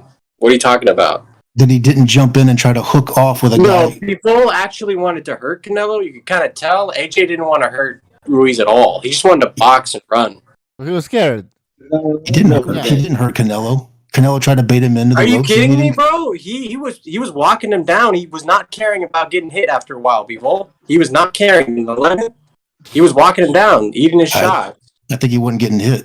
Period. Was AJ walking down Ruiz and eating any of Ruiz's shots? Hell no. Ruiz didn't hit him in the second fight. No. I was referring more to Usyk and Joshua in the first fight. Usyk and Joshua in the 12th round. Mm-hmm. My recollection, you guys probably know it better than me, but AJ knew he needed a knockout. He was kind of coming forward reckless and throwing a lot of fucking punches for a big guy. The last part of the 12th round, he actually spun around with his back against the ropes, gassed from all the punch output, and Usyk just fucking threw a bunch of combinations on him and actually hurt him. Yeah. So it's like, yeah, actually, that's true. If I had to go back and talk to him, I'd just say, don't wait so long to do that. If you want to sell out like that, then he could have fucking just lost a straight decision. Anthony Joshua could have just continued to be outboxed all the way through the 12th round if he wanted to just stay face. I commend him for going for it. Yeah, you gotta give credit to AJ. Mentally, he's kind of strong, I guess, because I mean, he tried to. You get gassed. Yeah, that's a problem, man. Big, and Usyk's moving like a motherfucker. It's got to be.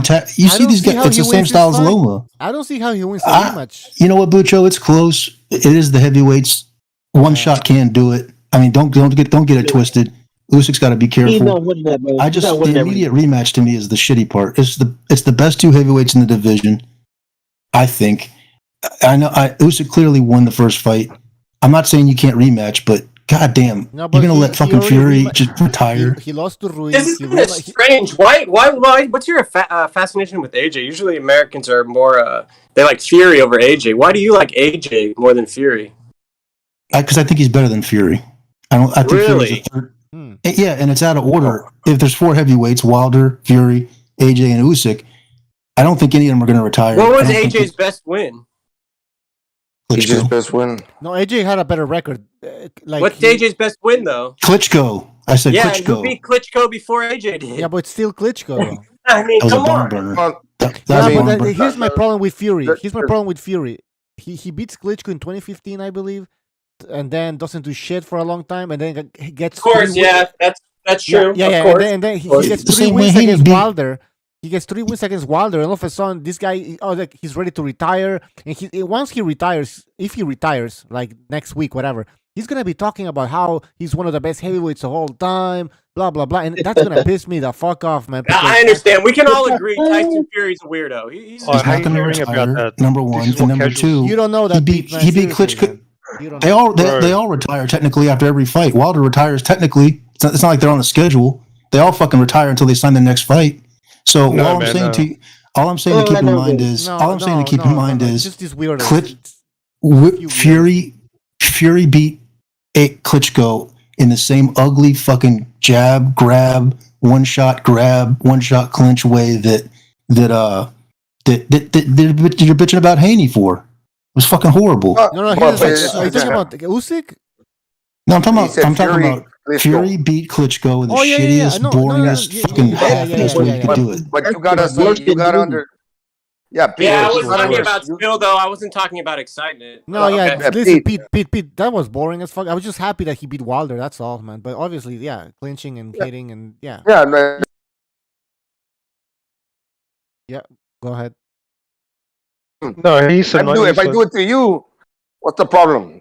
No, Klitschko no power though. It wasn't like Klitschko was trying to throw a right hand.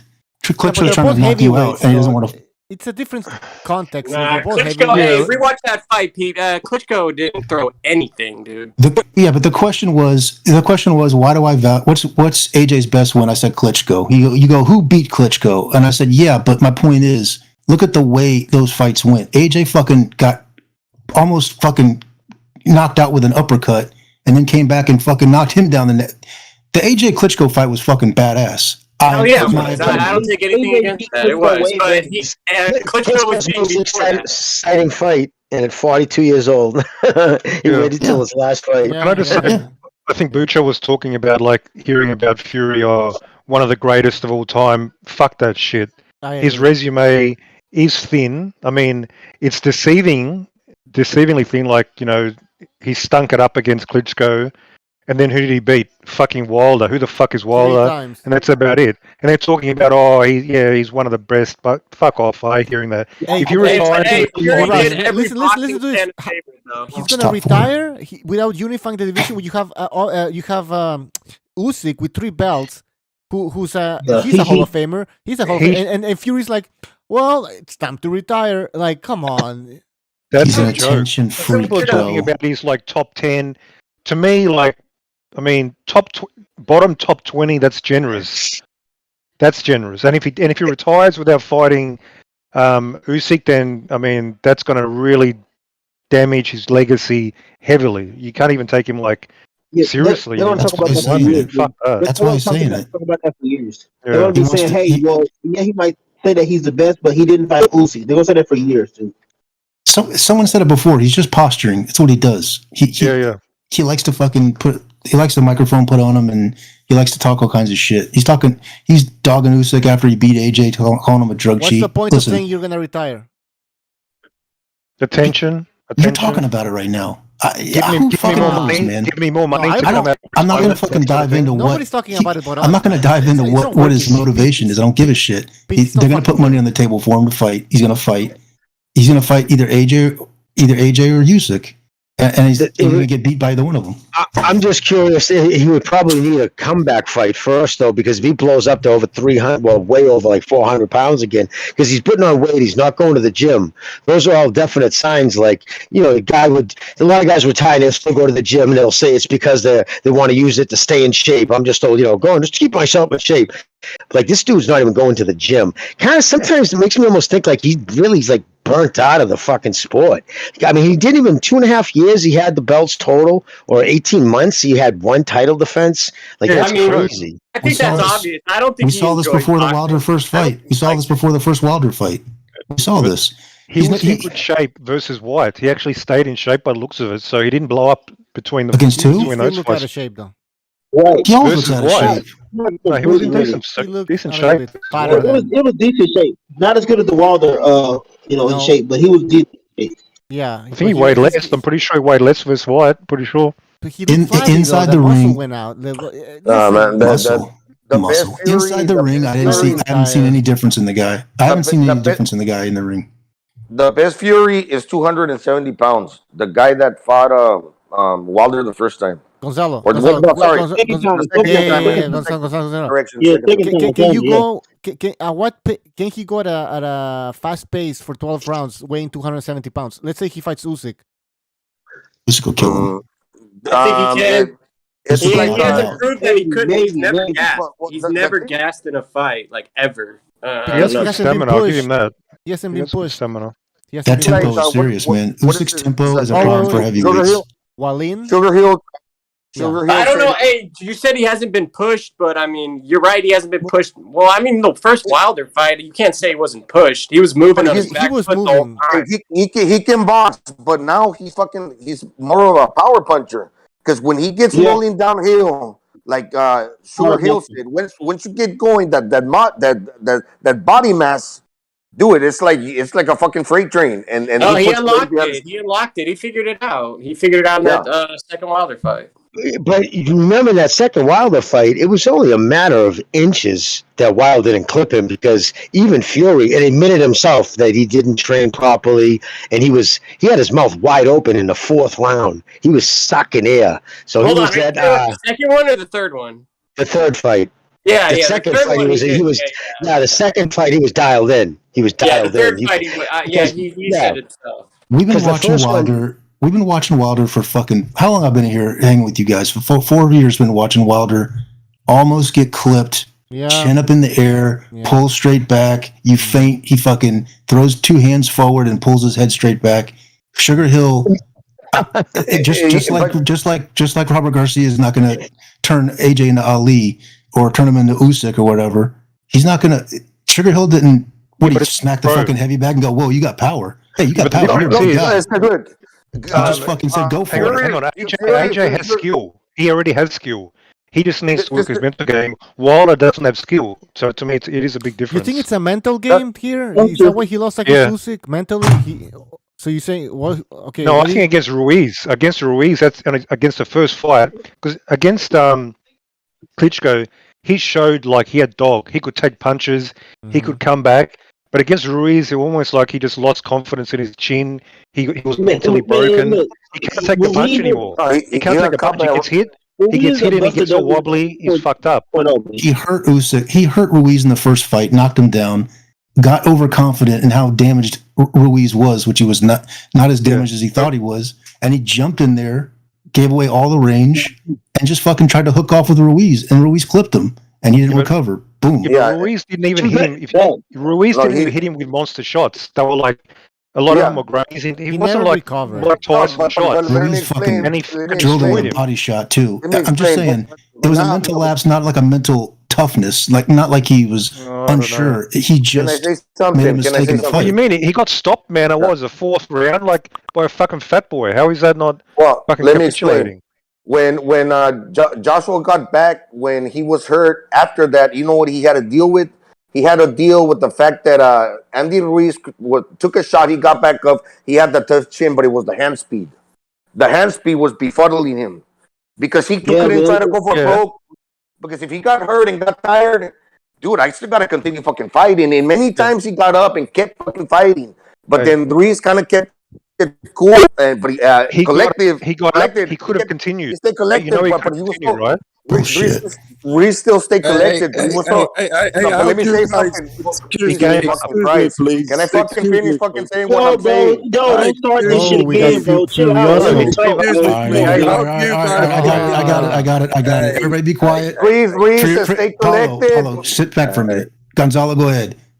No, he stayed collected, but he was throwing quick combinations. He was throwing quick combinations. That's what was keeping Joshua thinking. Ultimately, that's how he got knocked out. Gotcha. What do you mean? He got up. He was ready to go. He didn't get knocked out. He just quit in his fucking in the corner, standing up. Oh, shut up. Whatever. All right, hold on. Mirage. How does Jimmy know Fury's not training? How does he know this? Because hold on. This always happens.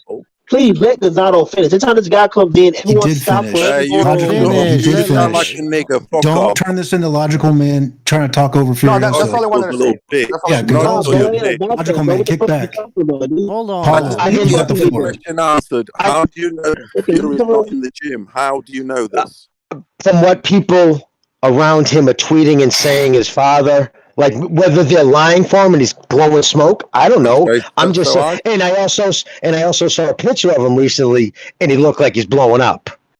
Gotcha. Okay, then so I see fucking Fury's Instagrams, this and the other, and most days he's like, I've done a 10-mile run, I've done a 4-mile run. Yeah, that's not boxing. That's not going to the gym. I've seen stories of him in the gym on Instagram of random stories. So he is in the gym. Let me just finish then. That's just a fucking opinion. He is keeping fit. He's not boxing, no, but he's just waiting for that call. He's waiting for Usyk. I hope so. And AJ to fight, and then he'll get the call, and then he'll come and beat him up. That's all it is. Simple. I just wish we could have handled this like. He's playing the game. He's playing the field. Yeah, that's what he does. Handled anything normal. All right. Okay, so if that's the case, then so what you're saying, he's gonna now give up all his belts. Let the fucking sanctioned bodies take all his belts. He's gonna give them up. He's got 12. No, they're not gonna let him get. No, he's keeping the belts. Look, they haven't. No, the WBC said. The WBC said, go out, rest. You're the king of fucking heavyweight. You deserve a rest, and you come back in 6 months. That's all it is. That's what he said. Yeah, Paul's point is that the WBC's not stripping him, and he's not giving up his belt, retiring. I wouldn't be surprised. Of course not. They're a bunch of fucking. They're a fraud, man. They're not a real. The IBF have already. The IBF has asked about it. Like, what's going on? You need to make a decision. Are you retiring? Because we want to get our belts. I believe the WBC will do that, but yet the WBC is already talking about who they would want to have in the vacant. So you guys honestly believe that Fury's retired? You honestly believe that? I wouldn't be surprised. Okay. Because I wouldn't be surprised if he's retired either. We'll be talking in a few months about this. Okay. You honestly believe. The thing is, you want to believe it. Why would I want to believe? I don't. Because you can't stand his guts. No, man. What are you talking about? I don't. He means nothing to me either way. By the looks of it, all of you can't stand his guts. I love Fury. No. Furioso, let me ask you a question.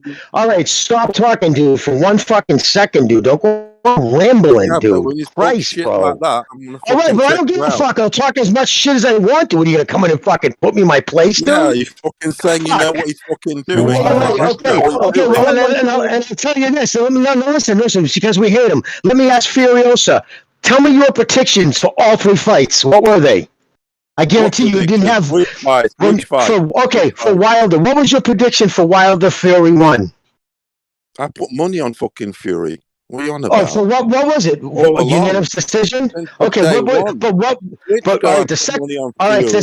second fight. What did you have? What was your prediction? All of them. I put money on Fury. I predicted him to knock him out. One of the few people.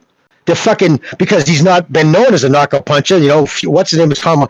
That's how close I was following him, following all his fucking shit, looking at all his fucking training videos. Listen. All right, well, I bet, and it's on the fucking video that I went from calling him for unanimous decision to fucking to knocking him out in the second round, and caught so much shit. Dude, I got crucified on Twitter for tweeting that out, that he's gonna stop fucking him, and he's gonna stop him pretty fast. Because I saw how he was training, I saw the focus in his eyes. You could just listen to the way he's talking now. I think he's made so much money, sick amounts of money. He's playing the fucking all right. He's playing the games. All right. He's in his prime. He's in a 3 knockout streak. You don't know. My point is, but why not? Better than that, Jimmy. No, most boxers don't. That's the problem. Most boxers want to. If you ask them, everybody wants to go out on top. That's the fucking an undefeated heavyweight going out on top. That's impressive. And my point is, it's not like financially he needs to get in there. And I'm just with Bucho. I wouldn't be surprised. But my point is, I'm not going to lose sleep about it either night. So when you come in and say like, "Oh, we're saying these things because we hate him," no, I'm saying these things because I give serious thought to what I'm saying, because I do follow him and I listen to what his father's saying, what his brother's saying, the people around him, and it seems to me like he's pretty serious about retiring. All right. Just so Jimmy's point is that he takes it seriously. Furioso. You guys probably got. Let's be honest. You guys probably got Usyk ahead of Fury as a heavyweight. I do not. Personally, I'm your leader. Does not. I have Fury number one. You guys do. After 2 fights. After 2 fucking heavyweight fights, you've got Usyk above Usyk. I do not. Okay, so Paulo, who do you got? Usyk? Who do you got? Usyk and Fury. You got Fury, I guess. Yeah. Fury by a mauling. Oh, okay, and then how about Fury and AJ? How about Fury and AJ? Too fucking clever to everything. How about Fury and AJ? Hey, I agree. How about Fury and AJ? It's common sense. It's okay, Paulo. I'm just asking you. It's science, Paulo. Who you got? Who do you got? Fury and AJ. Oh, that's even easier. Come on, a fat man beat fucking AJ. End of okay, all right, there you go. That's all. Fat man beat you. End of story. I'd like to see it, right? I'd like to see it. Would you like to see it, Paulo? AJ, that's game over. Paulo, would you like to see those fights or no? Over. Would you like to see those fights? I want to answer. Right. Well, Paulo, you asked the question. Who do I have over? Paulo, you asked the question. This is going to sound strange. In heavyweights, if I was to go individual class right now, who do I have as the number 1 heavyweight? Right now, Fury, because of the number of belts, and he's been campaigning in that division. Just 1 belt. Okay, yes, but I'm saying when he won all the belts, he's done it now twice. He's come back from being a fat junkie, right? That's got to be that was impressive. Too much of you guys can do that. So taking all that into consideration, but yet now you ask me pound for pound overall, I got Usyk number 1 of everybody in boxing. But as the rating as the heavyweights, if that makes any sense, but that's how I have it right now. Yeah, I mean the pound for pound, we can't we can't argue that because one dude's fought a lighter weight, Fury hasn't, so we can't sort of like argue. Well, we don't have answers. That's why I said this. But Jimmy, you got Usyk beating Fury the other way around. Jimmy DiMartino. I just think you guys don't like Fury. That's what it is. I mean, come on. I don't like that bullshit talk about him fucking retiring though. I don't know if he's gonna retire. You say he's not. Playing the game. I hope so. He's playing the game. He's fooling you. If he does retire, it's a bitch move, man. It's a bitch move if he retires. Roger said the same shit. You know what? Look, I'm say no to honest. racism. Hey, again, Butcher, I'm going to be honest with you. Can I just finish? I'm going to be honest with you, Butcher. If he does, yes, I'll agree with you, and I'll come on here and say bitch move. But I can assure you that he ain't fucking retiring. He's in his prime at the minute. I agree. He ain't retiring. Rush. Let's hold on a minute. The rush he got at Wembley Stadium in front of 110,000 people. He didn't even get touched. Do you think he's going to retire after that? He didn't even get touched. I hope he's not going to retire. There's too much money involved. Too much. Because the next fight's 100,000 and fucking 50 million in the bank. He can't retire. Yeah. You know what I mean? He hasn't been hit for a while. He likes to fuck around and dress up with Batman. Yes, I question his mental because he did go through those 2 years. 2 years where he was over 300 pounds, some shit, and then I feel like he might. You never know, man. You know, he might fall back to those. And I'll tell you now, he is suicidal. He is the sort of dude that will do what he's done already. Take maybe maybe not a 3-year layoff because he's a bit older.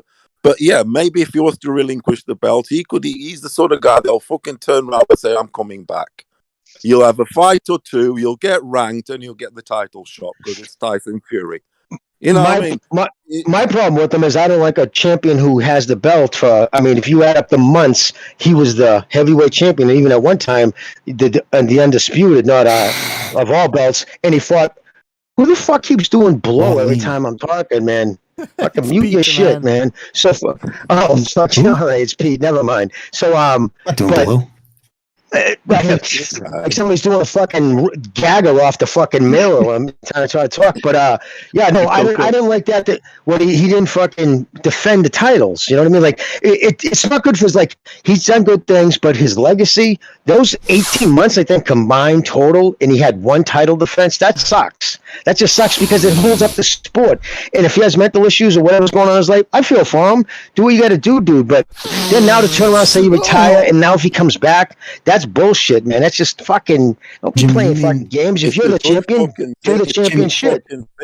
Jimmy, real quick, follow. Jimmy, you're saying post Klitschko, you didn't like the whole fucking dragging out of the belts, holding on to the belts after he was undisputed or whatever, after he had all the belts. Yeah, and he kept backing out of fights and shit. And listen, he definitely, and I believe when he said he was suicide, a lot of people said, "Oh, I think that's just bullshit." I don't believe that was bullshit because he said he told the story too many times. Yeah, you're right. All the fights every time, all the fights that were on the line, he had mandatories. Which one? At the time? At the time, White was his mandatory. He didn't fight him then because whatever. I know he fought and knocked him out, and I would have picked him then too. But my point is, if he knew he was going to slide down, well, I also know he got pulled. One of the belts got yanked from him really quick, like within a month, which was strange. Beat Dillian White. He was going to fight David Hay. David Hay pulled out with injury. You know what I mean? But he did. It's on him, though. He was the champion, dude. Go on, make the fight. Do something. Don't become the unified champion and then go all those months without fighting. He's had one title defense in his whole time of being world heavyweight champion. One title defense. Because he's been locked up with Wilder for 3 fights. I mean, that doesn't help. That was a mistake. I don't like that. I don't like that rematch back to back. It just they can rematch, but it doesn't have to be 2 title defenses. Had they not motherfucking robbed Fury in the first fight, perhaps he could have had 2 more defenses against somebody else. You think about I want to see a 4th fight, honestly. Okay, real quick. Wait, that's interesting. Let's go with that. Jimmy, you think the first fight was a robbery? Anybody got the first fight? Anybody pissed off with the draw? The first fight was a robbery. Okay. Fury won every round. Was a robbery. Come on, win one round, not one round. If you're fighting abroad, okay, in another country, and you get a fucking draw, what does that suggest? That's exactly right. Come on, Get the hell out of your opponent. Science. That is science. Okay. Mathematics. He's been robbed, obviously. You know what I mean? More than often you've been robbed if you get a draw away. That's fair. That's where it is. Yeah. And that was BBC Outlander.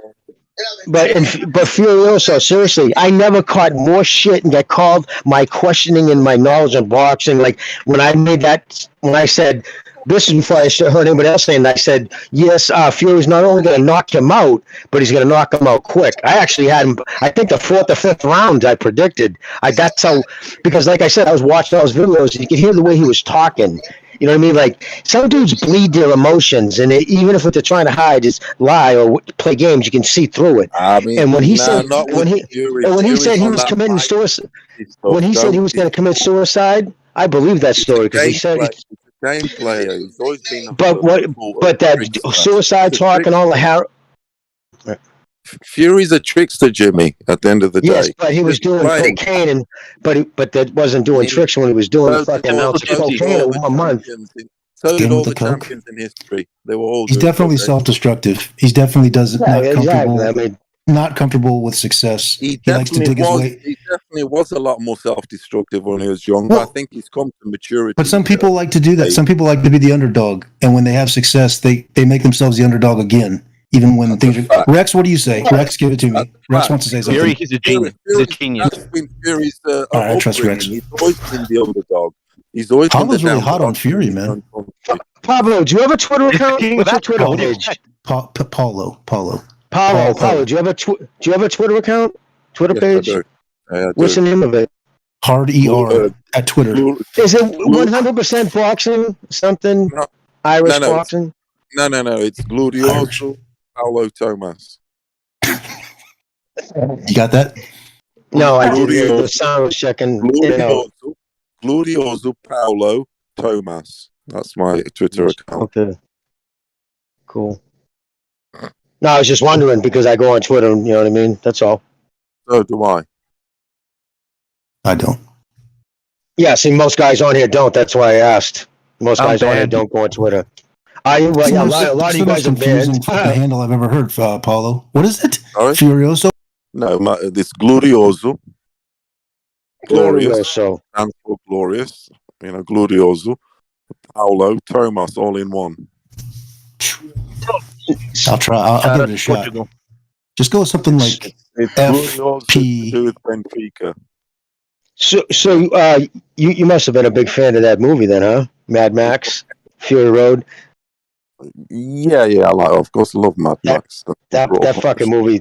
I hate usually sequels, man. That shit was off the hook. That's been one of my favorite movies made in a long time. But anyways, which one is that? Say that.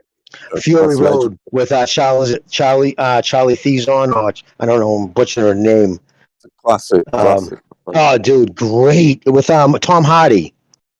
Yeah, that's it. Yeah, I gotta write that down. Great. Oh, dude, I'm telling you, fucking dude, with the War Boys, dude, it's fucking excellent, man. I must have seen it like 20 times, dude. It's a fucking great movie. Yeah, we love the old Mad Maxes, my friend. Yeah, I mean, Thunder. I remember when they all came out new. 2 minutes, one man leave.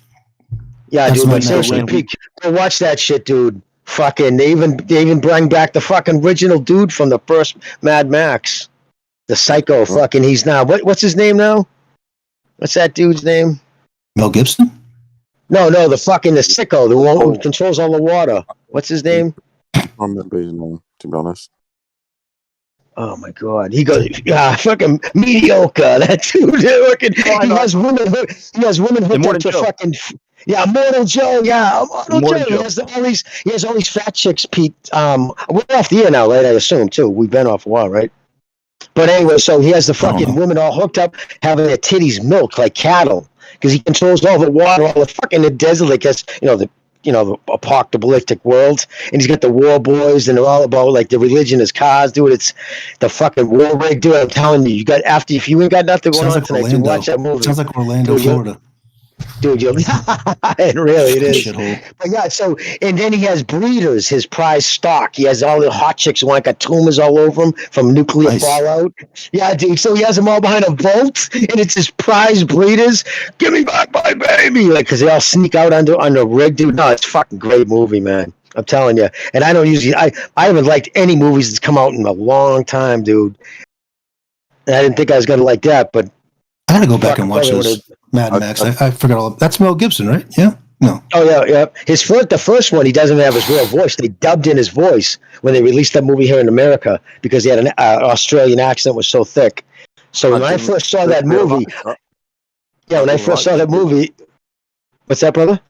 I didn't realize they did that thing with the voice. Yeah, they dubbed his voice.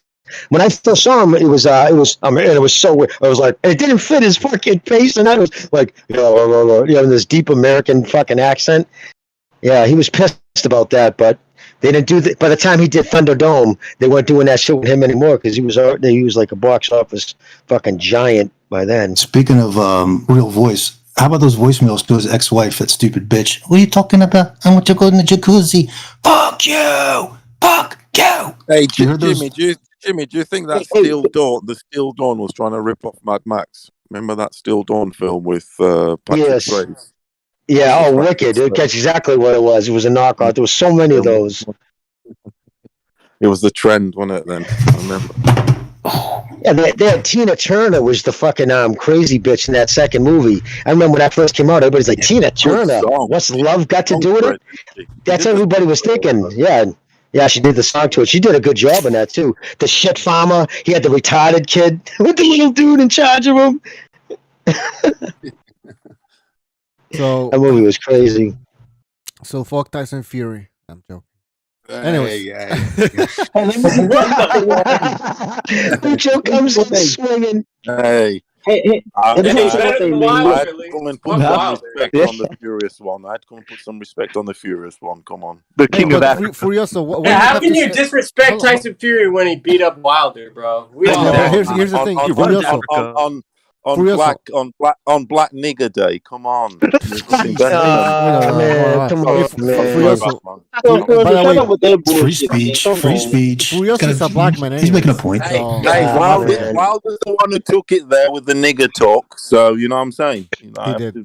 I want to hear from Rex, man. Rex stays on mute. Don't stay on mute. You know what do you think, Rex? What do you think about all this heavyweight? Let's get Rex perspective on this. Actually, let me say one thing too. Speak your mind. Quit giggling. What do you think? I'm sorry. Come on, man. Paulo's killing me. I'm sorry. He just comes off of mute with the one-liners. He's got some good one-liners. Yeah. What do you think about the heavyweight division, Rex? Don't bullshit. Don't front. What do you got? Usyk and Fury need to fight each other. Quit the bullshit. Usyk, yeah, I agree. I agree. I don't like these guys just banging on each other for 3 fights in a row. It's do you know what I think? Well, I do. If it's Wilder, I love it. I think that, controversially, I think AJ is going to beat Usyk, and we are going to get the Fury AJ. Shit. That's not going to happen, man. That's not going to happen. Do you know what I mean? Don't count it off, is what I'm saying. It's going to be a good fight. I'm interested to see who can make the adjustments. Seriously. Don't get me wrong. The right bet, the right choice would be is Usyk to beat AJ because the look of that 12th round, those final 10 seconds at the end, mercy was given by AJ when he pulled back on that punch. He could have just annihilated him. It was, and that was a bad look. And I think AJ sleeps with that thought in his head every night. To be honest, it's a bit like Wilder and Fury. Who finished the fight better? You know what I mean? It was so. You think that? You think Usyk basically pulled off and didn't go didn't? Oh, he did. Of course, he did. He did. There was even the trainer even said, "No, you're spoiling the rematch. Don't." AJ was fucked up. Huh? He was sitting on that stool for a while after the fight. He was sitting on that stool he was tired. He's fucked. Can we agree that he pulled back, Usyk?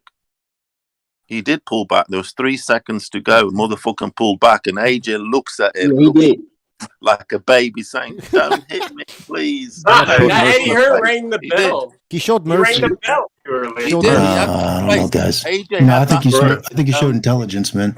He went for it, but you had to think he's the guy who sticks to the game plan. I know he's a finisher. He likes to bang, but I got to say, AJ was fucked up. I mean, he was just fucking gone. Yeah. He sat on that stool and he didn't know where the fuck he was. A combination of exhaustion, like he was really tired and he was hurt. Yeah. The thing about Usyk, he fucking exhausts you without touching you. Mm-hmm. Yep, exactly. That's the trick. Same with Lomachenko. He'll give you all these looks. Look at Tony Bellew. The motherfucker after a few rounds was exhausted and he hardly been touched. So then why don't you think he's going to do that to Fury though? That he has. That's the magic. It's the feints. Those feints. Paulo and Jimmy, why don't you think he'll do that to Fury then? Like, don't you think because Fury has got the feints himself. He's got but they're different feints though. They're heavyweight feints. It is different. He's just jerky fucking. It's all from the waist up, though. Fury's very hittable. They need to bang his body. I just think Fury will just go at him. He'll go at him. He won't respect his power. Also, anyway, you were asking about the state of the heavyweight division. To me, it's like fucking historically one of the very worst, like the state that's ever been. Do you guys disagree? I mean, it was like top 5. Dylan White, got 7 balance. He can't even balance himself properly when he throws a punch. He was top 5. I mean, what the fuck? It's a fucking joke. The era was worse. The Klitschko era was Wilder worse. is like 3. It was bad. He's just a basketballer with a right hand. That's it. Yeah, but he's the not even a era was boxer. pretty boring. The Vitaly, you had Vladimir, and then at the bottom you had Samuel Peters. Yeah, that was shit. This era was a lot better. Yeah, they had no competition in this group, man. Come on, even the Klitschko's in their prime. Fucking Wilder. I mean, AJ's a robot. He's okay, but he's a robot. I mean, who It's after them? best, Who else?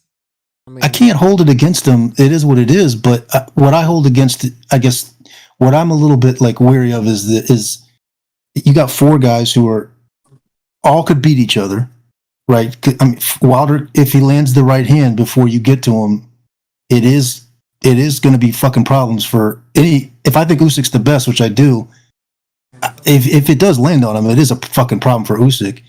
I just don't like the immediate rematches back to back to back, and then AJ and Fury fighting each other. AJ and Wilder doesn't land that shit on Usyk. Tell you what. I agree with you. Remember that Spilka fight? Remember that Spilka fight? Spilka was outboxing Wilder. Yeah, he had him fucking on Court Street. Because the guy got too confident and lunged in. So was Ortiz. Ortiz put hands on him. Ortiz, man. Yep. Nah. I'll tell you what. Fury, you gotta like he will be remembered also because a 6'9" guy moving like that.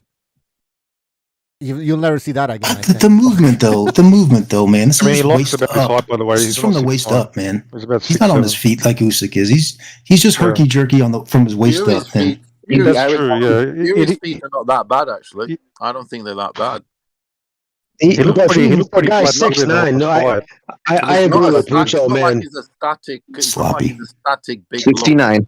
Yeah, but for a guy 6'9" to move the way he does, usually most guys 6'9", usually you see them and you say like the circus has come to town. That's about it. Yeah. Because they're gangly and all fucking goofy. Yeah. He's pretty athletic, like pretty good hand-eye coordination for a big white guy like that, built like that. That's all. Overall, so he's gonna have a Fury going at him and fucking roughing him up. Listen, guys, I just want to say good night to all you guys. Late. All right, good night, Jim. All right, guys. God bless, guys. All right, be safe. Peace. Be good, Jim.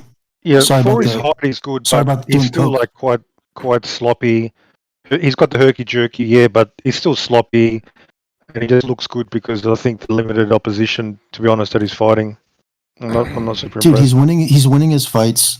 He is 6'9", so that waist up shit is pretty effective against like a Wallin and if you're gonna be a Wilder and if you're just gonna wing a right hand, like I was gonna say, props to Jimmy because what he described with the Kambosos fight, it's just like Haney knows that that's all you're throwing. You're just stepping forward on your front foot and throwing a right hand.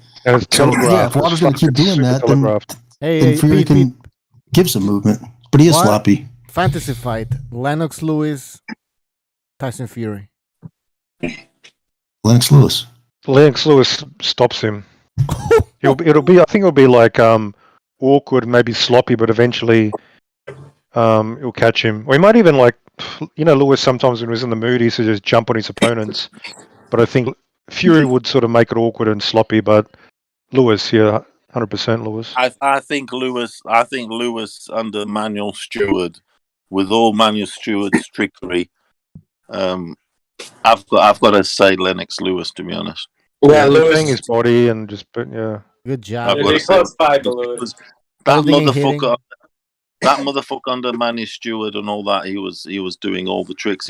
Manny Stewart implemented the holding a lot. Look at what Manny Stewart did to Klitschko. Yeah. That business of holding the head down, punch, hold the head, hold the head, hold the head down. Even Manny Stewart thought Klitschko was boring. Come on, man, he'll hit you some shit. He'll catch you some shit. Manny Stewart's a great trainer. Was an amazing trainer, but he was also amazing at the dirt. He knew, old school dirt. And when you got us mentioned, like Fury's only had one title defense, in his career or some bullshit. I mean, that's Furioso. What do you think about this? About the Fury detractors who argue that he doesn't even have any title defenses? He has one or I mean, of course he's had. You could say he had the layoff, etc. But as far as that, he's been in a trilogy. Maybe he could have had 3. I don't take too much. You could say, in theory, that he could have had 2 more title defenses, but we're not interested in theory. We're talking about facts and reality. He had a trilogy with one of the most overrated fucking champs in history. There was garbage resume, and that's his legacy. A trilogy with a fucking button with a right hand. That's it. Wilder's got 9 defenses against 2. Fury could have racked up if he wanted then defenses against 9 bums like Wilder did. Guys, it's got to be eye test. You can't. There's no resume when there's only 4 guys in the division. It's just there's no resumes. Bums, I can't look at Wallin. I can't look at Usyk fight. The first heavyweight fight. I don't even know this guy. Look like Barry White. Yeah, whoever. Schwartz and fucking AJ fighting whoever. You just can't. There's only 4 guys in this division, and I just want to make sure they all get a fight against each other. Honest to God, and I think they will. I don't think they did. They did make good money, but how much is enough? You know, if they're putting money in front of so can we make a case for Tyson Fury being in the Hall of Fame? Of course. Hall of Fame is easy. I mean, Hall of Fame. Fucking hell, easily. Hall of Fame for boxing isn't that big of a deal. These days it's not a huge deal. To be honest, this Hall of Fame thing is so American. It really is. You guys. So where would you put him like all time? The Like Americans all time, have like Hall of Fames. The Americans have Hall of Fames for everything, don't they? For fucking marble throwers, for fucking everything. It's like if you retired today though, like get carried away with Hall of Fame. I don't care about it. Well, I mean, I just don't have any control. Rex, what do you think? Does Wilder get in the Hall of Fame if he had your way? Are you talking about Wilder? I thought you were talking about Fury. Well, I want to hear what Rex thinks about the Hall of Fame in terms of Wilder. Rex is Any bum can get in the Hall of Fame. Wilder, no. Easy. Wilder, no way. Hey, Mirage has a good question though. Where do you rank Fury all-time great heavyweights? If you retired, no. Where does he rank? Back of the bus. I've got Rex. Back of the bus. The short bus. I've got an opinion on that. I look at it like this. There's generally in boxing a guy will sort of dominate for say 10 years. Then you get your freaks that do for 20, like your Pacquiao's, etc., etc. So I look at it like this: 10 years, 10 champions, a century. Okay? So the last century's finished. We're in a new century now. Just get to the punchline, bro. Come on. I'm saying yes, he Get is. your pie ass up, Morrell. Yes, he is. Where? Number 910. Oh, you're LT's fucking back, you're baby. drunk, bro. I hope you're drunk. Come on, LT. Spit that shit. Your neighbors want to hear it. It's 11 o'clock at night. Your neighbors got to know. Keep it tonight, LT. LT, come on. What's up, Rick? Go crazy, man. What's up, LT? Listen to this guy. I've got him in the top 10 at 910. Fury. Dreaming. You gotta let them fight their careers first, man. Then look back and talk about legacy and all this. Like his next fight or beat him, it's going to be fucking literally insignificant if he gets dominated by Usyk. Literally. He gets dominated by Usyk? Why would you say that? Where would you rate him then? Like you just think whatever. Dominated by Usyk, okay. What? Dominated by Usyk? If he gets dominated by Usyk, like where do you rank Fury then? Like historically, what would be like his career? Okay, he beat up fucking Wilder a couple times, 3 times. If he dominates Fury and does what he does, I'll put Usyk at number 910 and I'll take Fury out. Simple as that. Yo, Andy Ruiz fucked AJ way better than fucking Usyk, bro. Let's make our Mexican heavyweight list. Who's at the top? Well, fuck. The one and only. Hey, all I can say is Chris Arreola. There we go on the list. Ruiz, man. Ruiz, come on. Have 2. John Ruiz beat Holyfield. Come on. How about the battle of attrition that is LT's neighbors against peace and quiet? And I think they're losing bad, real bad. Every Friday night they get terrorized. Yeah, they're fucked. They're knocked out. They hate Devin Haney now. That's how a motorboat. That's how a motorboat is sister, Peter. Do you really? I like it. Hey, is anybody else tired of talking about Devin fucking Haney? Hey, bro, look, man, I'm taking that name one more time.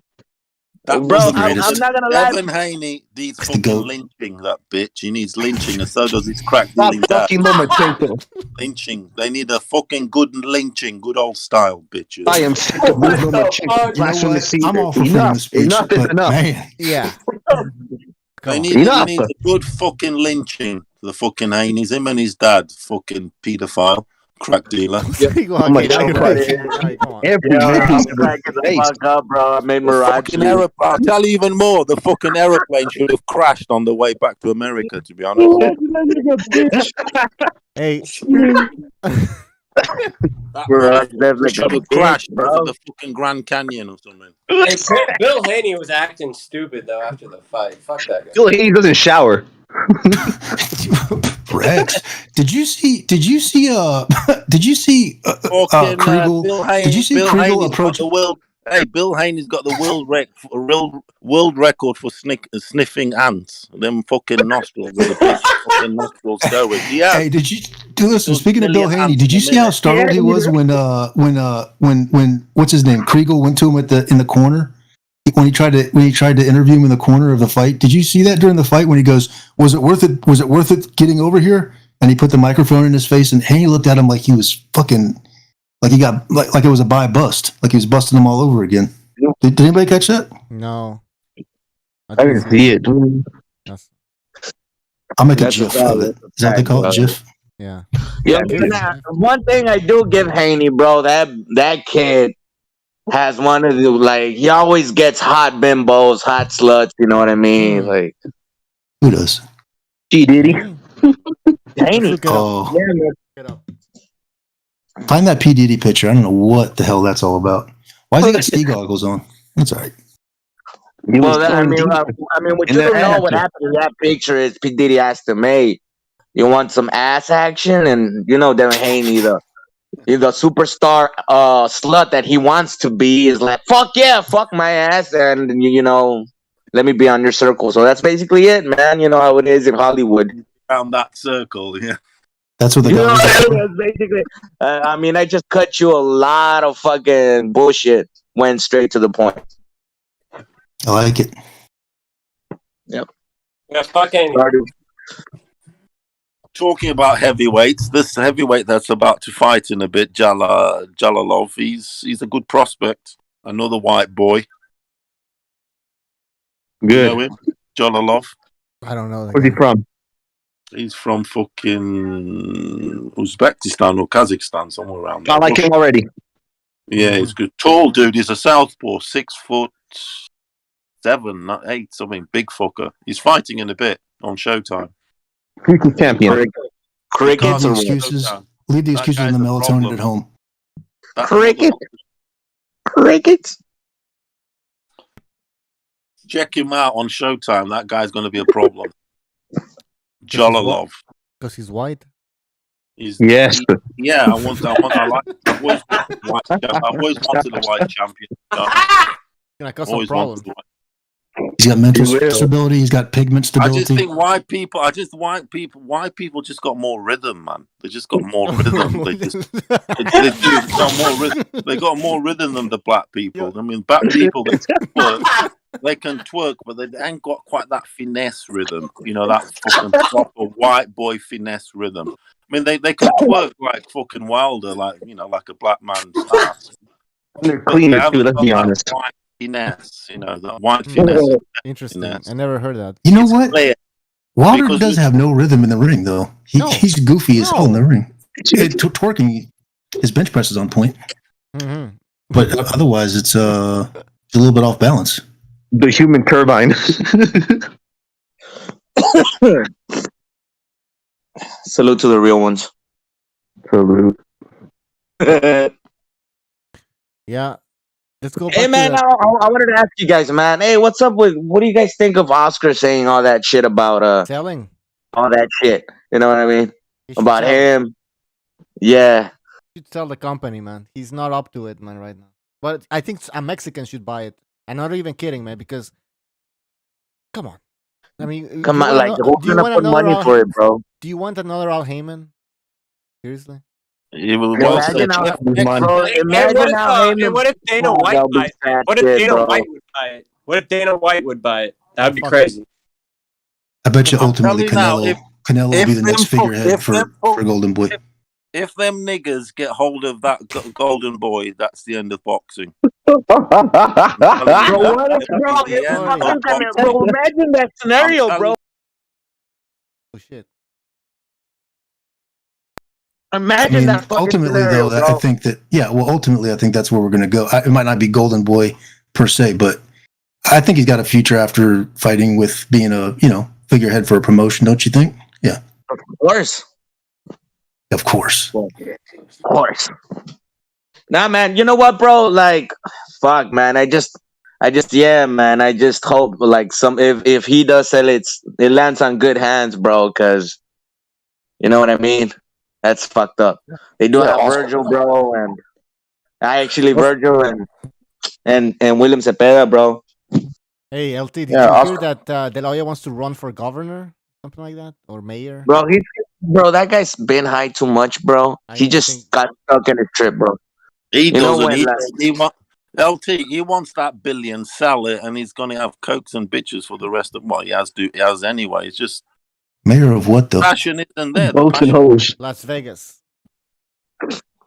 He's going to be in Las Vegas running for mayor, and his jaw is going to be mayor. That's the problem. More than mounds of cocaine. Wow. You know what, bro? It's probably the lawsuits, bro. Have you heard that Golden Boy has lawsuits like a lot? Not Triple G, fucking like Kovalev and several other Yeah, motherfuckers. Then yeah, man. Kovalev. Yeah, man. Kovalev was promised like a fight with Golden Boy. They haven't given it to him or some shit. Imagine that negotiation. Oscar all skied up and Kovalev all fucking shit-faced. Oh, maybe De La Hoya needs that money for his campaign. Yeah, it's probably a thing, man. Yeah. Imagine De La Hoya, bro. Who the fuck gives aspiration? Like, you know what I mean? Who the fuck does this kid think he is? You think he's Manny Pacquiao or what, bro? Yeah. You know what? Oscar De La Hoya. He's worth a lot, man. A lot of people, if something happened to him, you're gonna miss him. People are gonna miss him. Of course, man. He has done a lot. Yeah, of course. But as a mayor, as a governor, come on, really?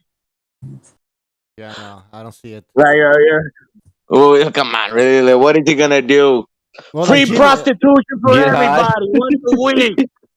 Everybody, come on, really? Yeah, it's gonna be Sodom. It's gonna be Sodom and Gomorrah, basically. Right, exactly, bro. Yeah, man. Imagine that shit.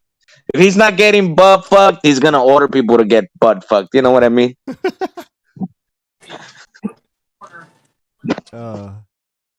Anyway, that is fucking crazy, though. That's a big ass crazy subject, bro.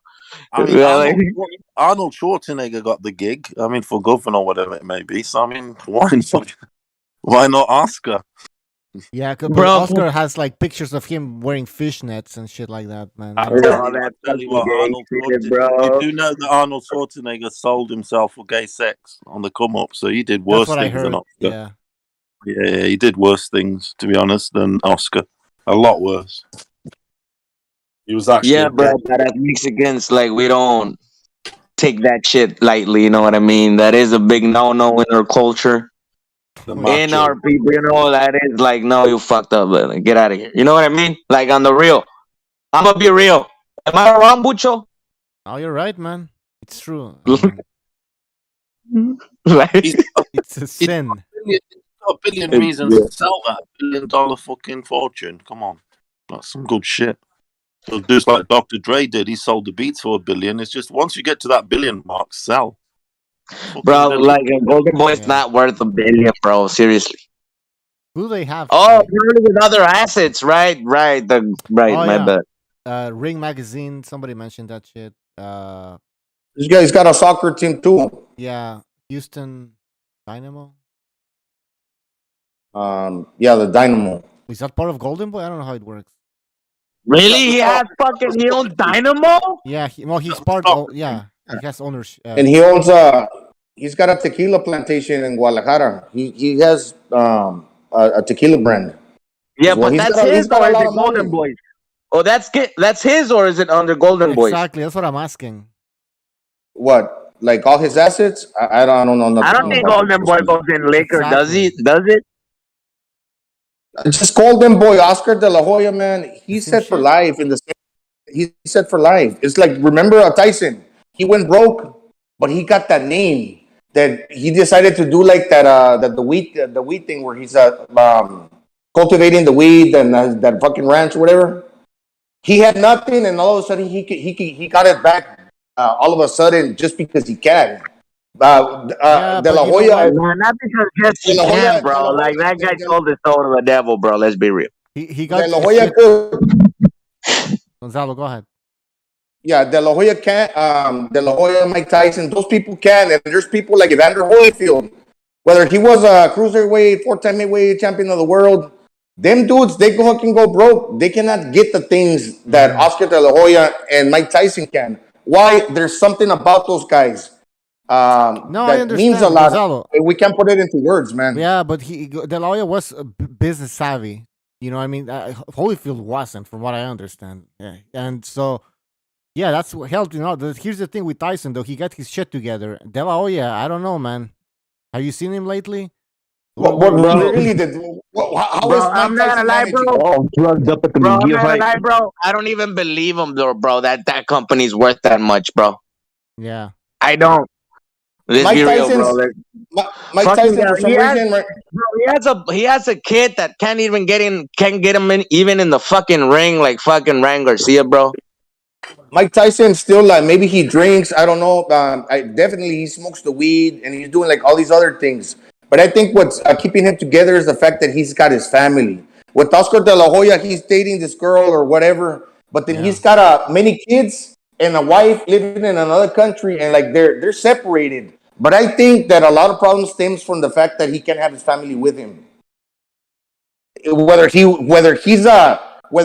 living this life just to forget about his family, but in the end of the day, that's something that is like really like bothering him. And is he still kind of keeping it together right now, living with that one girl and feeling happy, like he's on cloud 9? He's managing. Yeah, but that dude's got his demons, man. Oscar De La Hoya. Gonzalo, in what country does Oscar De La Hoya has his wife? Puerto Rico. Yeah. Come on, bro. And he can't come out, bro. What an excuse, bro. I thought he was going to say, guys, like, he has an Italian vote Oscar. Vote Oscar after everything you heard. Right. I mean, most of his kids are grown. He's still got some young kids. I'm not saying that like, man, that the dude's like doing. Was he like really doing that terrible? No, he's kind of doing all right now. Now he might be a little fucking bipolar. Oh yeah, let me run for mayor. Let me fight Canelo. Remember he was saying that? I think I wanna fight Canelo. Remember that in the Tyson? He was gonna fight Vitor Belfort, but he ducked. I think he ducked. Yeah, actually. He ducked, pulled out. Listen, I don't know, man. He can do whatever he wants, obviously. But I would take if they offer me $1 billion. If they offered him $1 billion, he should just fucking take it, man. Fuck that. Boxing is turning to shit, anyways. What would you? Yeah. Bro, if De La Hoya becomes a governor in Las Vegas, bro, that would be the most blackmailed governor ever, bro.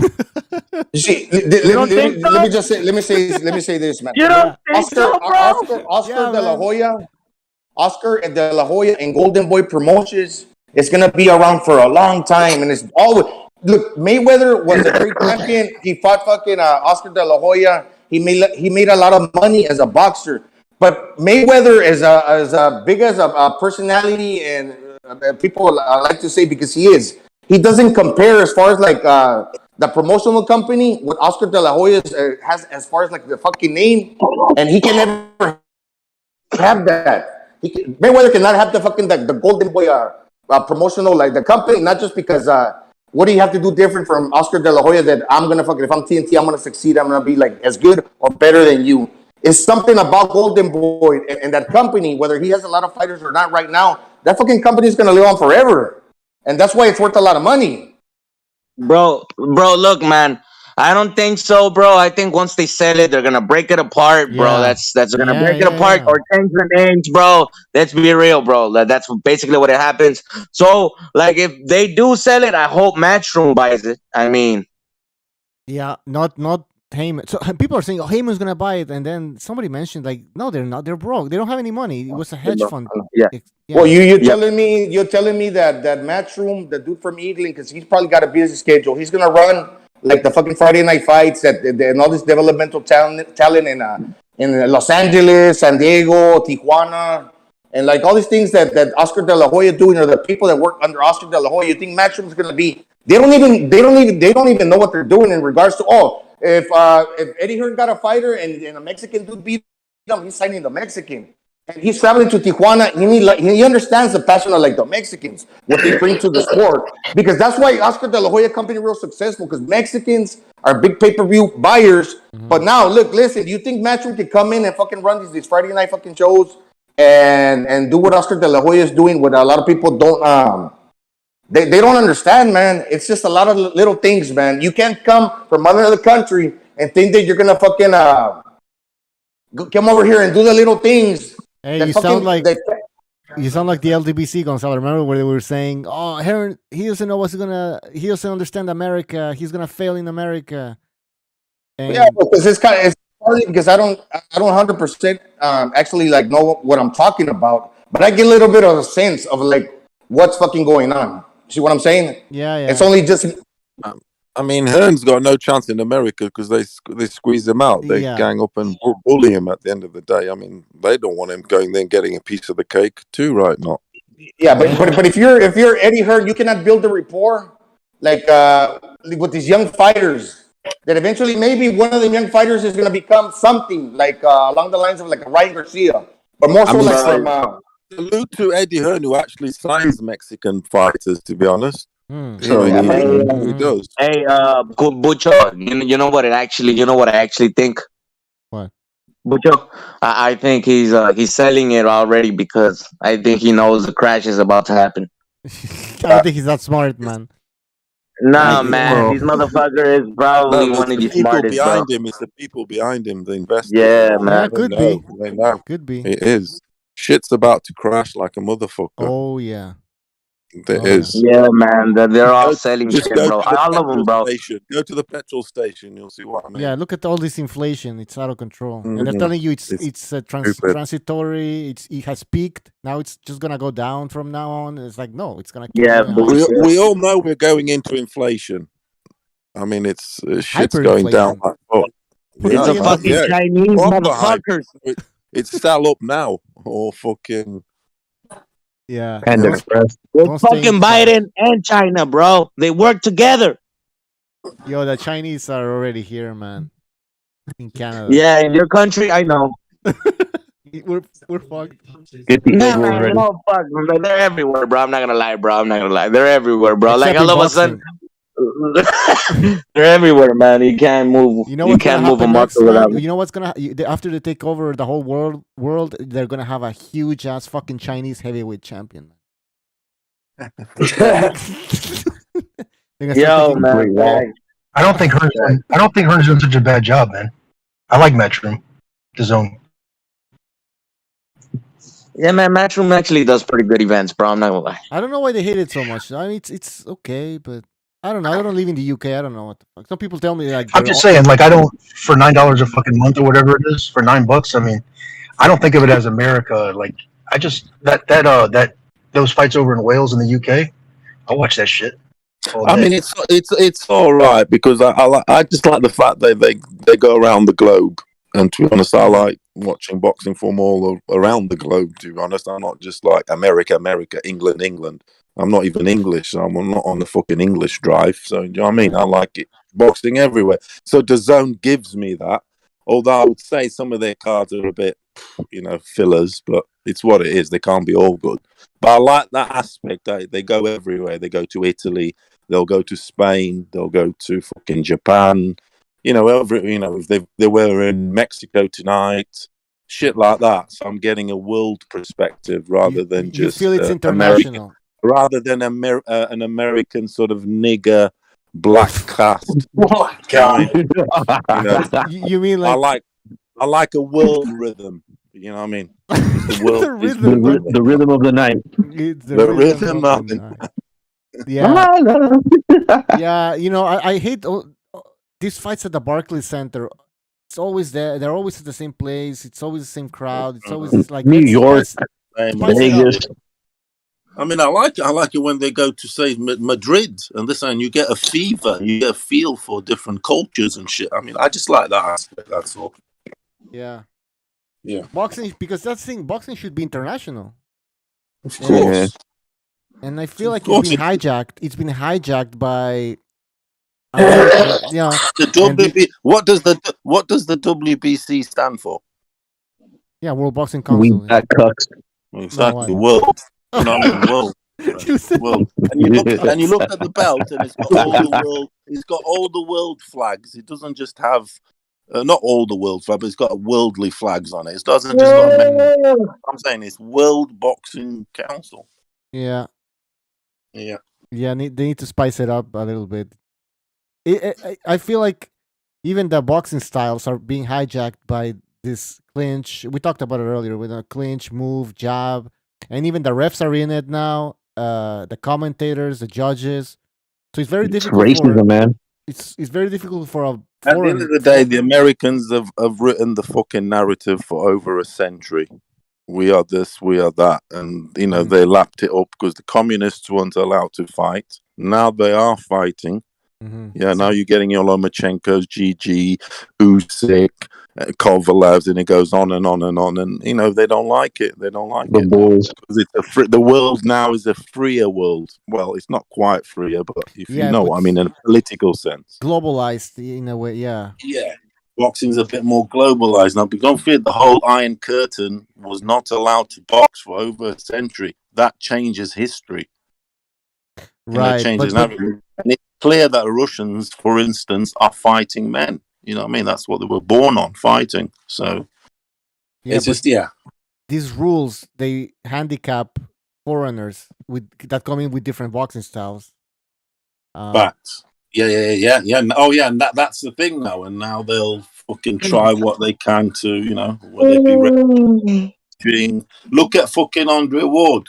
Andre Ward versus Kovalev. He lost that first fight, Andre Ward. Disgusting. Yeah. But why did they give it to Andre Ward? Why did they give it to Andre Ward? Because he was pretty much the only American black star at the time, and they needed one. Yeah, bro. The other day, bro, I ordered pizza with wings. With wings, came out $30. The wings bro. fly away. $30 fucking dollars, man. Yeah, for wings and pizza. That's fucking crazy. It must have been a cockerel. Like, what the fuck? This world is going to hell. How many wings, though? 24 or what? 8, motherfucker. 8 Yo, wings. Nothing, man.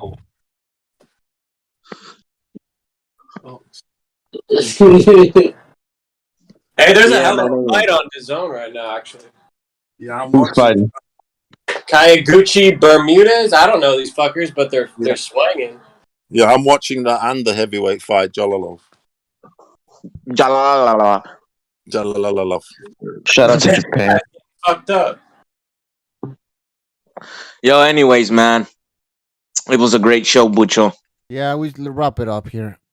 All right, guys. Yeah, that was a good show. Guys, thank you for joining us, man. See you lads later. All the best, lads. All right, take care. Yes, take care. Peace out, Bucho. Órale, güey. Cuídate. All right, everybody in the chat, thank you for joining us. Thank you for staying. If you stayed the whole fucking, how long was it?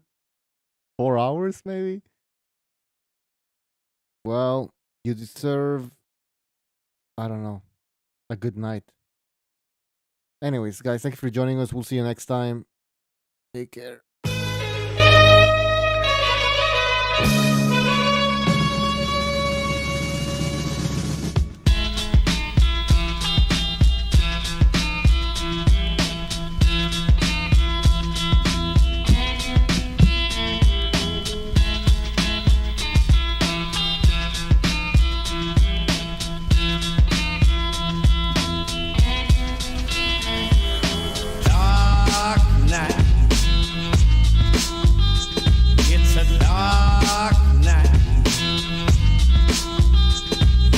Dark night.